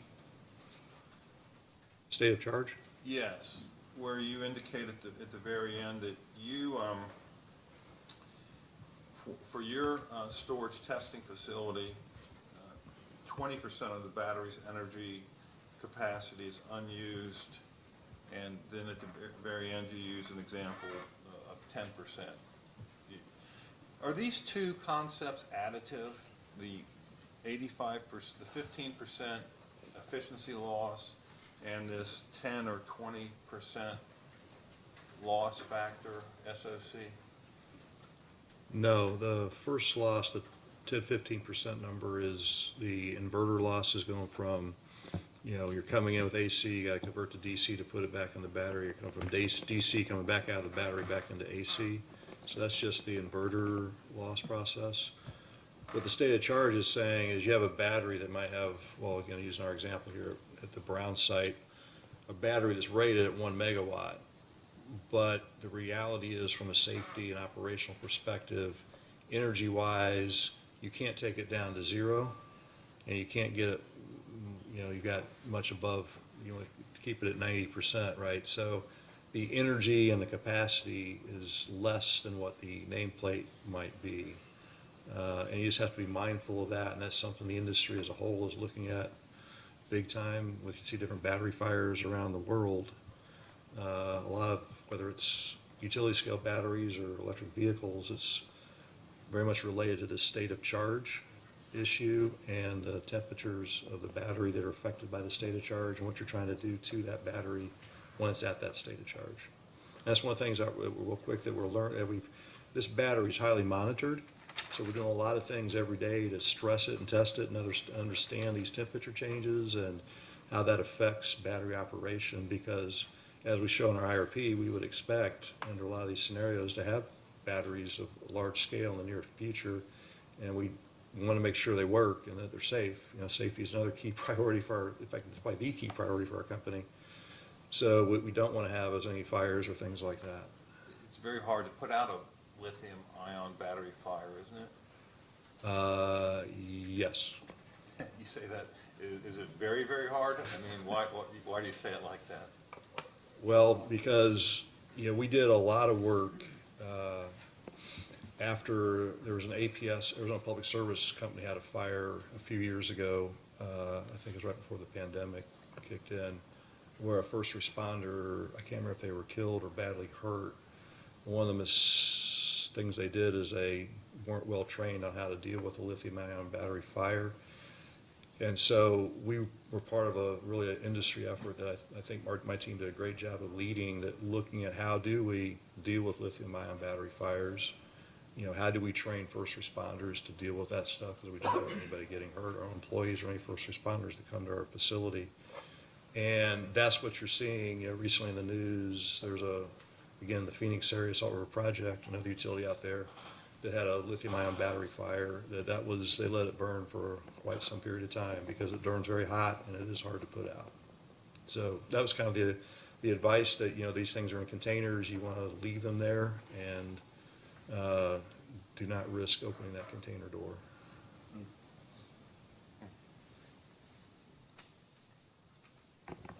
Okay, real quick, this page 5-1, you don't necessarily need to, I just want to read. Reliable, low-cost electricity is critically important to the Commonwealth's economy. As a leading manufacturer of automobiles, steel, and other products, Kentucky was the 7th most electricity-intensive U.S. state in 2019, as measured by the ratio of electricity consumption and state gross domestic product. That's a concept you're familiar with? Yes.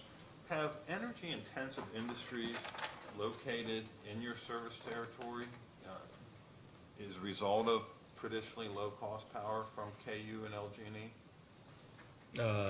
Yes, I think it's been widely reported that Ford, it's called Blue Oval Battery Plant in Glendale, is here. And Mr. Bevington's also in charge of economic development, so he could probably answer questions about that to the extent he's allowed to. But my understanding is energy cost was important to them because they are a very high load factor, large electricity user in the battery manufacturing process. And it's a $5.8 billion investment with 6,000 new jobs? That sounds right. I don't know that off the top of my head.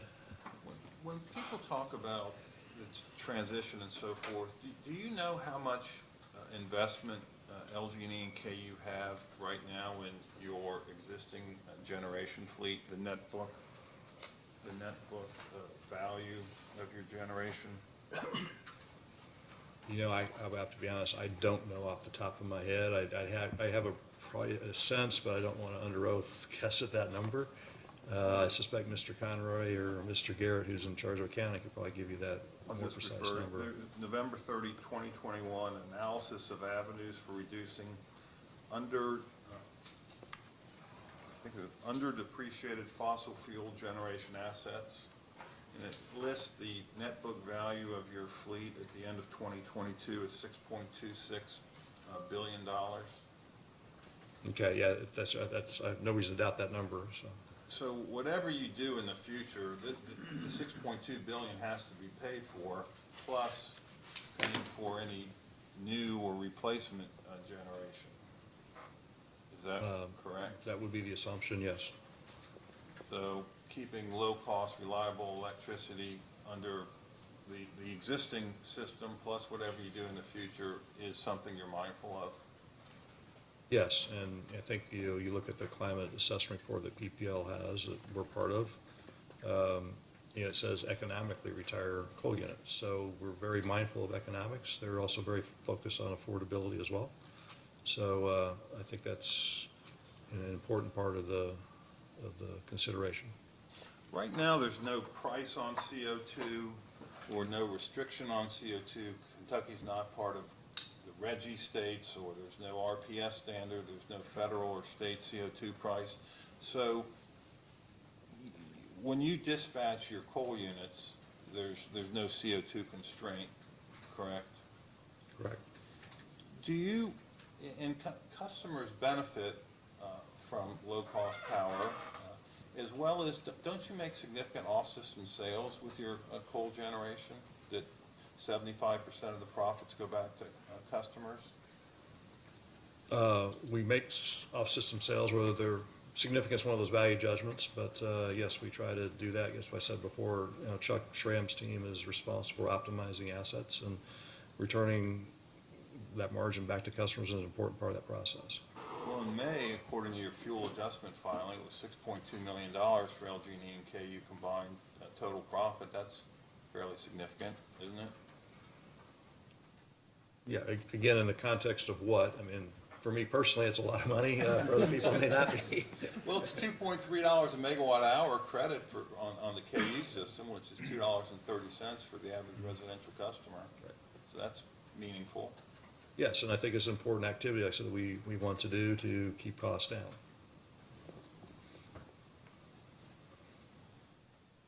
down. Oh, one other thing I want to ask. The good neighbor policy, this cross-state pollution rule, that's a NOx issue, correct? Yes. Okay. And there's no NOx concerns with natural gas combined cycle because they will have SCRs on them, correct? I think that's another question that's better addressed to Mr. Ember. You're getting into site-specific things and what is required to meet the air quality issues at a certain site. So whether that's required is going to be very specific to the permit of the existing, or of the proposed unit.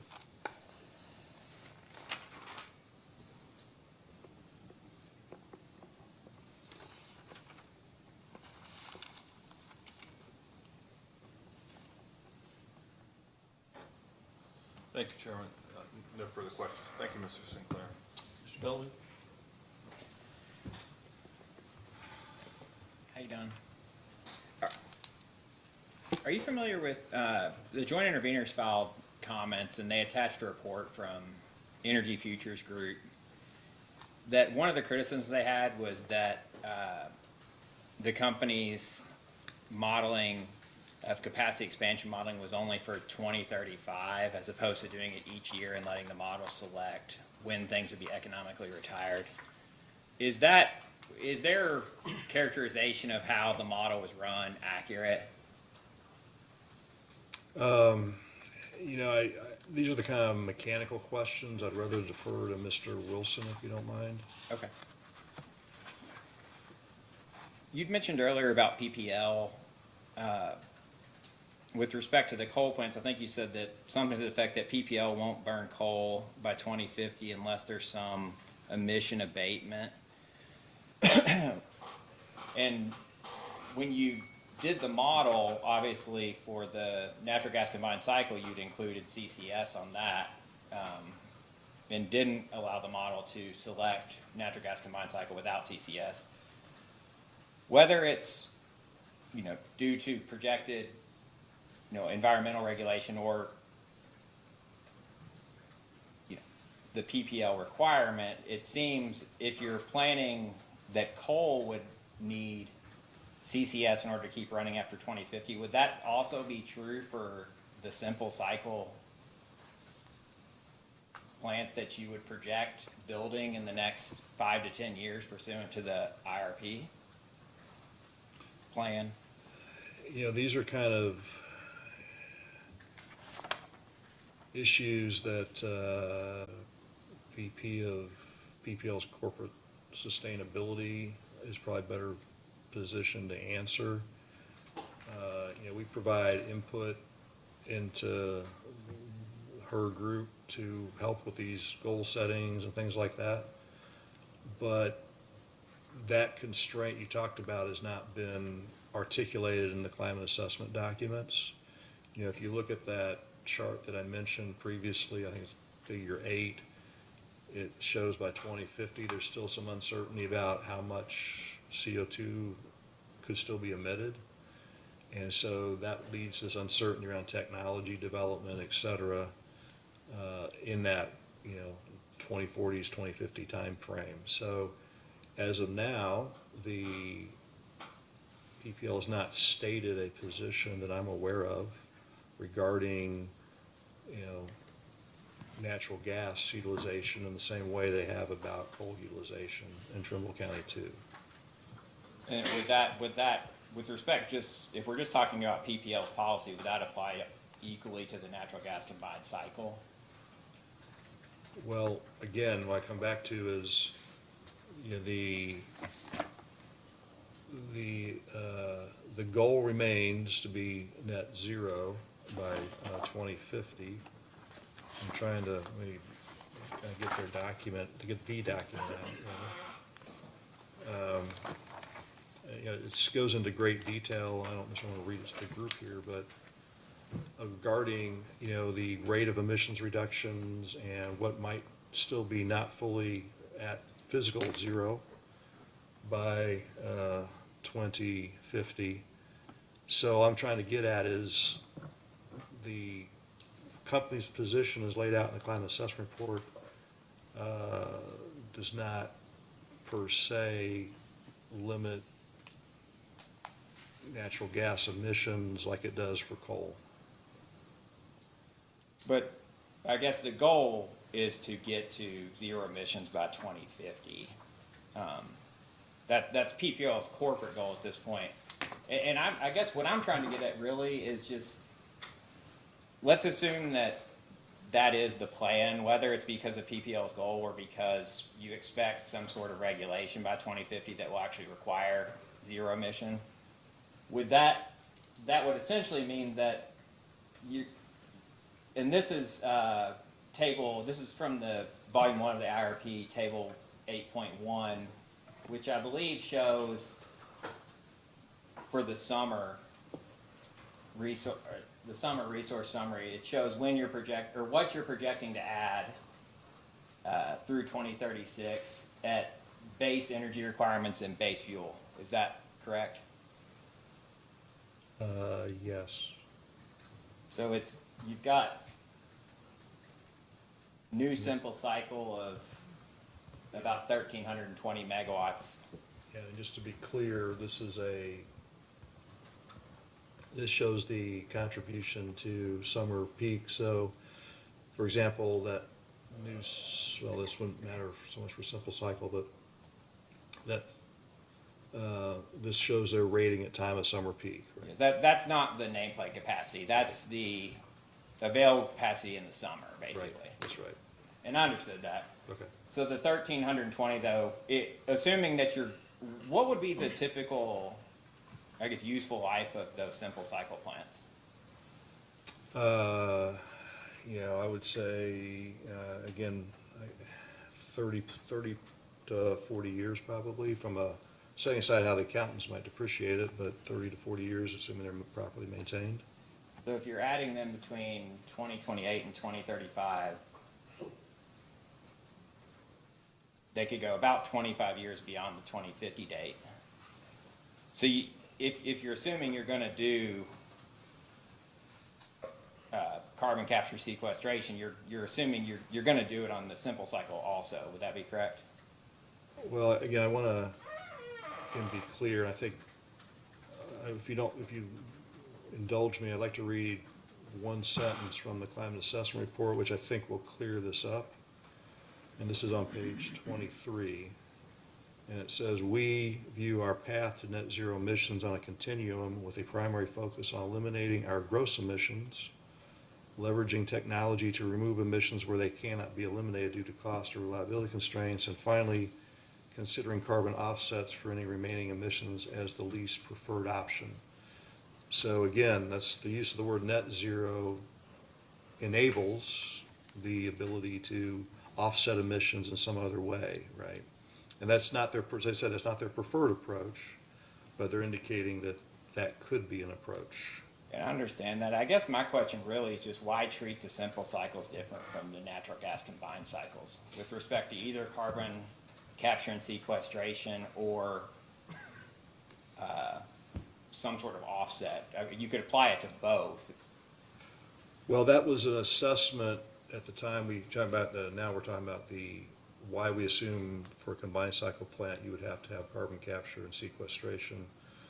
That was driven by some rumors and other things going on in the industry at the time we were preparing this, that was looking to reduce as much as possible, or the Biden administration reducing as much as possible new gas infrastructure. I think there's a recognition that in the near term, at least from a reliability perspective, totally eliminating natural gas from a peaking perspective is a tall order.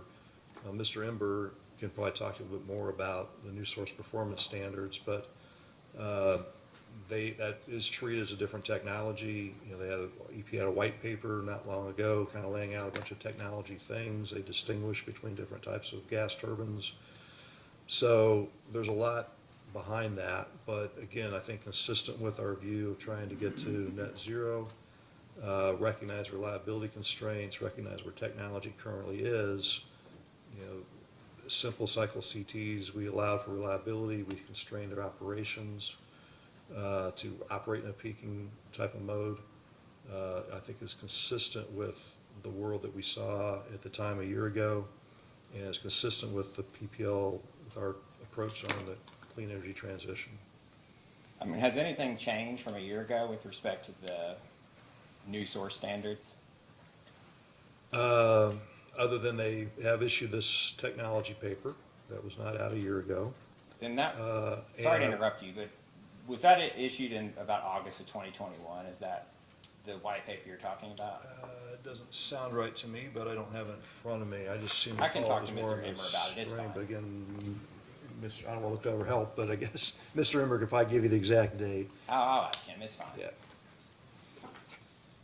The other thing I would say too is, I think given the recent Supreme Court decision in West Virginia, I think we've got greater clarity on perhaps the tools available to EPA to approach the carbon issue. So I think there's a lot of talk that we would expect something sooner rather than later from EPA around this new source issue. And Mr. Ember might be the better person for this question, but is the company's position that the recent Supreme Court decision had any effect on the EPA's authority with respect to new source standards? Yeah, you I'm can not an expert completely in that defer to area Mr. at all. Ember. I'm sorry. You don't know, I'm sorry. Yeah, I don't know. Okay. And this was kind of a question. The question I just asked, I think it was asked here, kind of asking why there was a distinction, and I believe Mr. Wilson had responded to this, but you kind of referred to this same thing, so I figured I'd kind of ask you about it.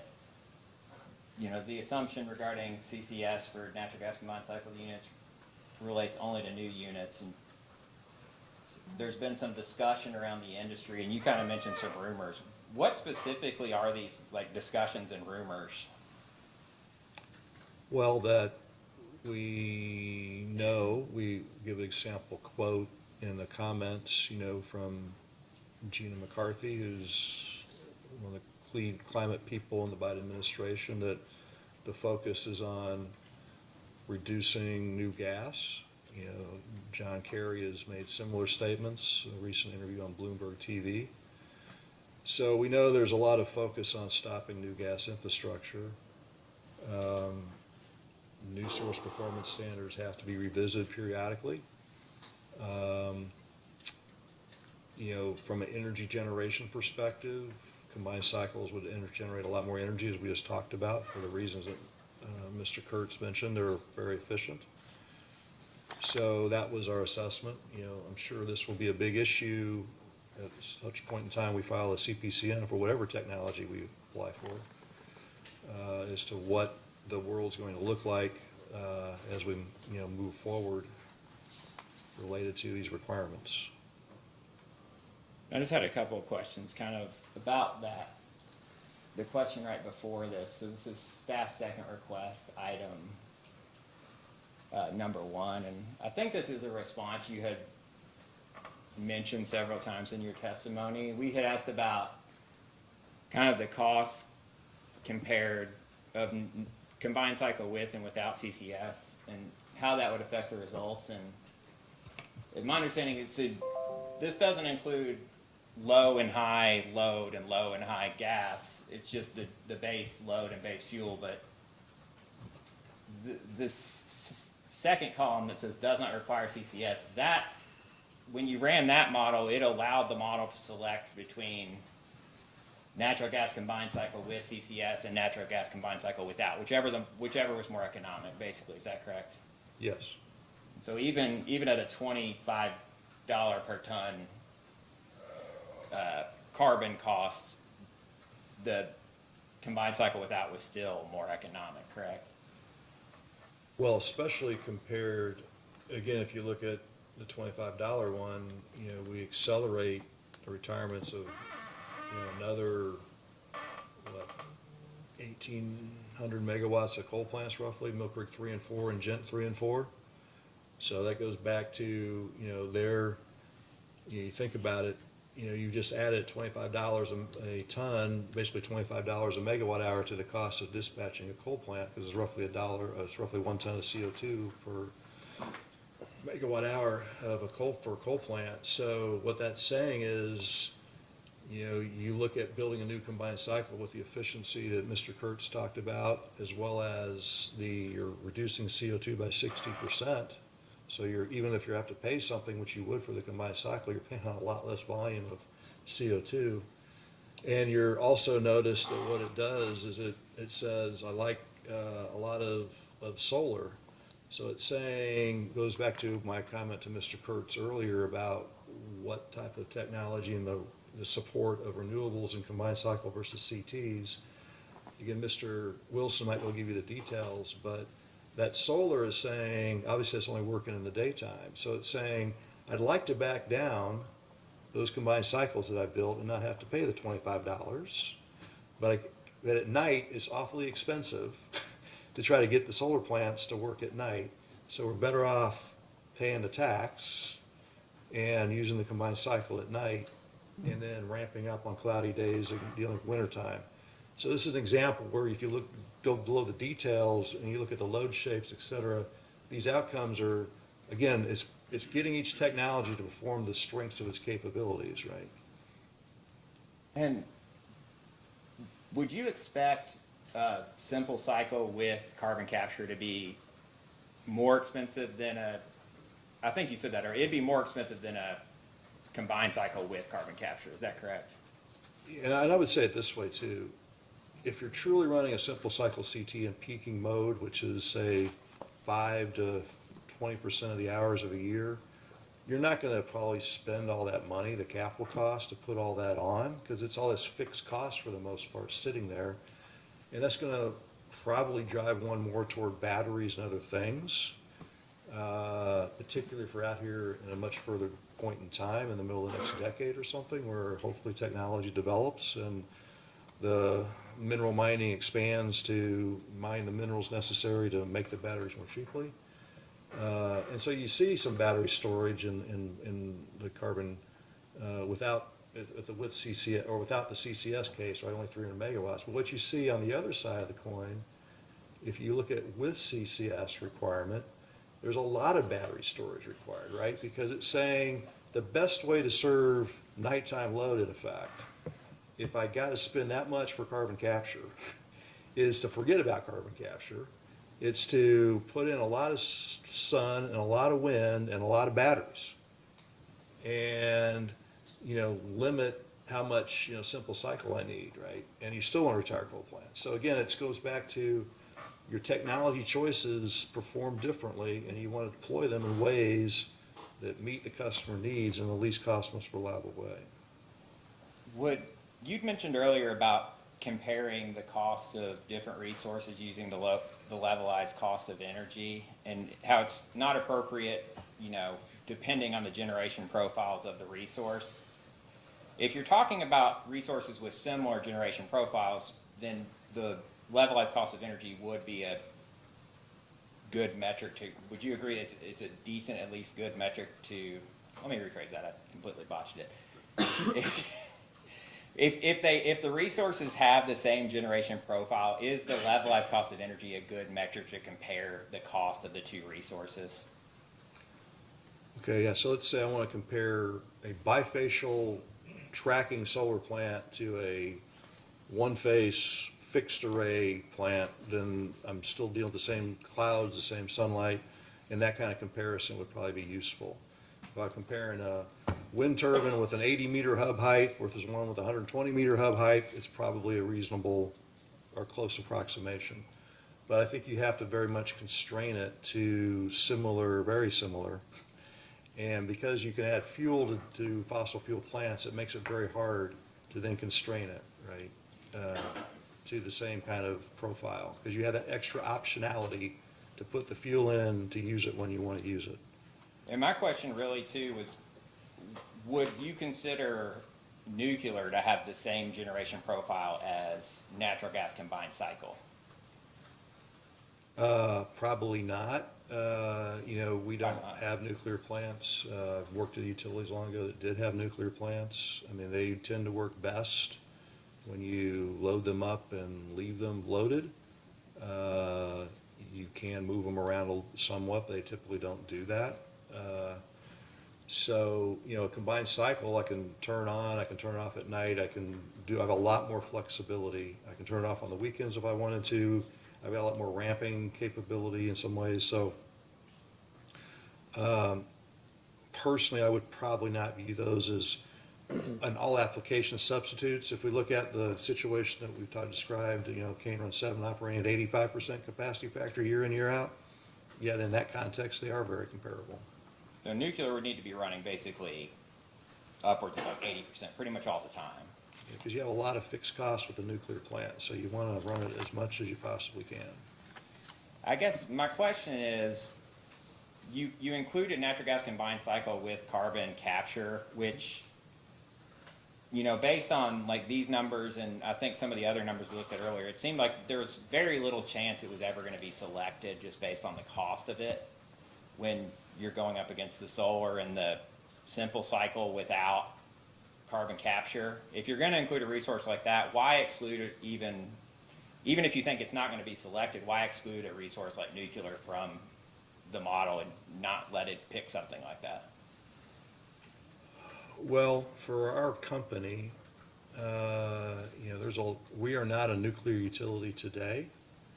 Again, based on my past life, I know a little bit about nuclear, enough to ask a lot of questions. We're certainly talking to people about that. But that's probably a multi-decade journey if you started today, and involves a lot of money. And so I think this is one of those things we will have to do a lot of research and understanding. We've had some conversations with some existing nuclear utilities about the process. We are likely to have some conversations in the near future with some NRC folks about process. We're talking with Idaho National Labs about possibly doing just a site study. But it's a lengthy journey, and you have to have people who really know the nuclear process. There's a public acceptance issue of nuclear that's a big issue. So in the 15-year time horizon that we're talking about here, in the IRP, we mentioned nuclear and as a resource we did not look at, but we just did not feel like we were well positioned. You know, there are other utilities in the nation who are currently nuclear utilities, who have sites and other things that have that capability. You know, they are talking about nuclear in the 15-year window we're talking about here. But given that we'll be a new kid on the block there, I would not anticipate us being, you know, the first guys to do new small modular reactors. I think that would be unwise. And I don't think like I said, that's something that's being explored, but it's very preliminary, trying to understand the resources, the knowledge, the skill sets, et cetera, to even play in that arena. So you kind of mentioned, I think there was a statement in the IRP with respect to nuclear that said something to the effect that it's something that might be economic under certain future circumstances, but you know, it's something to be looked at in the future. And you kind of indicated you are sort of dipping your toes in the water, I guess.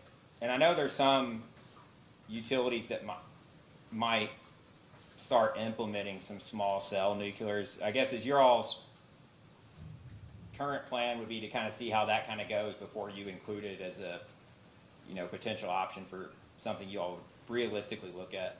Yeah, and I would, using your analogy, I think we haven't even gotten, we're looking at pictures of the resort that has the pool. We haven't even gotten to the pool yet to put our toes in the water. Yeah, I think it's important in these kind of decisions that you have good information.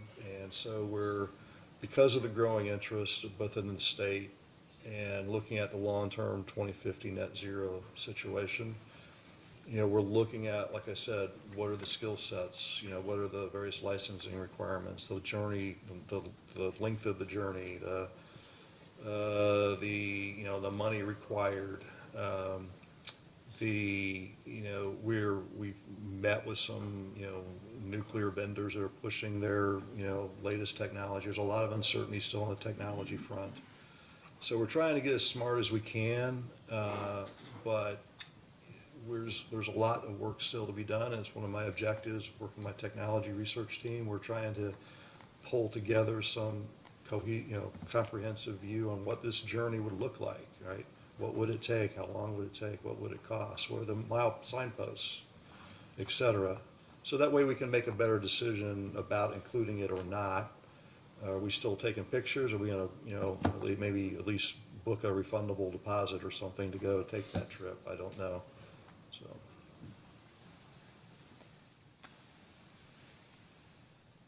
Because when do you think you'd have a better, I mean, is there currently any kind of plan to, you know, in the next 3 years have, you know, bring in some expertise and figure out if that's actually something that would be viable, or the next 6 years, or is it something that's just so preliminary that you have really no time frame?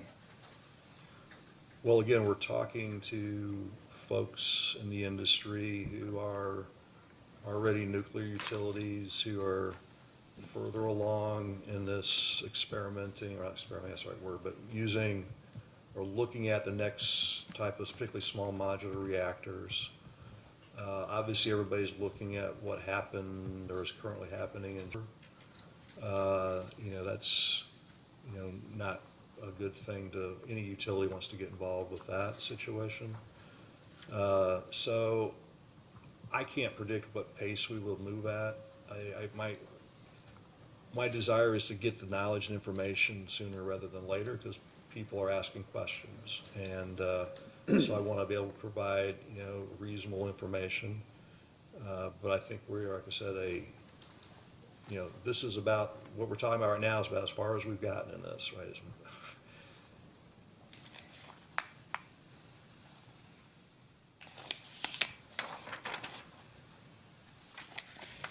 Just switching gears, and this might be a better question for Mr. Wilson, but the summer, LG&E and KU's summer reserve margin there was a range, it was 17 to 24%. Is that accurate? That sounds right, yes. And my understanding, the higher range, and you can correct me if I'm wrong, but the 24%, was that the 10 years with one loss of load? Is that the 24% reserve margin? Yes, the higher range is driven by that 1 in 10 event. And the lower range is based on an economic evaluation that compares the cost of unserved energy to the cost of capacity. Okay.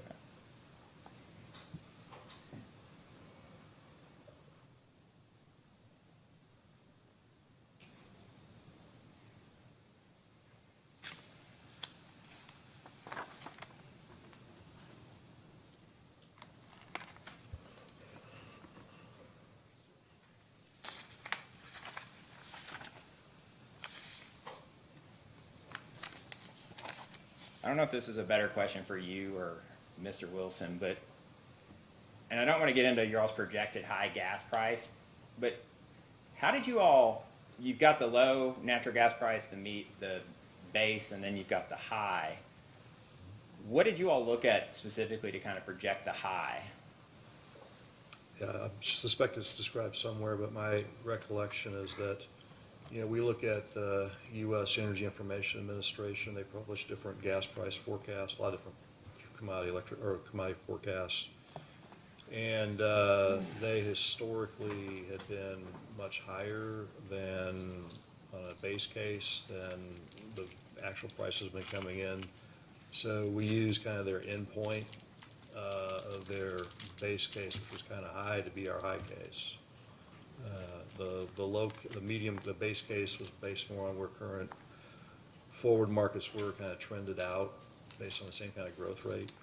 And then the low case was based more on kind of what we'd seen during very low gas price scenarios where we had, you know, high production and from the gas industry that kept prices pretty close to, you know, short run costs for them.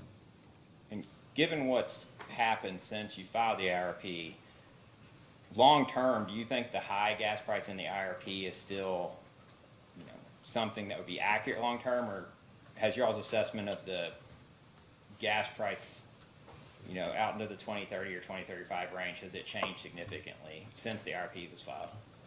Well, I mentioned earlier in a different questioning that we repeat this process every year, so we're in that middle of that process right now.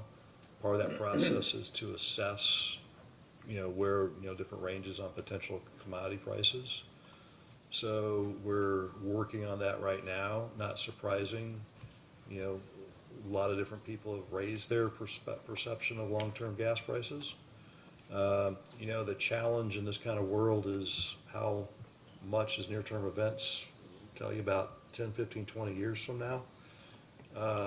So I suspect that, you know, based on the things we're seeing out there from EIA in particular, that our overall low base and high will be shifting up in this year's business plan compared to where it's been.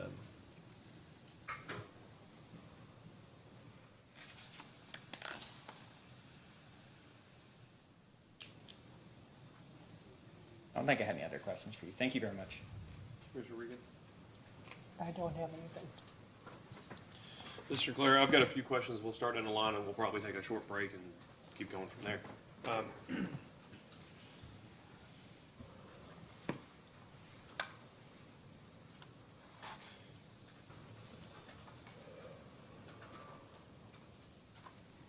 Your all's gas that you use for Cane Run 7, is that, do you all contract for that out months, 6 months, a year, or do you all take the spot price on that, on the gas for that unit?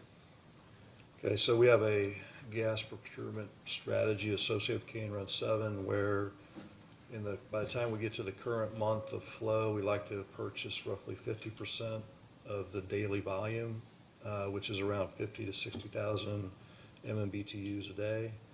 And then the rest we purchase on a daily basis. We, much like on our coal market, our coal portfolio, we take a portfolio approach to that as well. So we go out periodically for forward gas procurement, and so we sort of build up that 50 to 60,000 MMBTUs a day over the course of several years typically. So that way we're not trying to time the market, we're trying to reduce the volatility in customers' bills. And that's what I wanted to ask you about. Well, let me just, as a follow-up, that's similar, well, is that just for K-Run 7, or is that across the entire gas fleet of LG&E KU? Yeah.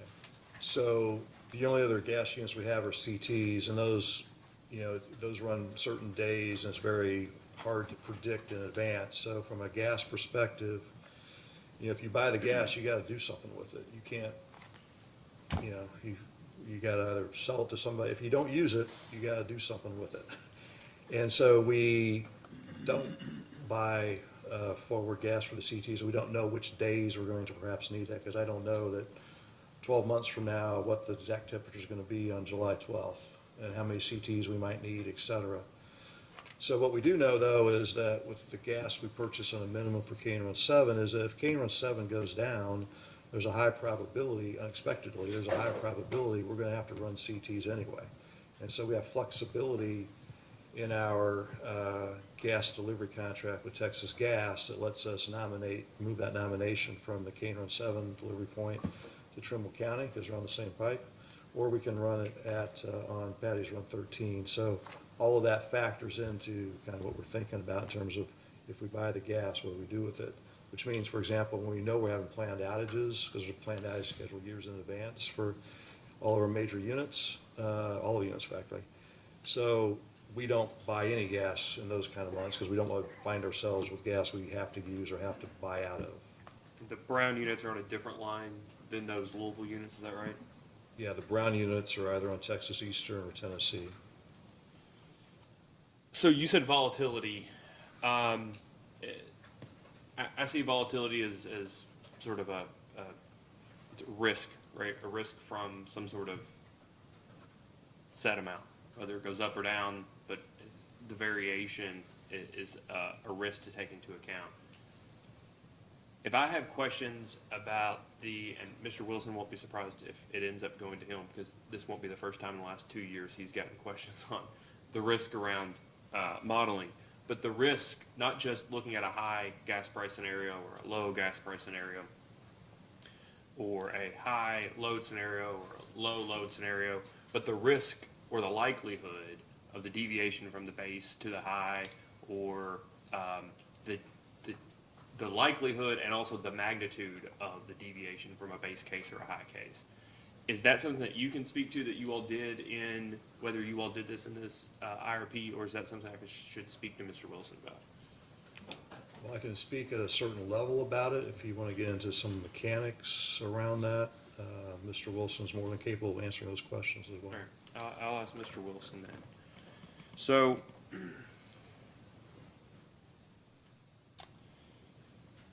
want to jump around a little bit. First, I want to ask you about the 2,000 megawatts of base usage. That's referred to in LG&E and KU's response comments to the intervener comments, where the interveners took issue with this use of the determination of base load, and I think the company's comments in response took issue with that critique, but also noted that the utilities have a base amount of demand, which is about 2,000 megawatts. Do you remember that? Yeah, I see it right here, yes. You have it in front of you? Yes, I think I do. I can refer to it. I just don't know which one of these 2 dozen tabs Mr. Lufkin's it is. product looks like page 15. Got the comments? Page, what was that? It says 15. 15. The bottom of page 15? Yeah, there we go. Well, no.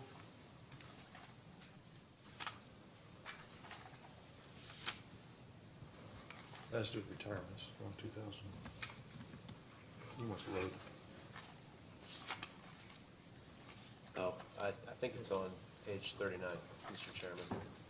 Thank you, I was getting there. The discussion of the term baseload. Yeah.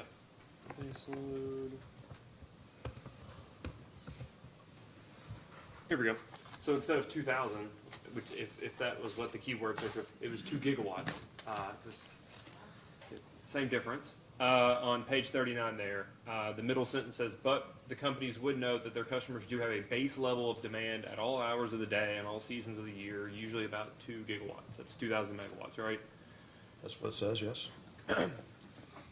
Given the retirements that are expected in Mill Creek 1, Mill Creek 2, and Brown 3, and even assuming you use the term, the old-timey, I guess, term, base load, will there still be those will there still be 2 gigawatts of base load generation to serve that base amount with those retirements?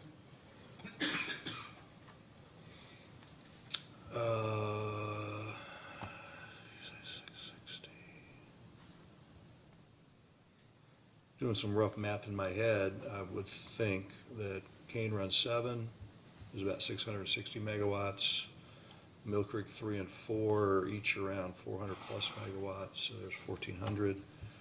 Jet 3 and 4 are each 500 megawatts, so there's, another 1,000. Our share of Trimble 2 and Trimble 1 would get us another, 800 or so combined. So yeah, we'll have more than 2,000 megawatts at that point. Okay. That again assumes no outages, other things, right? So clearly you have to have maintenance, other things have to be managed during the course of the year, so. Yeah, or coincident outages, right? Well, I promise I don't have a lot of questions about those, but that's a point of contention in this case, right?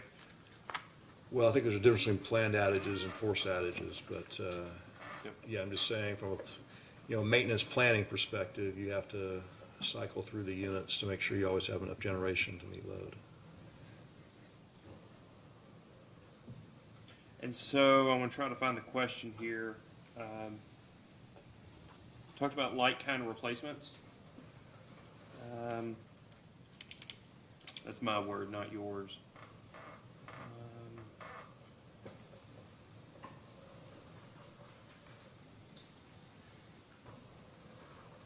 Yeah, you talked about, so you should have enough base load generation to meet base demand, as those terms are used in this case.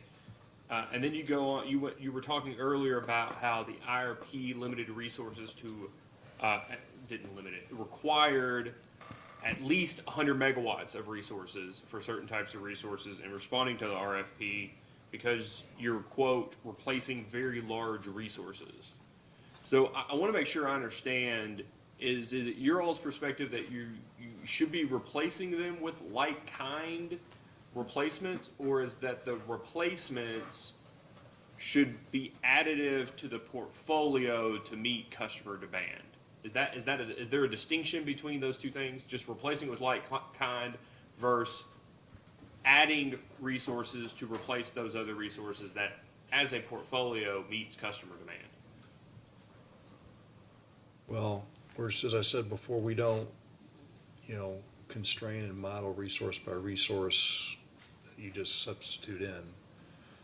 So what we're saying is, when you look at our overall obligations, these units, all of them that will retire, one, they can all contribute very easily to meeting peak loads, winter or summer. They can also generate energy year-round. So if we're removing 2,000-ish megawatts out of a total generating fleet of roughly 7,000+ megawatts, you're going to have to replace that if you're going to maintain the same level of reliability back to the 17 to 24% number, right, in the summertime. So pulling this out means you got to put back roughly a couple thousand megawatts as well. Close, not. Do I have to have exactly all the energy generation? No, because as we showed before, what we're adding back from an energy perspective is largely solar energy, which is largely in the daytime, right? And CTs are being constrained to running, 20% of the hours or less. So the resources we're adding back generate a significant, I would argue, most likely in most of these cases, a lot less energy than the resources we're going to add to that, which I was saying before, that means we're going to lean on the remaining units to run harder. That's what I just want to clarify that when you say replace, what you're saying is to keep the same level of reliability or the same loss of load probability in each hour of the year, to take resources out and rerun that LLP, you effectively need the same amount of energy to be produced in each one of those hours as was removed, regardless of resources, right? Because load is unchanged, so we're not changing load. So Shape load is is a still the same. constant, and then so what are the set of resources? I'm pulling these out, and then what resources I need to put back in? They don't have to be one for one, because again, I've got other resources in the portfolio. So those dispatch differently. So that's all I'm trying to get at. Yep.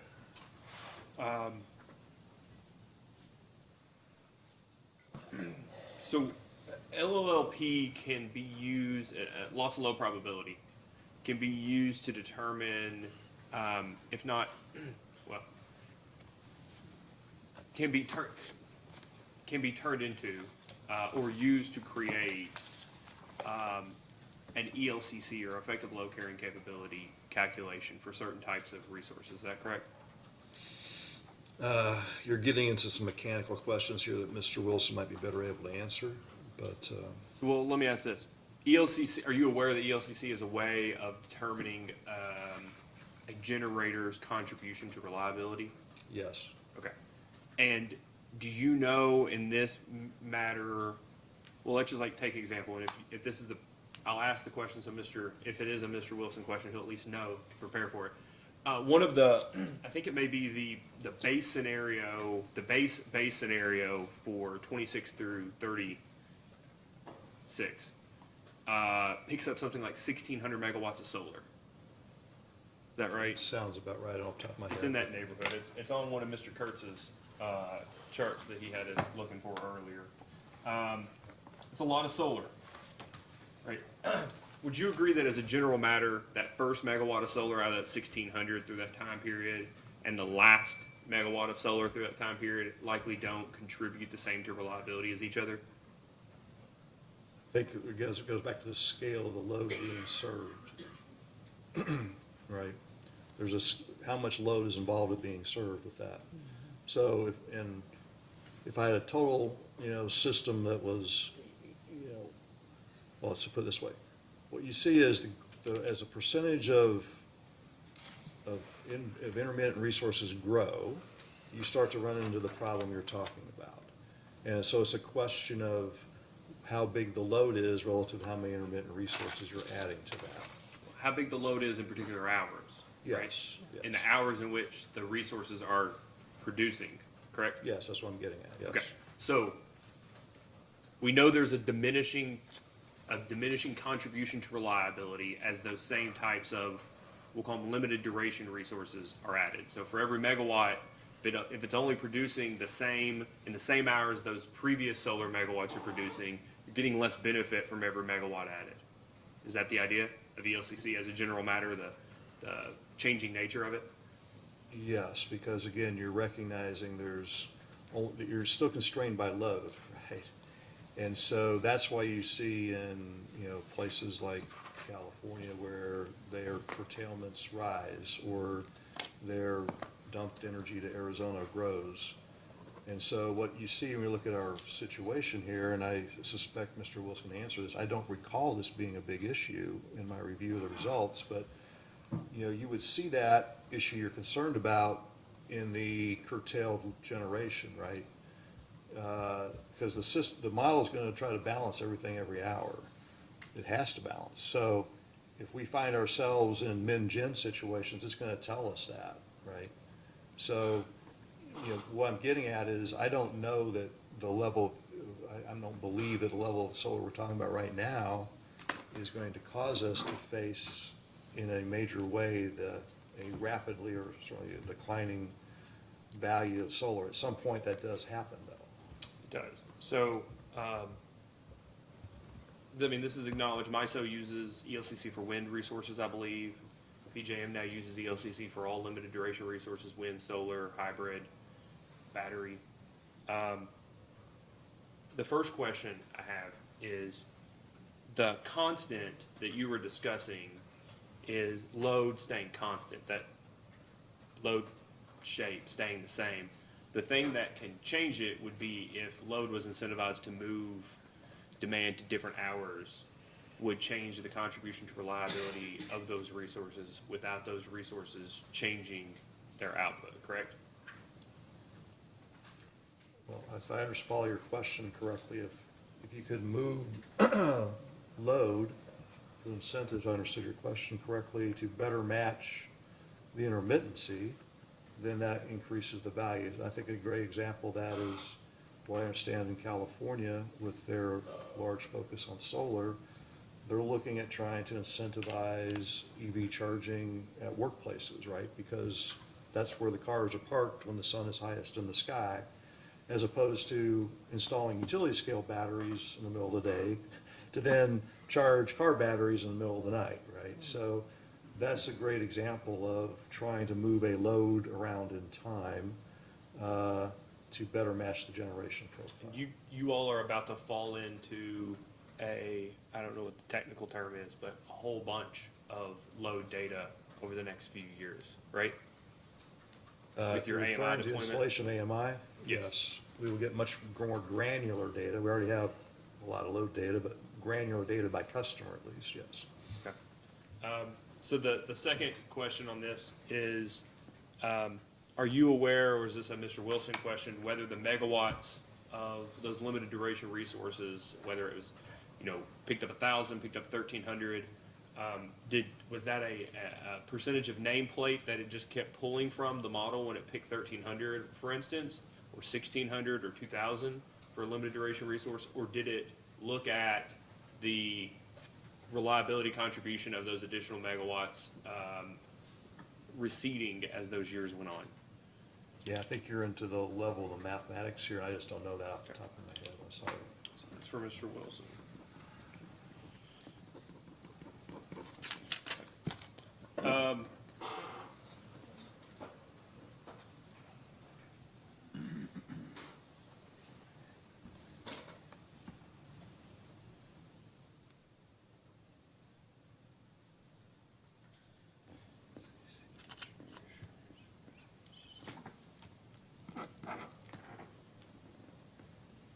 If I wanted to ask about the qualitative determination that DERs are more expensive, was that a Mr. Wilson question about what costs were used to determine that DERs should be excluded because of cost determinations? Well, I can answer generally. In the load forecast, we prepared a DER forecast. We have several different scenarios. And so that the forecast is based on kind of what we perceive as the economics of solar to people over time. I think the large question you're asking about, which is the statement, which is, utility scale solar, because of economies of scale and better siting of the panels and better technology you can put in a field than you can on a roof, results in significantly lower costs per megawatt hour of solar at a utility scale than it would be a solar panel on a roof. So that's another thing. So I am familiar with that part of the Okay, process. so on that, so that's the production at the facility, right? So the question though is, wouldn't that facility require some sort of transmission interconnection? Sure, all generation facilities require transmission. Well, all utility scale generation requires transmission interconnection costs, correct?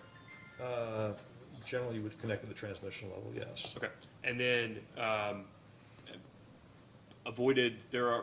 you would agree that the commission has previously determined that there are avoidable costs, capacity costs for transmission and generation, right? I'm aware that they set the NMS2 rate that for power pushback on the grid that includes those kinds of concepts, yes. Okay, and those are avoided fixed cost and variable costs. Is that your understanding of the commission's findings? That's my recollection, yes. Okay. But when you all do the IRP, you look at, for instance, solar costing $28, it doesn't take into account the transmission upgrade cost or avoidable transmission expenses associated with running generation, correct?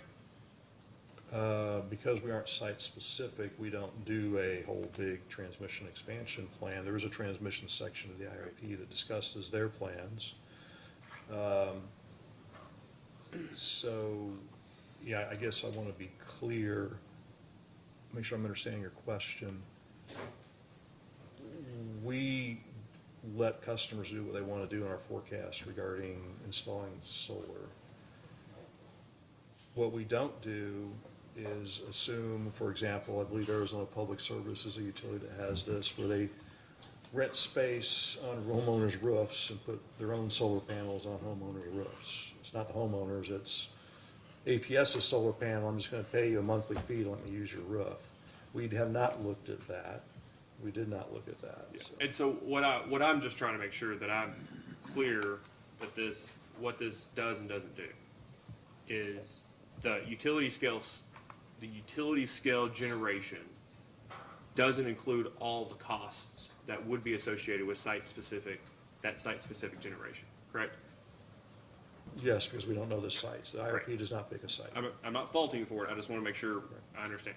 But then with DERs, the assumption was made that utility scale solar in the aggregate or individual is cheaper because of economies of scale.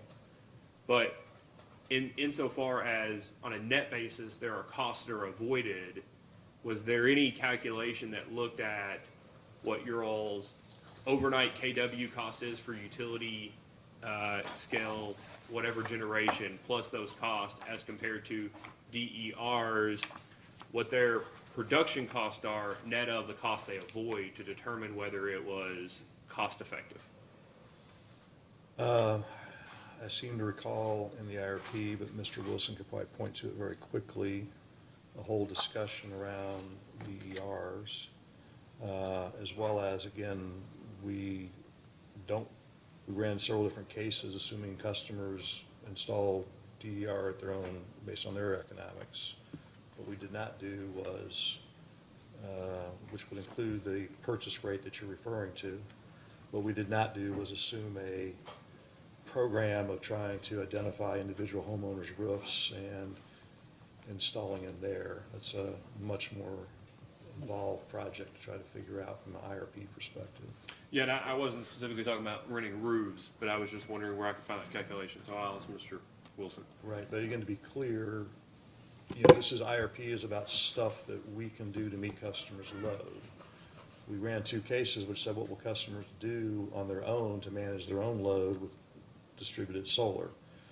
Given that, what else do we have to do? So I would agree, we could come up with some type of utility-based distributed solar. It's kind of what, you know, a sort of what community solar share program is, right? It's attached on the distribution system. And we sell shares in that, and people can, you know, so you can develop, we have those programs, right? And we've also worked with customers, put solar on their roofs themselves, their own property at a small scale. I'm just saying the IRP did not go to that level, in part because it's very small and unlikely to be a major resource going forward, especially given you can let customers install their own solar panels. No, I appreciate that, and I just want to make clear when I say DERs, I don't just mean rooftop solar as a starter. But two, I mean, you all don't own the windows that people do whole house window replacement in the back of the day when you all did, you know, different DSM programs. That doesn't mean that, or you all don't pay for a new refrigerator, right, for the recycling program you all had. But you can credit it or give a certain amount to replace a refrigerator, right? That was a program the companies had. There's different levels that would make sense or be cost effective, and I'm just curious if you all had gotten to that granular detail and determined whether those would be cost effective as part of this. Right, because as you know, DSM is hard to saying customers are going to pay for either a power plant or going to pay their neighbors to install windows, right? And the result is hopefully cheaper if I pay my neighbor to install a window than if I pay LG&E to buy a turbine from GE or Siemens. You know, in this example you're talking about, it seems to me that we'd be talking about identifying solar that customers do not find economic themselves to put on their own roof. And we said, tell you what, we will write you a check to close the gap to make it economic for you to put it on your roof. that may be cheaper. I don't know, we've not run a program to your point like that, but that's the alternative that matches the Windows program, is you'd be saying, I'd rather, I wrote a check to you to put solar panels on your roof because that's cheaper than me writing a check to LG&E, okay, you buy solar power from XYZ company on a utility scale. But also DERs can be batteries, they can be electric vehicles, they can be different things. It's not just about rooftop solar. Well, except that, as I said before, batteries don't generate power, they move it in time. So, That's right, and that's the. so you're back to how do I charge the battery, et cetera. You're pointing out that the downside of certain intermittent resources is their unavailability in all hours. But if you're able to move that electricity to the hours in which load is increasing its demand or have its demand, then that megawatt hour that might have been useless because you had too many of that hour anyways, if you can move even at 85% of it, move that to an hour in which the demand is higher, then that same megawatt hour is providing greater reliability contribution than it was before, correct? Well, again, we're not opposed to batteries. Our IRP shows battery cases, and we've studied a lot of extreme cases where we rely heavily on batteries from a study perspective. So you're still back to you have to charge the battery so you can move the electron in time. And So- that's not free, that costs something. Yeah, so RFP responses, going to RFP responses for a minute. When RFP responses come in for batteries, does it include do you get offers to include the electricity in the bid for batteries, or are you all responsible for the electricity? Is there some sort of tolling agreement that goes with it, or is it just, are there multiple offers? I'd have to think back to the last RFP. We had some with storage. I believe those, I'd have to subject to check. I don't recall whether those were connected to the grid to be charged. There's some tax reasons why you don't want too much of that energy being charged off the grid for the battery. From a pure battery perspective, to me, it's more like a tolling example where I'm paying you a fixed amount so I can put energy in your battery and I want it back.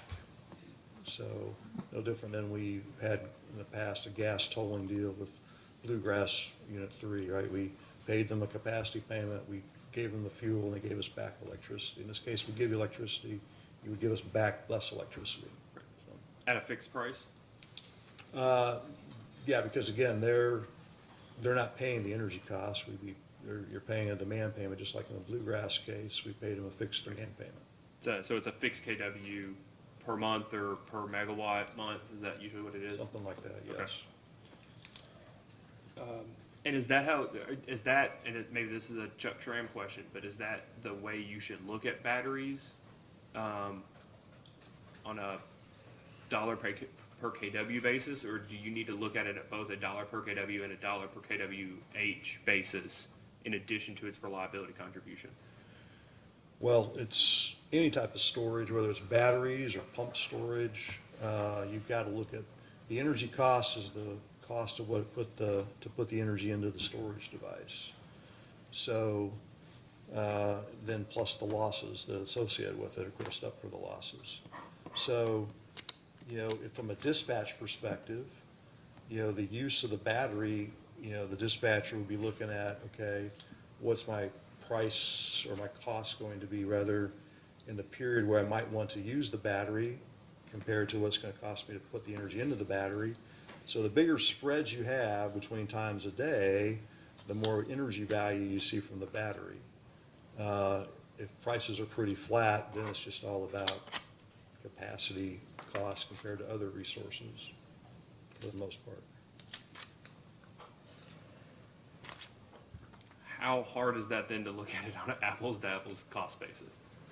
Apples to apples compared to what? Everything else, pumped hydro, battery, flywheel, whatever the storage may be, as compared to thermal generation, as compared to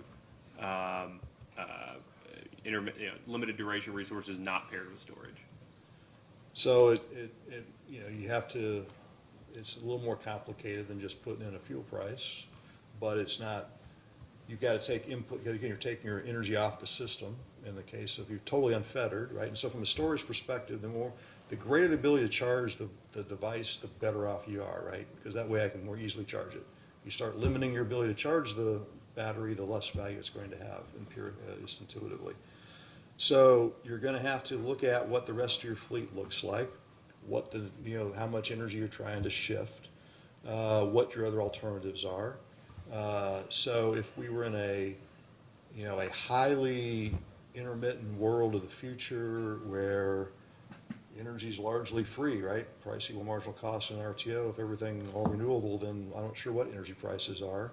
Then it's going to be largely about capacity cost of the battery compared to the capacity cost of some generator you're not going to use very much. If you're comparing it to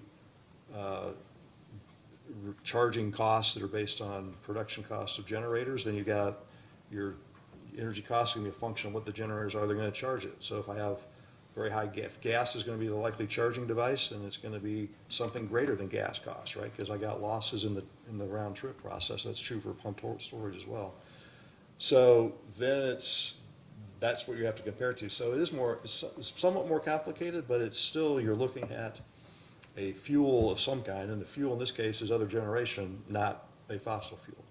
So just to be clear, when we start talking about losses, what we're talking about is, haven't had a science class in a while, but what we're saying is we're transferring energy and it's not perfect, right? There's always going to be losses however you're trying to transfer energy, whether it's a chemical reaction or whether it's pumping water up and turning it around and letting it run back through and generate electricity. There are always going to be losses in attempting to store energy. Is that fair enough?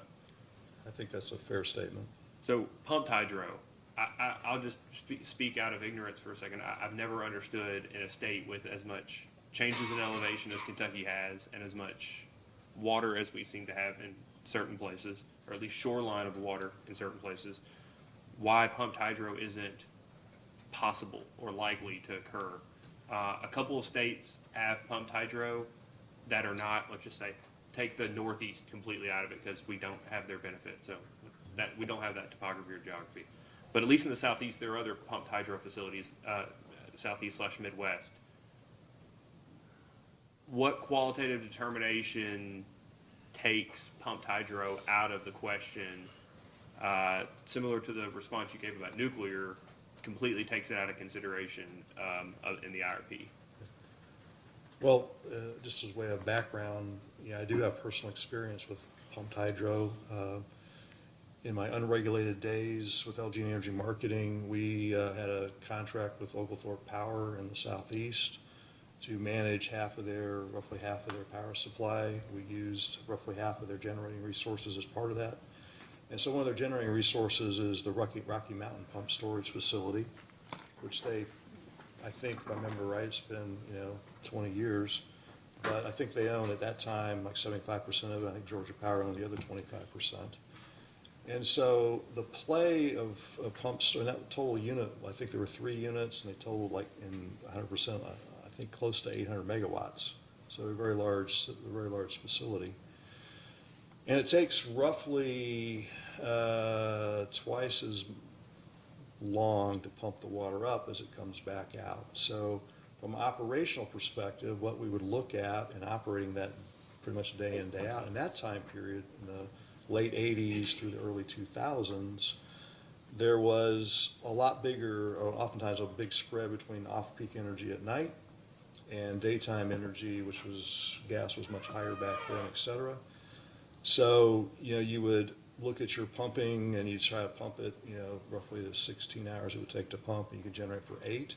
That was great in the summertime. Georgia's profile in the summer looks very much like ours, kind of one hump. The winter time, they have a much more dual peaking system, much like KU would have today, where you have a morning peak and an evening peak. And so you kind of look at your resources and say, okay, we were very tight as part of LG Energy Marketing at that time related to the Oglethorpe contract. So we tended to use that facility almost every day. And so we would run it roughly 4+ hours in the morning, get it offline, put energy back, put water back up so we could run it in the evening, and then repeat that cycle.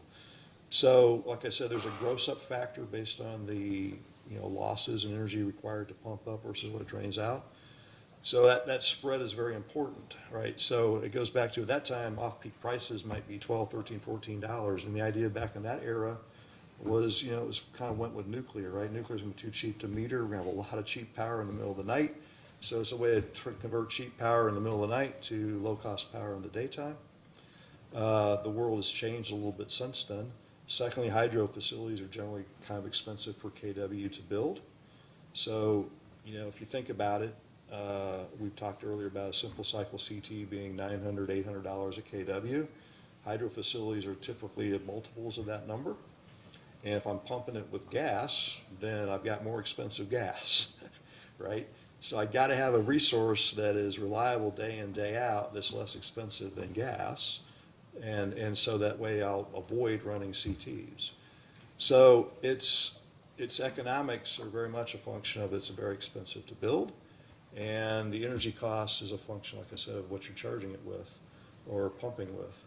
So that's the economic challenge and why you don't see that much, because you need that spread typically. And that's sort of been moving.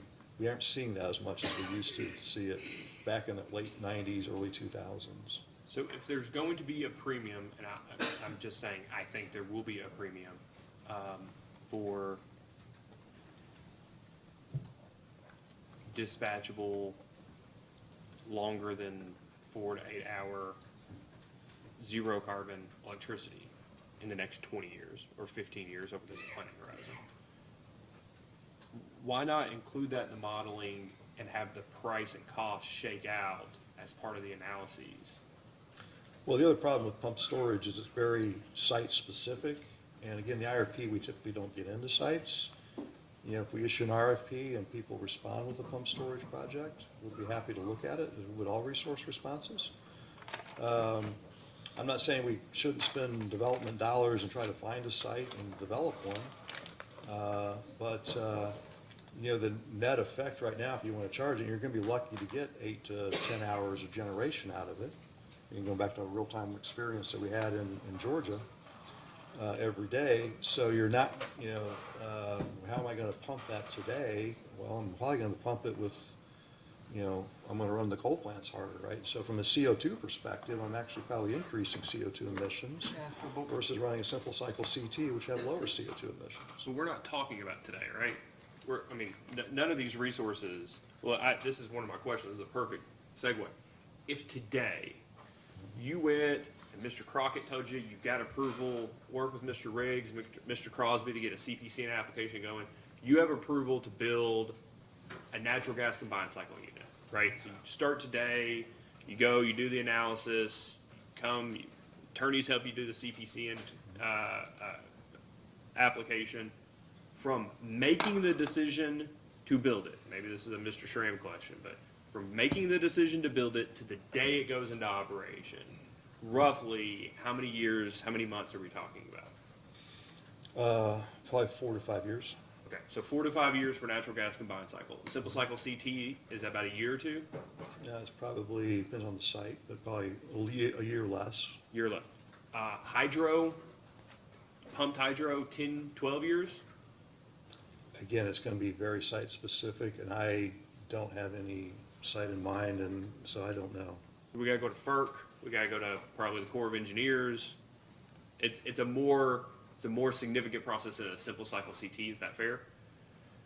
Well, again, because most of the assets we're talking about for our self-build options are going to be at existing sites. Obviously, there is no existing site, so you're talking about a greenfield power plant. So, that's kind of unknowable, depending on the local issues and concerns, et cetera. Right? And then nuclear, even the ones that were built in the 80s, 70s, and 80s, you're still talking 10 to 12, maybe 14 years, start of construction to operation, right? And that's been the experience of Georgia Power and Southern Company and others at Vogtle 3 and 4 currently. Right, the AP 1000 units that are costing them $34 billion for 2 units, it's taken them about 10 years. Is that fair? I think it depends on when you think they started, but at least that probably. And that doesn't include the site permitting, everything else. Yeah. Okay. So we're not talking about today, right? We're talking about what the system might look like in, even being nice, 6 to 10 years, right? At least that, yes. Okay, and with that, even the base amount brought in hundreds of megawatts of solar in your current IRP, is that fair? Yes, but not much in the way of storage. All right, I think we'll take a short break, Mr. Riggs. Yes, We'll please. come back at, 5 after 5. All right, thank you, sir.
okay. Take your time.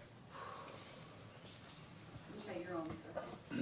All right, Mr. Sinclair, a few more questions. The qualitative determination to only include in the analysis, well, let me take it, let me withdraw that.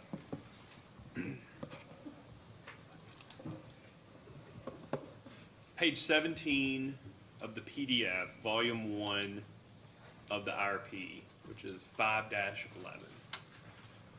I'll let Mr. Lovecamp get there.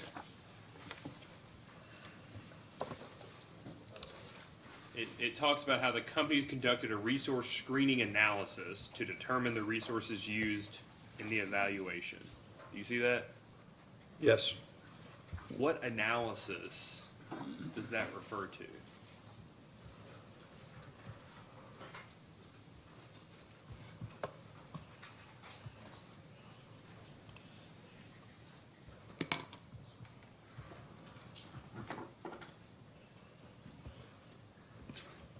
Yeah, I'm gonna have to, I don't wanna speculate on this. I'm gonna have to defer this to Mr. Wilson, just to be clear. I think I know, but I don't wanna speculate.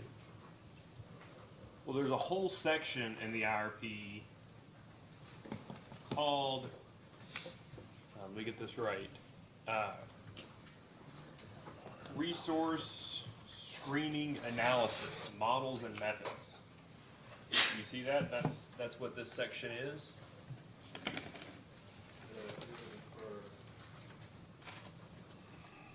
5-11. My Okay. computer's dead, so I can't.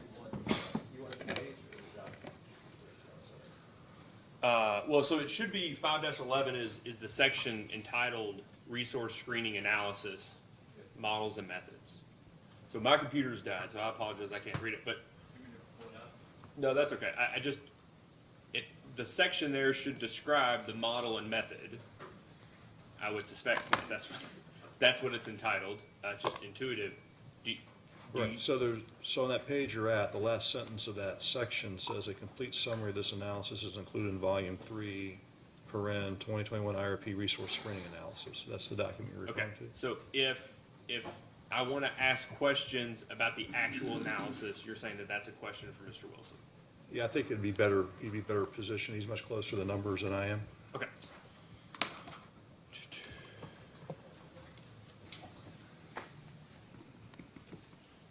If Mr. Wilson liked you before today, he may like you less after you continue to send all these questions to him.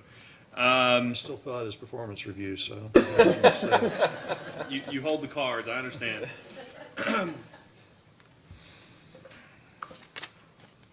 So all these are Mr. Wilson. All right, so.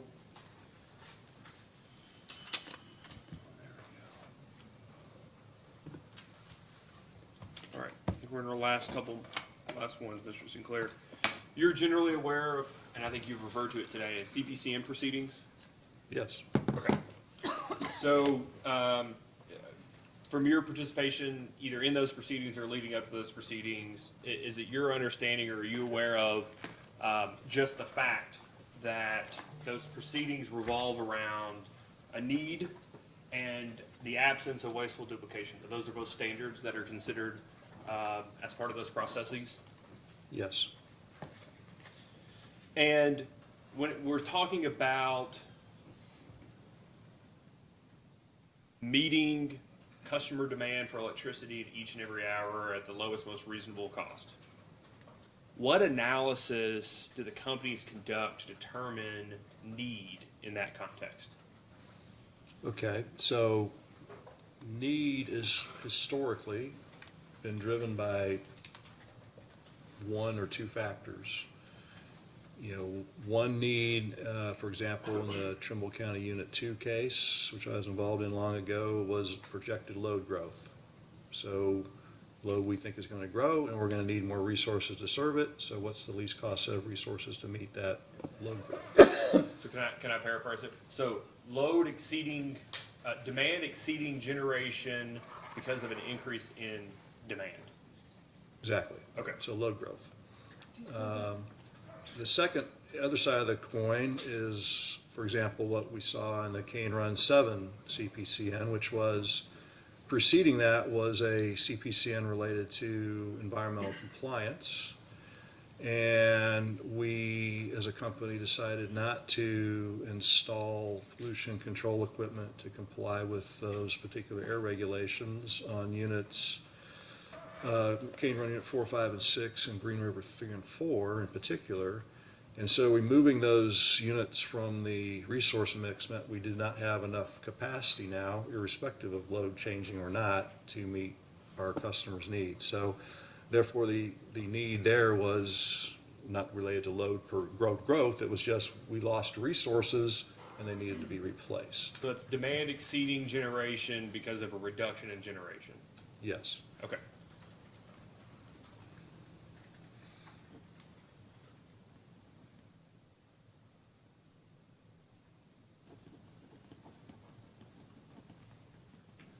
All right.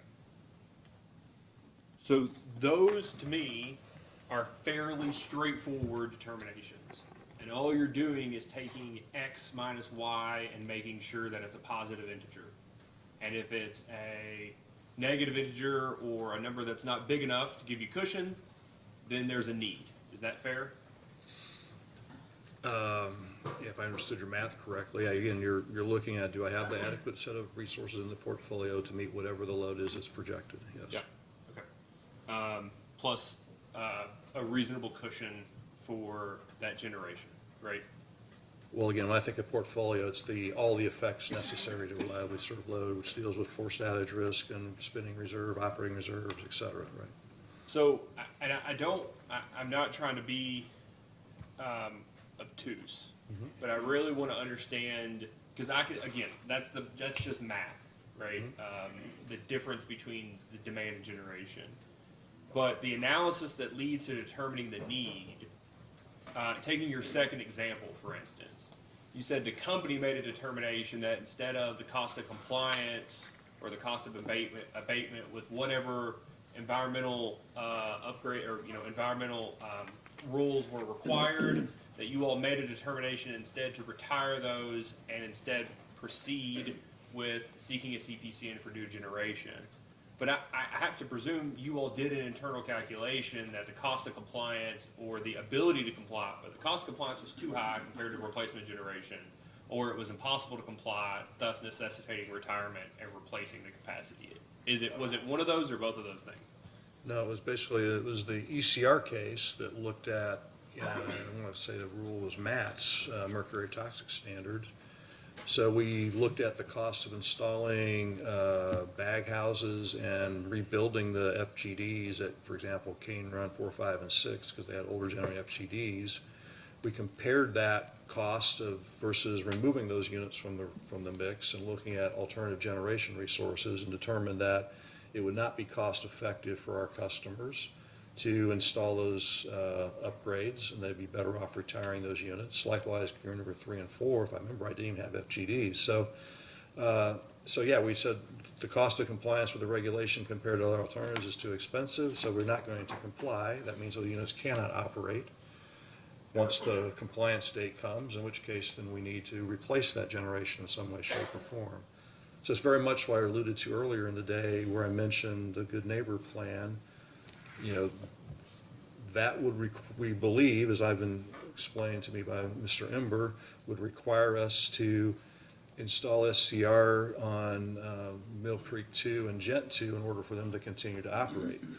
So we are going to have to determine whether that makes economic sense, much like the case I mentioned to you involving Green River 3 and 4 and Cane Run 4, 5, and 6, comparing that to alternative generation resources. And if it doesn't make sense to install those upgrades, then we'll not be able to operate those units, in which case we'll have to replace those units, and that's going to drive a need.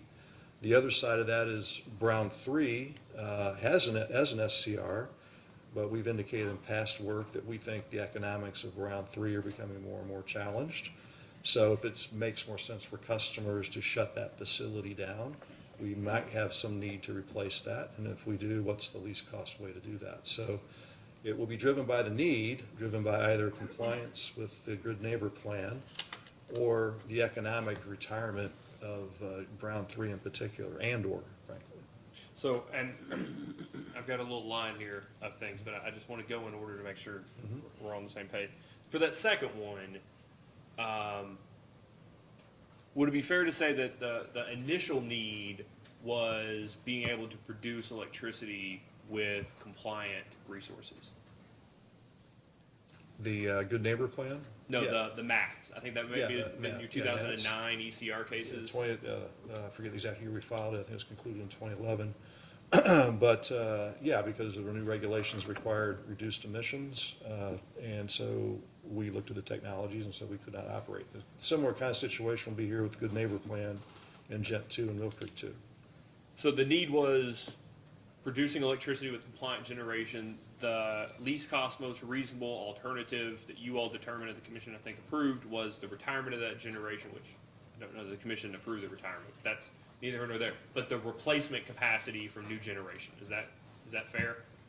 Yes, that was what we asked for, and we asked for both Cane Run 7 as well as part of that same filing, we'd asked to purchase, if I remember right, what the Bluegrass facility, and because at that time our load growth showed that while we'd likely need additional capacity in the future, while it was a little bit early, the price that we could purchase at was kind of too good to pass up.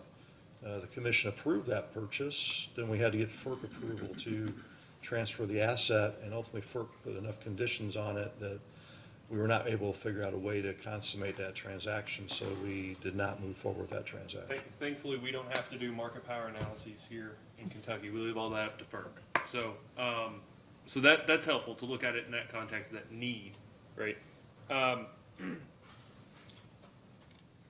When the commission gets the CPC in, though, it's after the company has determined it has a need and come up with a proposed solution, right?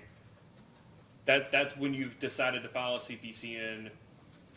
You're requesting a certificate to build something or to go down an environmental compliance path, right?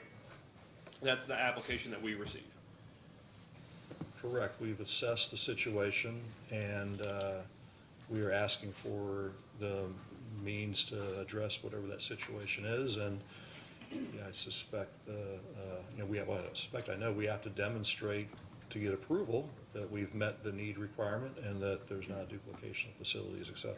Right, and so you've been part of cases in which, even if it wasn't for a CPCN, that CPCN standard came up. I'm thinking of Mr. Riggs and Ms. Sturgeon's brief in the 2020 case regarding the Rouge Creek Solar Facility that specifically discusses if it required a CPCN, there's a need for it and an absence of wasteful duplication, and that a showing of an absence of wasteful duplication, or the absence can be shown, I've made a little note here, by demonstrating that all reasonable alternatives were considered prior to the selection of the proposal. Does that sound reasonably familiar to you? Your Honor, respectfully, what is the phrase of asking this witness about statements that we may have made in a brief in another case in this I'm asking, you'll see. That's your phrase. You'll see. So it's the reasonable alternatives that you're looking for to wasteful duplication, right?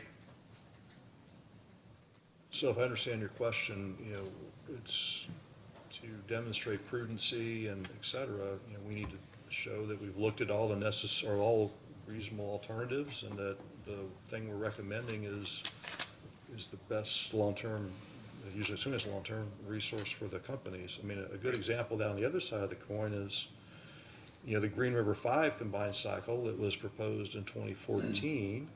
That was premised on load growth, but then the municipals in the middle of that case terminated their contracts with us. So we withdrew the Green River 5 request for CPCN because the need was not there anymore, but we kept the CPCN application for the Brown Solar Plant because we demonstrated that we thought there was a need for that particular size solar plant in our portfolio, and the commission approved that CPCN. That's what I want to get to. So the wasteful duplication analysis is, I don't want to undermine it by saying it's straightforward, but it's more easily understood in a comparison of competing proposals on some sort of cost basis, whether it's net present value revenue requirement or whatever it is. it's an attempt to look at things through a lens of saying we've already determined we have a need. It's about trying to find the best solution, there's a gnat. The best solution, the least cost, most reasonable option, right? That's an analysis that happens all the time in front of the commission. The need determination is what I want to get to, because in most CPCN applications, the vast majority of the time, once a need is determined, it's usually a qualitative need. Once the need is determined, the majority of those cases seem to turn on absence of wasteful duplication in that analysis. And what I want to go back to is exactly what you said about Green River. And what I want to talk about is the identification of need through something like an IRP. So there's this idea of a need being created by something outside of your all's power. I suspect most of it's outside of your all's power. Something like load growth, right? You have an expectation of load growth. You only have the resources you have, and you need to somehow get the resources to meet that expected load growth, or the load doesn't need to grow. I don't know how you all can do that, but the load doesn't need to grow. Maybe DSM or EE. But a need determination in terms of economic efficiency or cost effectiveness is something that it doesn't jump out to me as a analysis that I've seen conducted outside of an IRP. So perfect example, the exception to that would be green, where you all looked, as my understanding of the process, you all looked and said your reserve margin is beyond what makes sense if we build green given the municipals are leaving, and therefore we no longer have a need based on reliability. Is that a fair characterization of what that internal review looked like? That was largely it, plus it was not a situation where we could find any other alternative generation that would have made sense to retire and continue with Green River 5. They could have done that as well. Again, being the economist, I guess I'm thinking we always have a need for low-cost energy. It's Chuck's team's job every day to find cheaper power. If we can buy it cheaper, we can make it.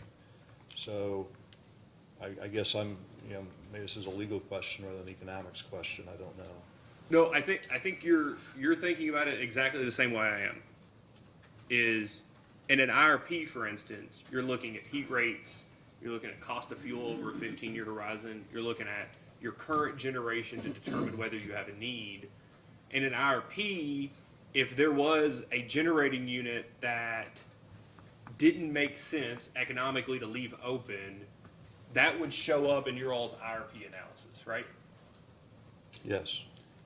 And I'm wanting to understand, I know this is a very long way for me to get to this question. I'm wanting to understand what that analysis is. Well, qualitatively, you're saying I've got certain, we would shorthanded call them stay open costs. Those will consist of labor, maintenance, taxes, insurance, et cetera. And you would compare that to the cost of alternatives. That's essentially analysis that's going to be done for Brown Unit 3. Like I said, there's no environmental regulation driving that. It's just we know that unit is a little bit higher cost because of its being a single unit site. It's on a rail line, which creates a little bit higher transportation costs for fuel. We think there's an opportunity to replace that unit with a lower cost unit. So we're going to be looking at the stay open cost, et cetera, compared to other alternatives. That's great. So does that include variable O&M on a year-by-year basis? Is that one of the stay open costs you're talking about?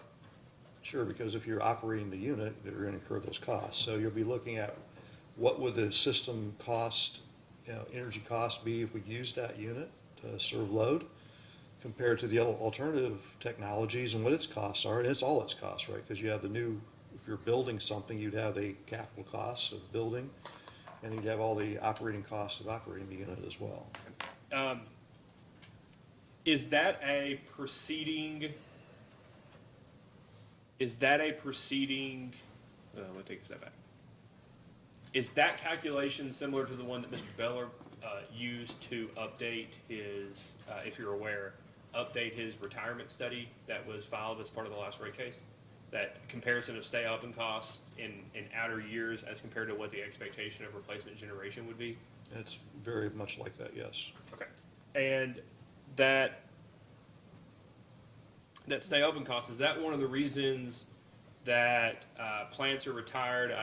I've seen this, plants are retired prior to a need for a significant upgrade, whether it's a boiler replacement or whatever, because that stay open O&M or that stay open capital cost to keep it going that next year would be so expensive, you would just stop and retire it at that point instead of put that money in and it'd be a sunk cost.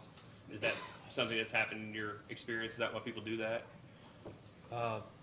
Sure. For example, in Brown Unit 3's case, it's due for some major work in, I believe, 2026. If we can replace it and retire it in 2028, the plant can still be safely operated through that time period, but we could avoid that extra maintenance cost. So we're never going to jeopardize safety. So the maintenance will be based on what it's going to take to safely operate that plant until that retirement date comes, which you don't want to spend money that you would normally spend if you're operating that plant for the next 10, 15 years, right? Kind of like your car. You replace certain things if you're going to operate a long time. I mean, other things you don't replace at some point if you think you're going to get a new car in the not too distant future. Right. Or you think it's going to break down to the point it can't be repaired in the not too distant future. Precisely. Your E4 goes too high. So similar analysis that we're talking about, this need analysis, it's similar to what Mr. Beller did in updating some of those retirement dates. It's part of, or it shows up in the analysis in the IRP. There was lots made in the comments, the company's comments about how, these determinations of whatever the least cost resource might be, we don't have to get it perfect in the IRP. I'm characterizing. It doesn't have to be perfect in the IRP because at some point the commission has to review it as part of a CPCN, and as part of the CPCN, that determination earlier about wasteful duplication is going to have that analysis in it, right, about least cost, most reasonable resource. What I want to get to is, other than the company's internal determinations as to when to retire resources, that's one, the commission's determination as to whether or not to change depreciation dates or depreciation rates based off expected retirements of those generation. And in IRPs, is there anywhere else that the company is doing these calculations or doing these analyses, these need analyses based off of economic efficiency and providing them to the commission? I would think some part of that, certainly part of a forward test year in a rate case, right? We provide a lot of business plan information in a rate case, and we're asking for cost recovery of certain forward expenses. So I would assume that if we're having to justify why we're asking to recover those expenses to continue to operate those facilities, and that failure to justify that, I would assume the commission would disallow the cost recovery. So. And then just want to clarify those three items. And then would you say that going back to your conversation around need that led to Cane Run 7, that was a very similar calculation, it sounds like, the determination that there is a need to what we were talking about, to what Mr. Beller was determining, or even what Mr. Wilson supported in the 2020 ECR cases, where you're comparing the cost of capital upgrades to keep the current generation fleet on versus retiring those, not because they aren't compliant, and replacing them with other type of generation. Is that fair to look at all of those in the same way as the same type, or generally the same type of analyses to determine need? Yeah, they're all about stay open costs on a forward basis compared to other alternatives. So for example, you mentioned I forget what year that ECR case was, involved ELG investments, but the company did not seek ELG investments related to Mill Creek Unit 1. We determined that it was not, even though the cost was relatively modest, that the economic benefits to the customers of keeping that unit open did not justify that incremental investment. So that's why it's going to have to retire in 2024 when the new ELG requirements kick in. 2020, 60, and 61, I think, or 61 and 62, were the ECR cases. So with those, that leads to one of my last question on this line. Which witness, if it's not you, can speak to me about whether or not, given your current plans around Brown 3 and Mill Creek 2, I don't know where Brown 3 is on the ELG compliance, but I do know about Mill Creek 2. Is it still the company's plan? Are you all going forward with complying with ELG and putting in what's needed to comply with ELG for Mill Creek 2? Yes. Okay. And I is think in Brown- that case, if I remember right, and Mr. Wilson was the witness, so he may recall, but one of the stress tests we do is how long does the plant have to operate in order to make that expense worthwhile? And my recollection was there was a discussion in his testimony around that issue of how long would Mill Creek 2 have to operate in order to justify that expense. I don't recall off the top of my head the Brown 3 investments, but I'm sure either Mr. Wilson can talk about his testimony, Mr. Beller may be able to talk about some of the project stuff, or Mr. Conroy, I don't know off the top of my head. Okay. Because if you're planning on retiring Brown 3 in 2028, that would also be the date that you could not be in compliance, not make the updates, and still retire in December 31st, 2028. That's why I asked. Well, I think in the ELG case, if Mr. Ember may be able to correct me here, but I think that goes back to the 2024 time horizon. So we couldn't operate Brown beyond if we don't have the right upgrades, and I don't remember the ELG plan for Brown 3 precisely, but again, whatever we're doing is necessary to operate it at least through 2028, and I'm pretty certain ELG would kick in well before that time period. I'll ask another witness about that, because I think it depended on whether you planned on doing the upgrades or not, when you could continue to comply. All right. So is that, Mr. Riggs, does that satisfactorily answer your question where I was going on that line? Roundabout way? In a roundabout way. Thanks. So, we've talked in the past, Mr. Sinclair, about this mythical low-cost, zero-cost, hypothetical load-following dispatchable resource, right? Correct. Assuming that doesn't exist, do you have a capacity need before 2028? I think it will depend upon the timing related to the Good Neighbor plan. If indeed we can't operate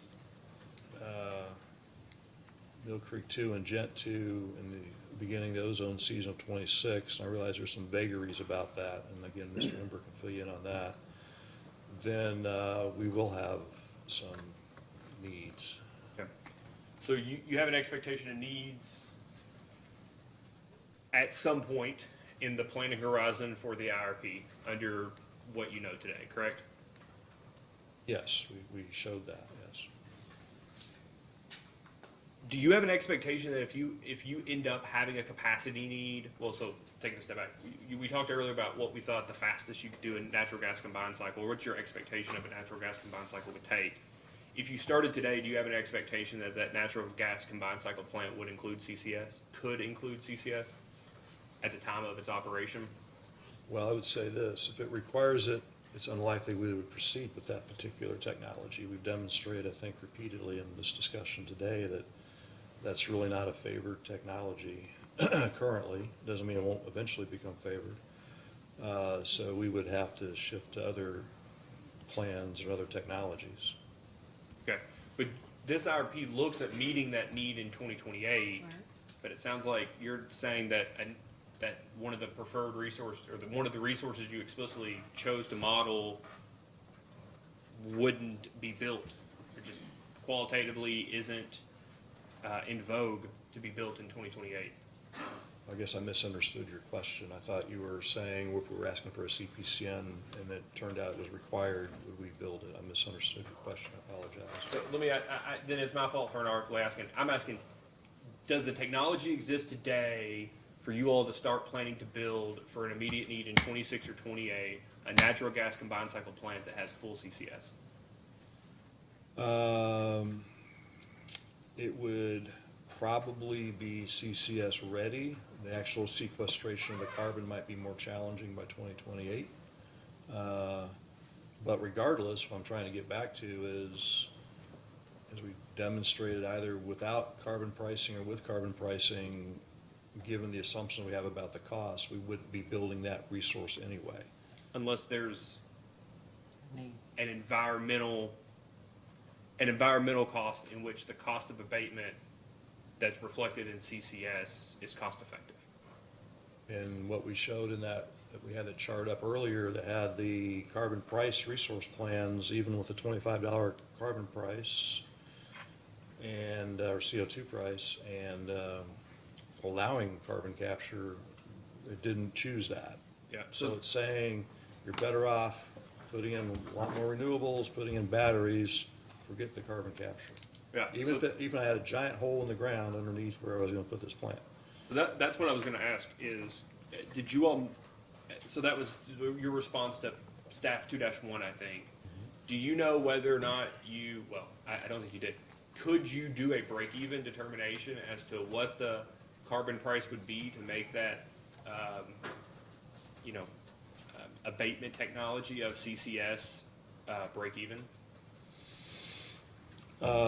Sure, we can always figure out some set of assumptions that would tell you compared to something else, what that, implicit CO2 price would have to be, or other technology costs would have to rise to. Yeah, I'm just kidding. The response, you paraphrased it, you stated it perfectly. Even assuming a $25 carbon tax is not enough to make us do the upgrade to CCS, right? Right, so we can keep running higher CO2 prices and find that point. To see when the resource is chosen with CCS, is that effectively what the break-even would be? That would be an indication of that, yes. Okay. Do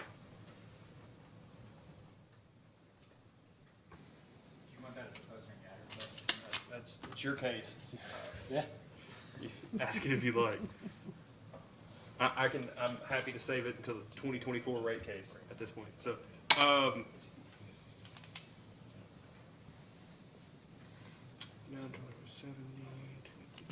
and then DSM, right? You're expecting it's 20. You're expecting it's 28. Good Neighbor could push it to 26. Another Ford factory could push it to 24. Another 500 megawatt load comes online. I don't know. Whatever the need is, and whenever it occurs, if I wanted to ask a witness about the ability to actually, instead of just using supply side resources to meet demand, actually reduce demand side, it's going to be redundant, but demand side demand, which witness is that? Mr. Conroy, Mr. Bevington? Yeah, Mr. Bevington is probably your primary witness, and Ms. Saunders could probably follow up. We've talked about in this need context of the potential for a CPCN later this year. We just preview that, they're gonna be working hard to figure out all kinds of DSM as an alternative supply side resources. So, again, back to the doing it for real versus the planning approach, so. Well, at least, I expect you'll have a lot to say about that time. at least as a result of the RFP, you will have better ideas of what your avoided overnight capacity costs are, right? We'll know a lot more. We'll also know where things stand. So yeah, again, this will be, you don't want to take his thunder, but we are working together to come up with the least cost solutions to meet customers' needs. So his team is working closely with my team on the data and information, the timing, when load is needed, et cetera, and what kind of programs that they can come up with that would meet those needs cheaper than a supply side resource. So.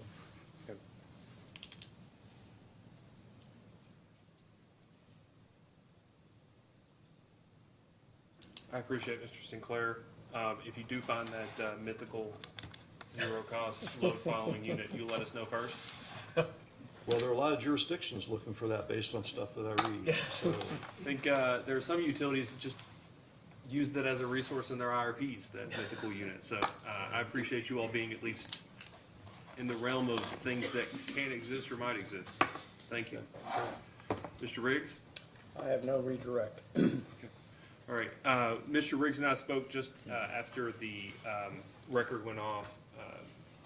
My request I know you may have a scheduling conflict, Mr. Sinclair, so my request, given that Mr. Riggs and Mr. Crosby plan on calling Mr. Wilson and Mr. Bellar first two tomorrow, after we conclude with Mr. Bellar, we will entertain a request by council to have you excused from the remainder of the hearing. Yep, that'd Just be great. stick around Thank you. until then. Well, you can go home tonight, but come back tomorrow. Come back tomorrow is all I ask. So, all right, thank you, Mr. Sinclair. Mr. Crosby, would you like to call your next witness? Yes, we would call Mr. Wilson.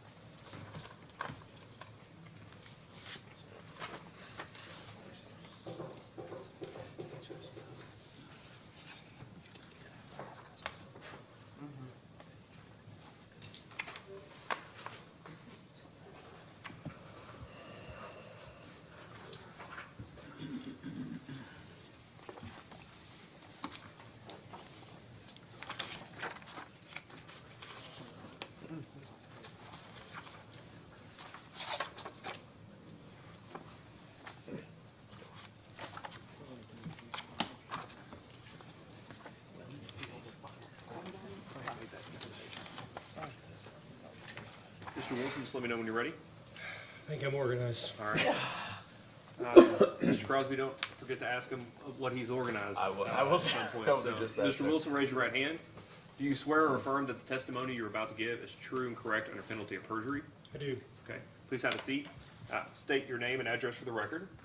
My name is Stuart Wilson. My address is 220 West Main Street, Louisville, Kentucky, 40202. Mr. Crosby, you may ask. Thank you, Mr. Chairman. Good evening, Mr. Wilson. Will you please state for the record by whom you were employed and in what capacity? LG&E and KU Services. My title is Director of Energy Planning, Analysis, and Forecasting. Okay. And did you cause to be prepared and filed in this proceeding certain responses to data requests? Yes. All right. And do you desire to adopt those responses as your testimony today? Yes. All right. And do you have any materials with you at the stand today other than what Mr. Lovecamp has on his laptop? Yes, I just have hard copies of the IRP documents. Okay. Thank you. Mr. Wilson is available for questioning, Your Honor. Mr. Cook? No questions, Chairman. Mr. Nguyen? That pressure, Mr. Riggs. Almost supper. Mr. Childers, do you have any questions for Mr. Wilson? Okay. Mr. Fitzgerald? Your Honor, I've got about probably half an hour to an hour's worth of questions that I could, do you want to? Let's go ahead. You want to dive in? Yep. Okay. So we'll shoot to, 6:15, 6:30, and then we'll break for the night. But I'll give you an opportunity to get as much ground plowed as you can, Mr. Fitzgerald. Okay, I appreciate that very much, Mr. Chairman. I just didn't want to make anybody any later than we had planned to. I'm still trying to impress the AG's office with my brevity. I unfortunately think I may blow it this time. Don't let, this is streamed and people at the legislature might see this someday. Have unrealistic expectations of your brevity, Mr. Fitzgerald. Well, and I always appreciate coming here, Mr. Chairman, because I'm not under a 3-minute limitation. Although that may not be a bad idea going forward for me. I at would least. say, Really? while we're talking about improvements, Mr. Wilson, Tom Fitzgerald, I'm representing the joint interveners. If there is a question I ask that you don't feel comfortable answering, just, kick it down the road to Mr. Conway or somebody else, because he's the person we all stuck it on last time, so. I would like to ask, are you the person to ask about some of the modeling assumptions and some of the different portfolios and scenarios that were run? I think so. I'll do my best. Wonderful, wonderful. Okay, well, that's what I'd like to spend most of our time talking about. But did the IRP, at the end of all the analyses, identify a particular least cost plan or a preferred resource plan? The IRP identified a preferred plan for 9 load and fuel price scenarios. So they kind of had 9 preferred plans. Okay, and did it run the costs for each one of those scenarios? If you're referring to detailed production costs, we only evaluated detailed production costs for 1 of the 9 scenarios. Okay, let me ask, how can how can you fairly compare the 9 scenarios when you've only run the detailed production cost for one? Well, the objective wasn't to, we developed, again, an optimal portfolio in each of the 9 scenarios. So Plexos, our resource planning model, did the analysis to say this is the optimal resource plan for each scenario. So really, Plexos identified the best scenario for each, or the best resource plan for each scenario. Okay, and was Plexos identification of the best plan, was that based on the inputs that you fed into the model? Yes. Okay. Did you use the same model for capacity expansion and for production cost modeling, or did you use different models? We used different models. And did those different models have the same consistent assumptions and constraints across the board? Yes, we modeled the same assumptions and constraints in both ProSim and in Plexos. So we modeled our generation portfolio in both sets of software. Okay, and do the companies use the capacity expansion modeling to look at what was considered the optimum portfolio for each year of the planning period, or for only the final year? No, as a simplifying assumption, we focused just on the final year, recognizing that really to focus the analysis on the end result, and recognizing that looking at it every year wouldn't really affect the end result in a material way. Okay, so when I say it was final year, we're talking 15 years out? We focused on 2035 specifically, but yes, at the end of the IRP analysis period, we basically evaluated 2025 load in the context of all of the generation retirements assumed through 2036. Okay. You'd mentioned that there were 9 different scenarios, and you had the individual kind of the expansion portfolios for each one of them, right? Did you test how any of them might perform under a variety of future conditions? No, that's something that we would likely do in a CPCN analysis, but that's not something we did for the IRP. Okay, let me, if I could ask a little, Mr. Sinclair kind of suggested that as well. I said there's some stress testing that we do then that we don't do here, because it's just kind of, this is a snapshot in time, forward-looking. But when you, do you do that testing for how these might perform? Do you do that before or after you select what it is that you're seeking a CPCN for? My concern is that if you don't do the testing now under various scenarios, you might go down the road of seeking a CPCN, for example, for a combined cycle or a CT or something, and miss other options because you haven't done that in-depth analysis. Or so are you saying that you would go back and do the testing for all of these scenarios right before you choose which you're going to seek the CPCN for? Well, to avoid what you're talking about, our RFP is open to all technologies. We try to seek through our RFP responses that include all technologies. So in a CPCN, we don't go in with any kind of preconceived notions about what's going to be least cost. Okay, but you don't always do an RFP as a prelude to a CPCN, do you? I can't think of a generation CPCN where we did not do an RFP to support the analysis. Okay, so then it's the way that you describe that RFP that is going to not preclude some of these different options? Right. Okay, all right, thank you, that is helpful. So am I correct that the production cost modeling runs were done on just one portfolio? Correct. Which was the base load, base fuel? That's Okay, correct. great. I wanted to ask a little bit about the software. Okay. And this is, you understand, of course, the generation of the person who is asking this question, so you may have to break this down into very small pieces. I'll do my best. I'll tell you later a story about my first interaction with computers. But things have not gotten better in the intervening 35 years. But let me ask this. Are the software, the models that you use for these modeling runs, are they open source or are they proprietary? They are, Plexos is a proprietary model. Plexos is proprietary? Right, and ProSim is as well. And ProSim is also, okay. Were those the only two that you used, or was there a third one? Well, we use Plexos for capacity expansion planning, and we use ProSim for production cost modeling. Okay, wonderful. And both of those are proprietary? Yes. Okay. And let me ask, and I'm not, this may not be fair, and we may, I may have to actually dig it out to ask this question, but in the final order, in case number 2020-00349, which was the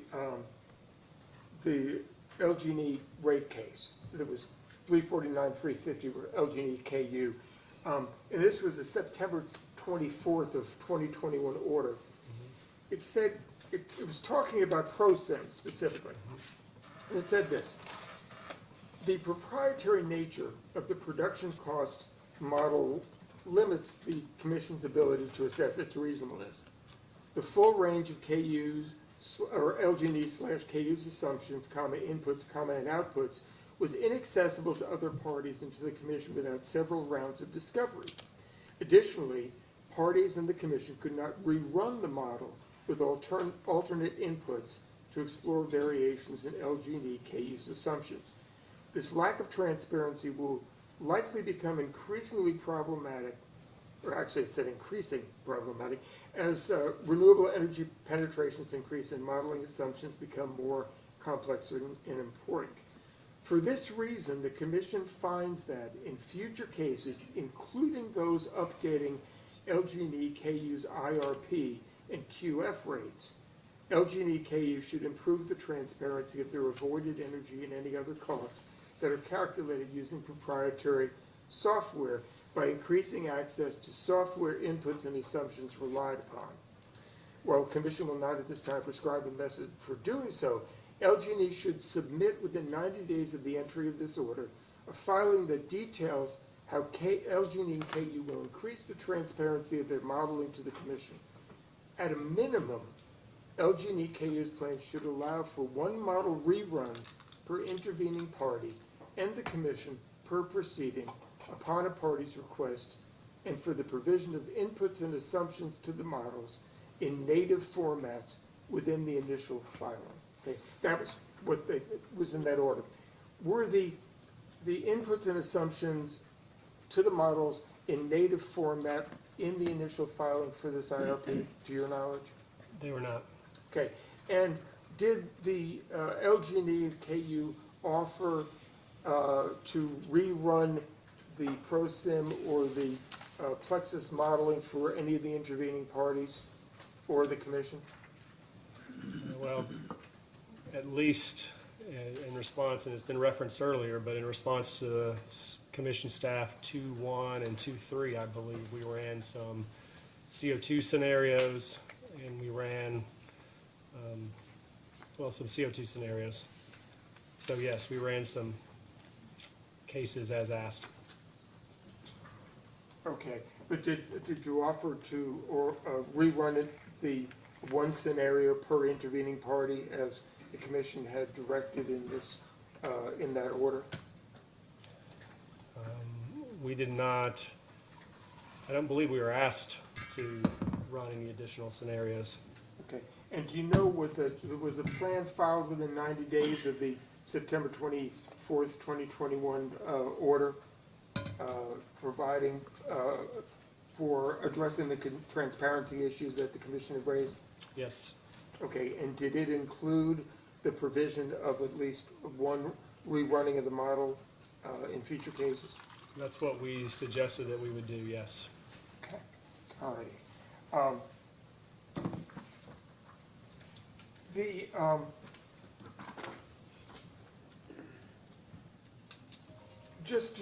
And this may shorten this, just so I understand, the PVRR was not calculated for multiple portfolios in multiple future scenarios, right? You'd already said it was not. Right. Okay, and that is done as later in the process during CPCN? Okay, just want to make sure I understood that.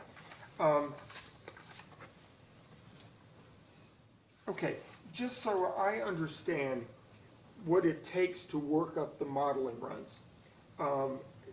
If I miss a step, would you let me know, okay? You develop the capital cost assumptions for each resource. Per NREL, yes.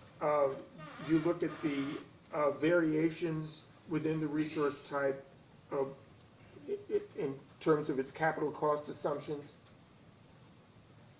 What do you mean by that?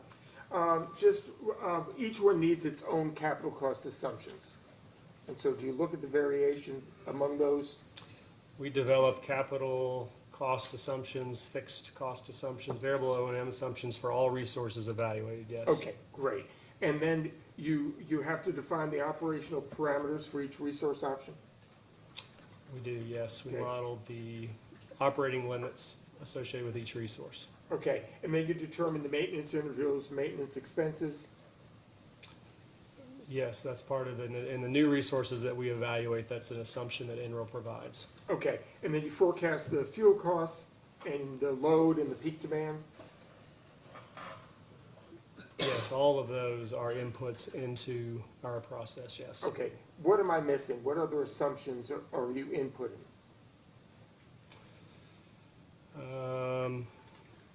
I probably have to check to have an exhaustive list. Those are the big ones. Certainly the other inputs are all of those assumptions, and maybe you're referring to those, but all of those inputs are needed for our existing generation portfolio as well. Okay, okay.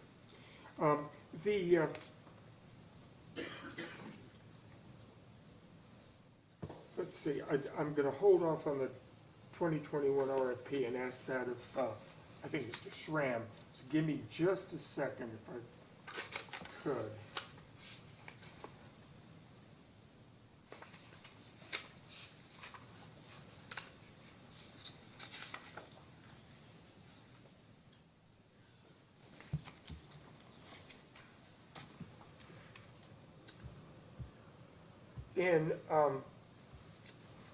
In the modeling, you looked at high and low load, is that correct?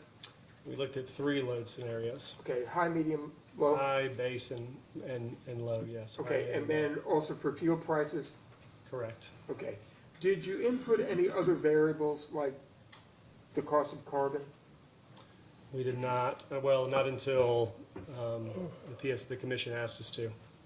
Okay, and what value did you assign in your initial modeling for the cost of carbon? As we discussed, for the cost of carbon, we used 0, and then the commission asked us to look at $15 and $25. Okay, and did that change in looking at $15 and $25? Did that change? Did you rerun the model, and did that change the composition of the portfolio? Yes, it did. Those results were provided in response to PSC 2.1. 2.1? Okay, perfect. Did you, at any point, did you ask the model, or did you ask the program to run or to develop the optimum portfolio based on achieving 70% reduction of CO2 in year 2035? No. And, or 80% in 2040? No. 2040 was beyond the scope of the IRP planning period. Okay, okay. And as alternatives to what I believe is a new, is it a new combustion turbine that's identified, or is it a combined cycle unit that was identified as potentially the future need? Well, that depends on whether a new source performance standards requires CCS, carbon capture and sequestration. Okay.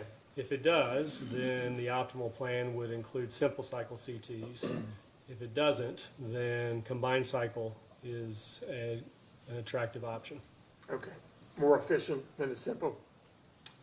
It has a lower heat rate, Right. but its value in serving energy requirements at night is the modeling. It shows up significantly. As an alternative, did you model co-locating renewables and storage? No, to eliminate the need to do that, because that's a challenging modeling problem. What we did is we tried to evaluate really storage with as favorable assumptions as we could. So as we've already discussed, we looked at 1 year at the end of the IRP planning period with storage. We used NREL's cost assumptions for storage, which are 20% lower than today. And that compared to simple cycle CT capacity, kind of another form of peaking capacity that I think is approximately 10% higher than today. But then in addition to that, we assumed for battery storage that a 26% ITC would be applicable to it. And with those assumptions, we evaluated battery storage versus all of the other technologies. But that was standalone storage? Well, and let me say, we assumed that 26% ITC was applicable to battery storage regardless of its charging source. So in that way, we gave it the benefit of the doubt, is what I would say.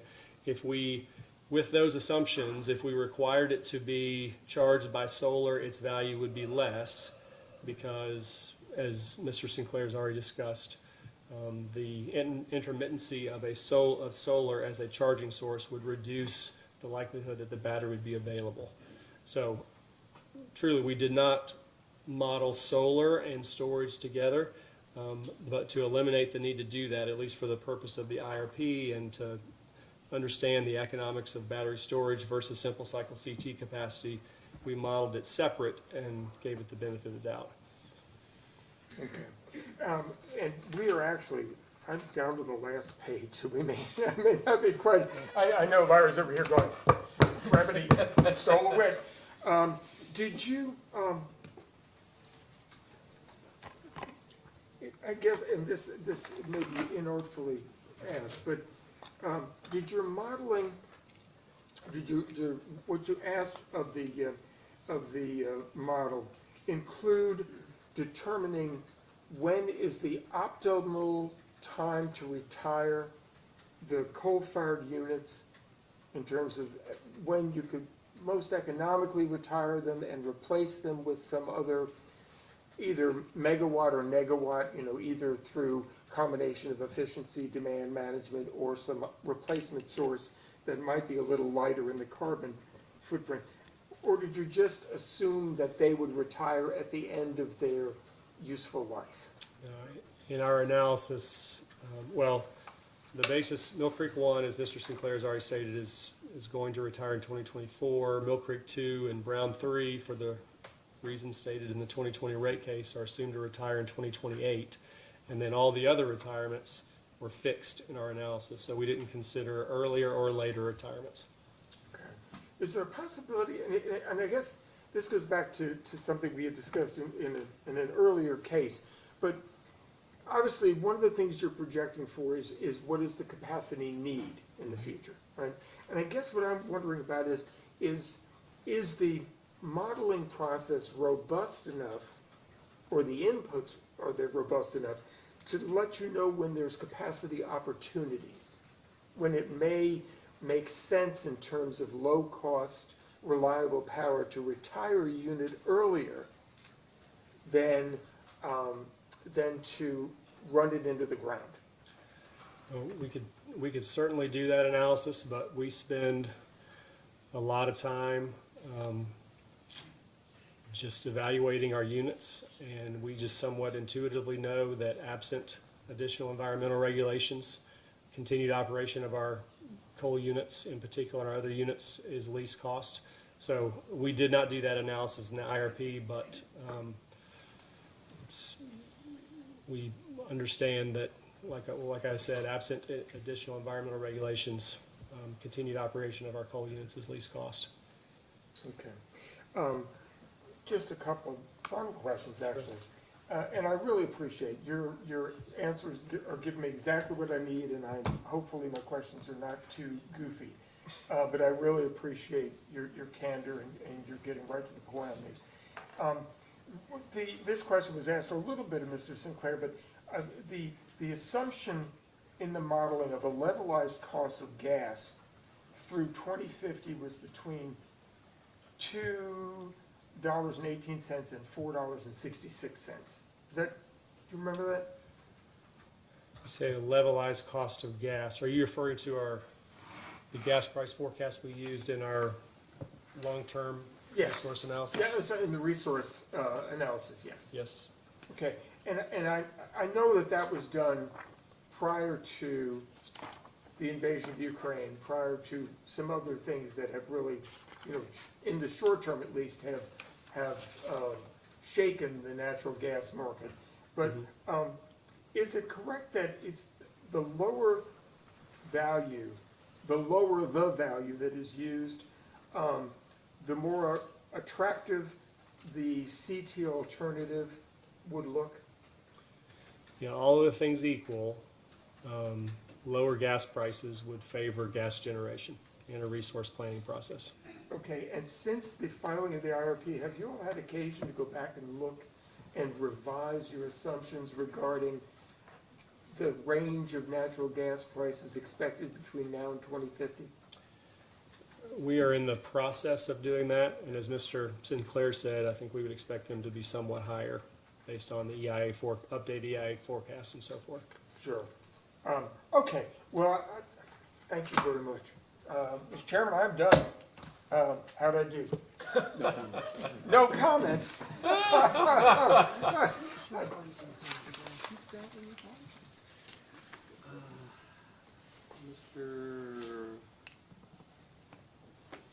Mr. Spadard, do you have any questions for this witness? No, Mr. Chairman, no questions. We do have a housekeeping matter to discuss before we break for today. So no questions for this witness. Mr. Kurtz, any questions? Just a couple. Okay.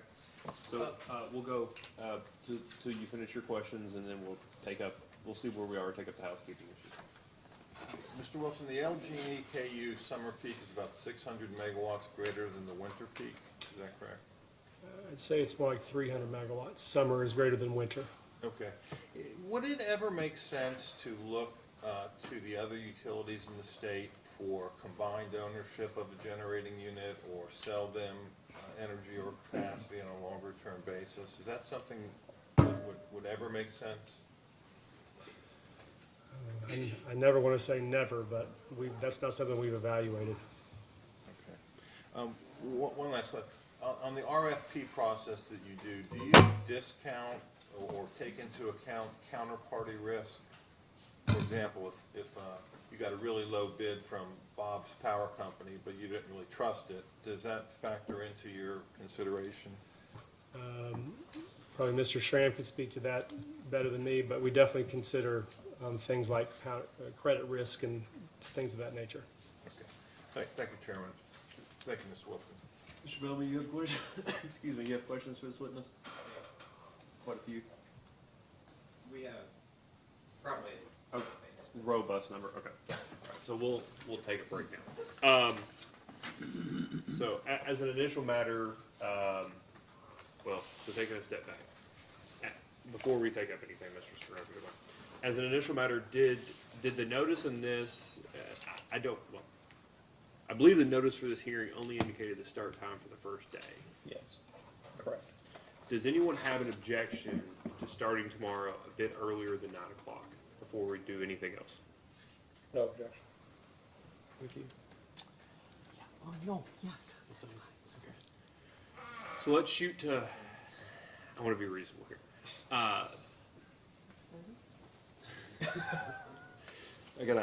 I'm the one that takes the daycare, so give me a chance. if we could shoot for a start time at 8 a.m. in the morning, does anybody have an objection to that? Okay. Mr. Childers? Mr. Fitzgerald? Any objection? Okay. I think that would be fine.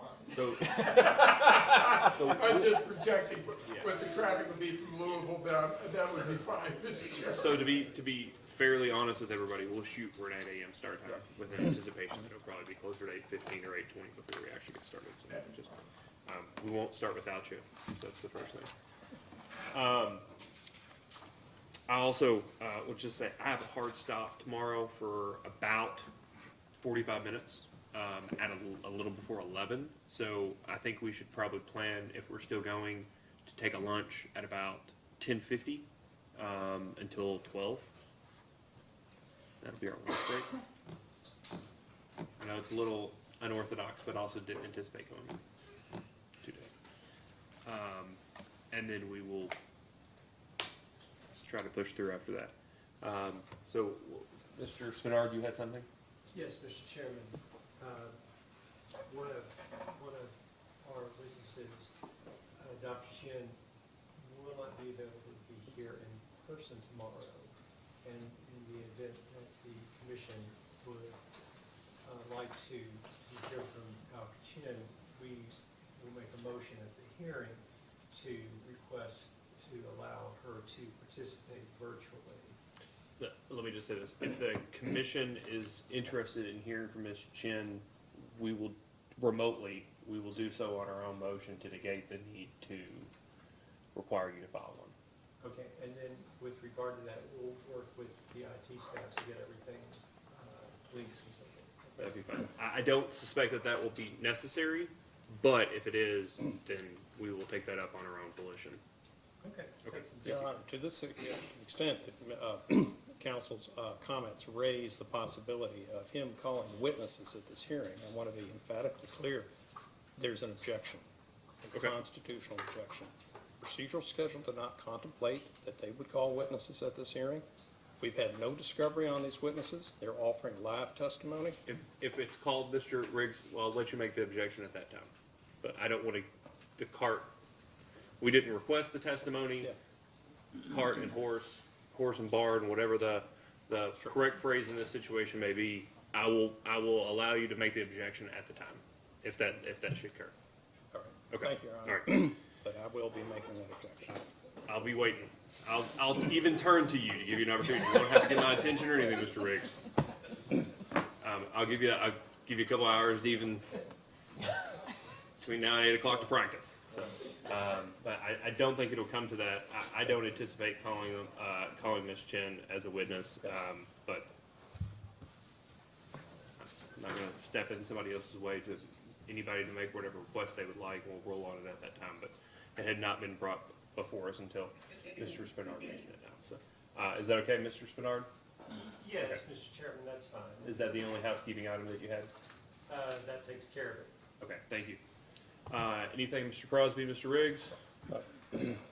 Cook? Nope. Mr. Kurtz? No, sir. Shoulders, Fitzgerald, Mr. Nguyen, anything? Okay. So we'll see you all around 8 o'clock in the morning, and again, we won't start without anybody this evening. We're adjourned.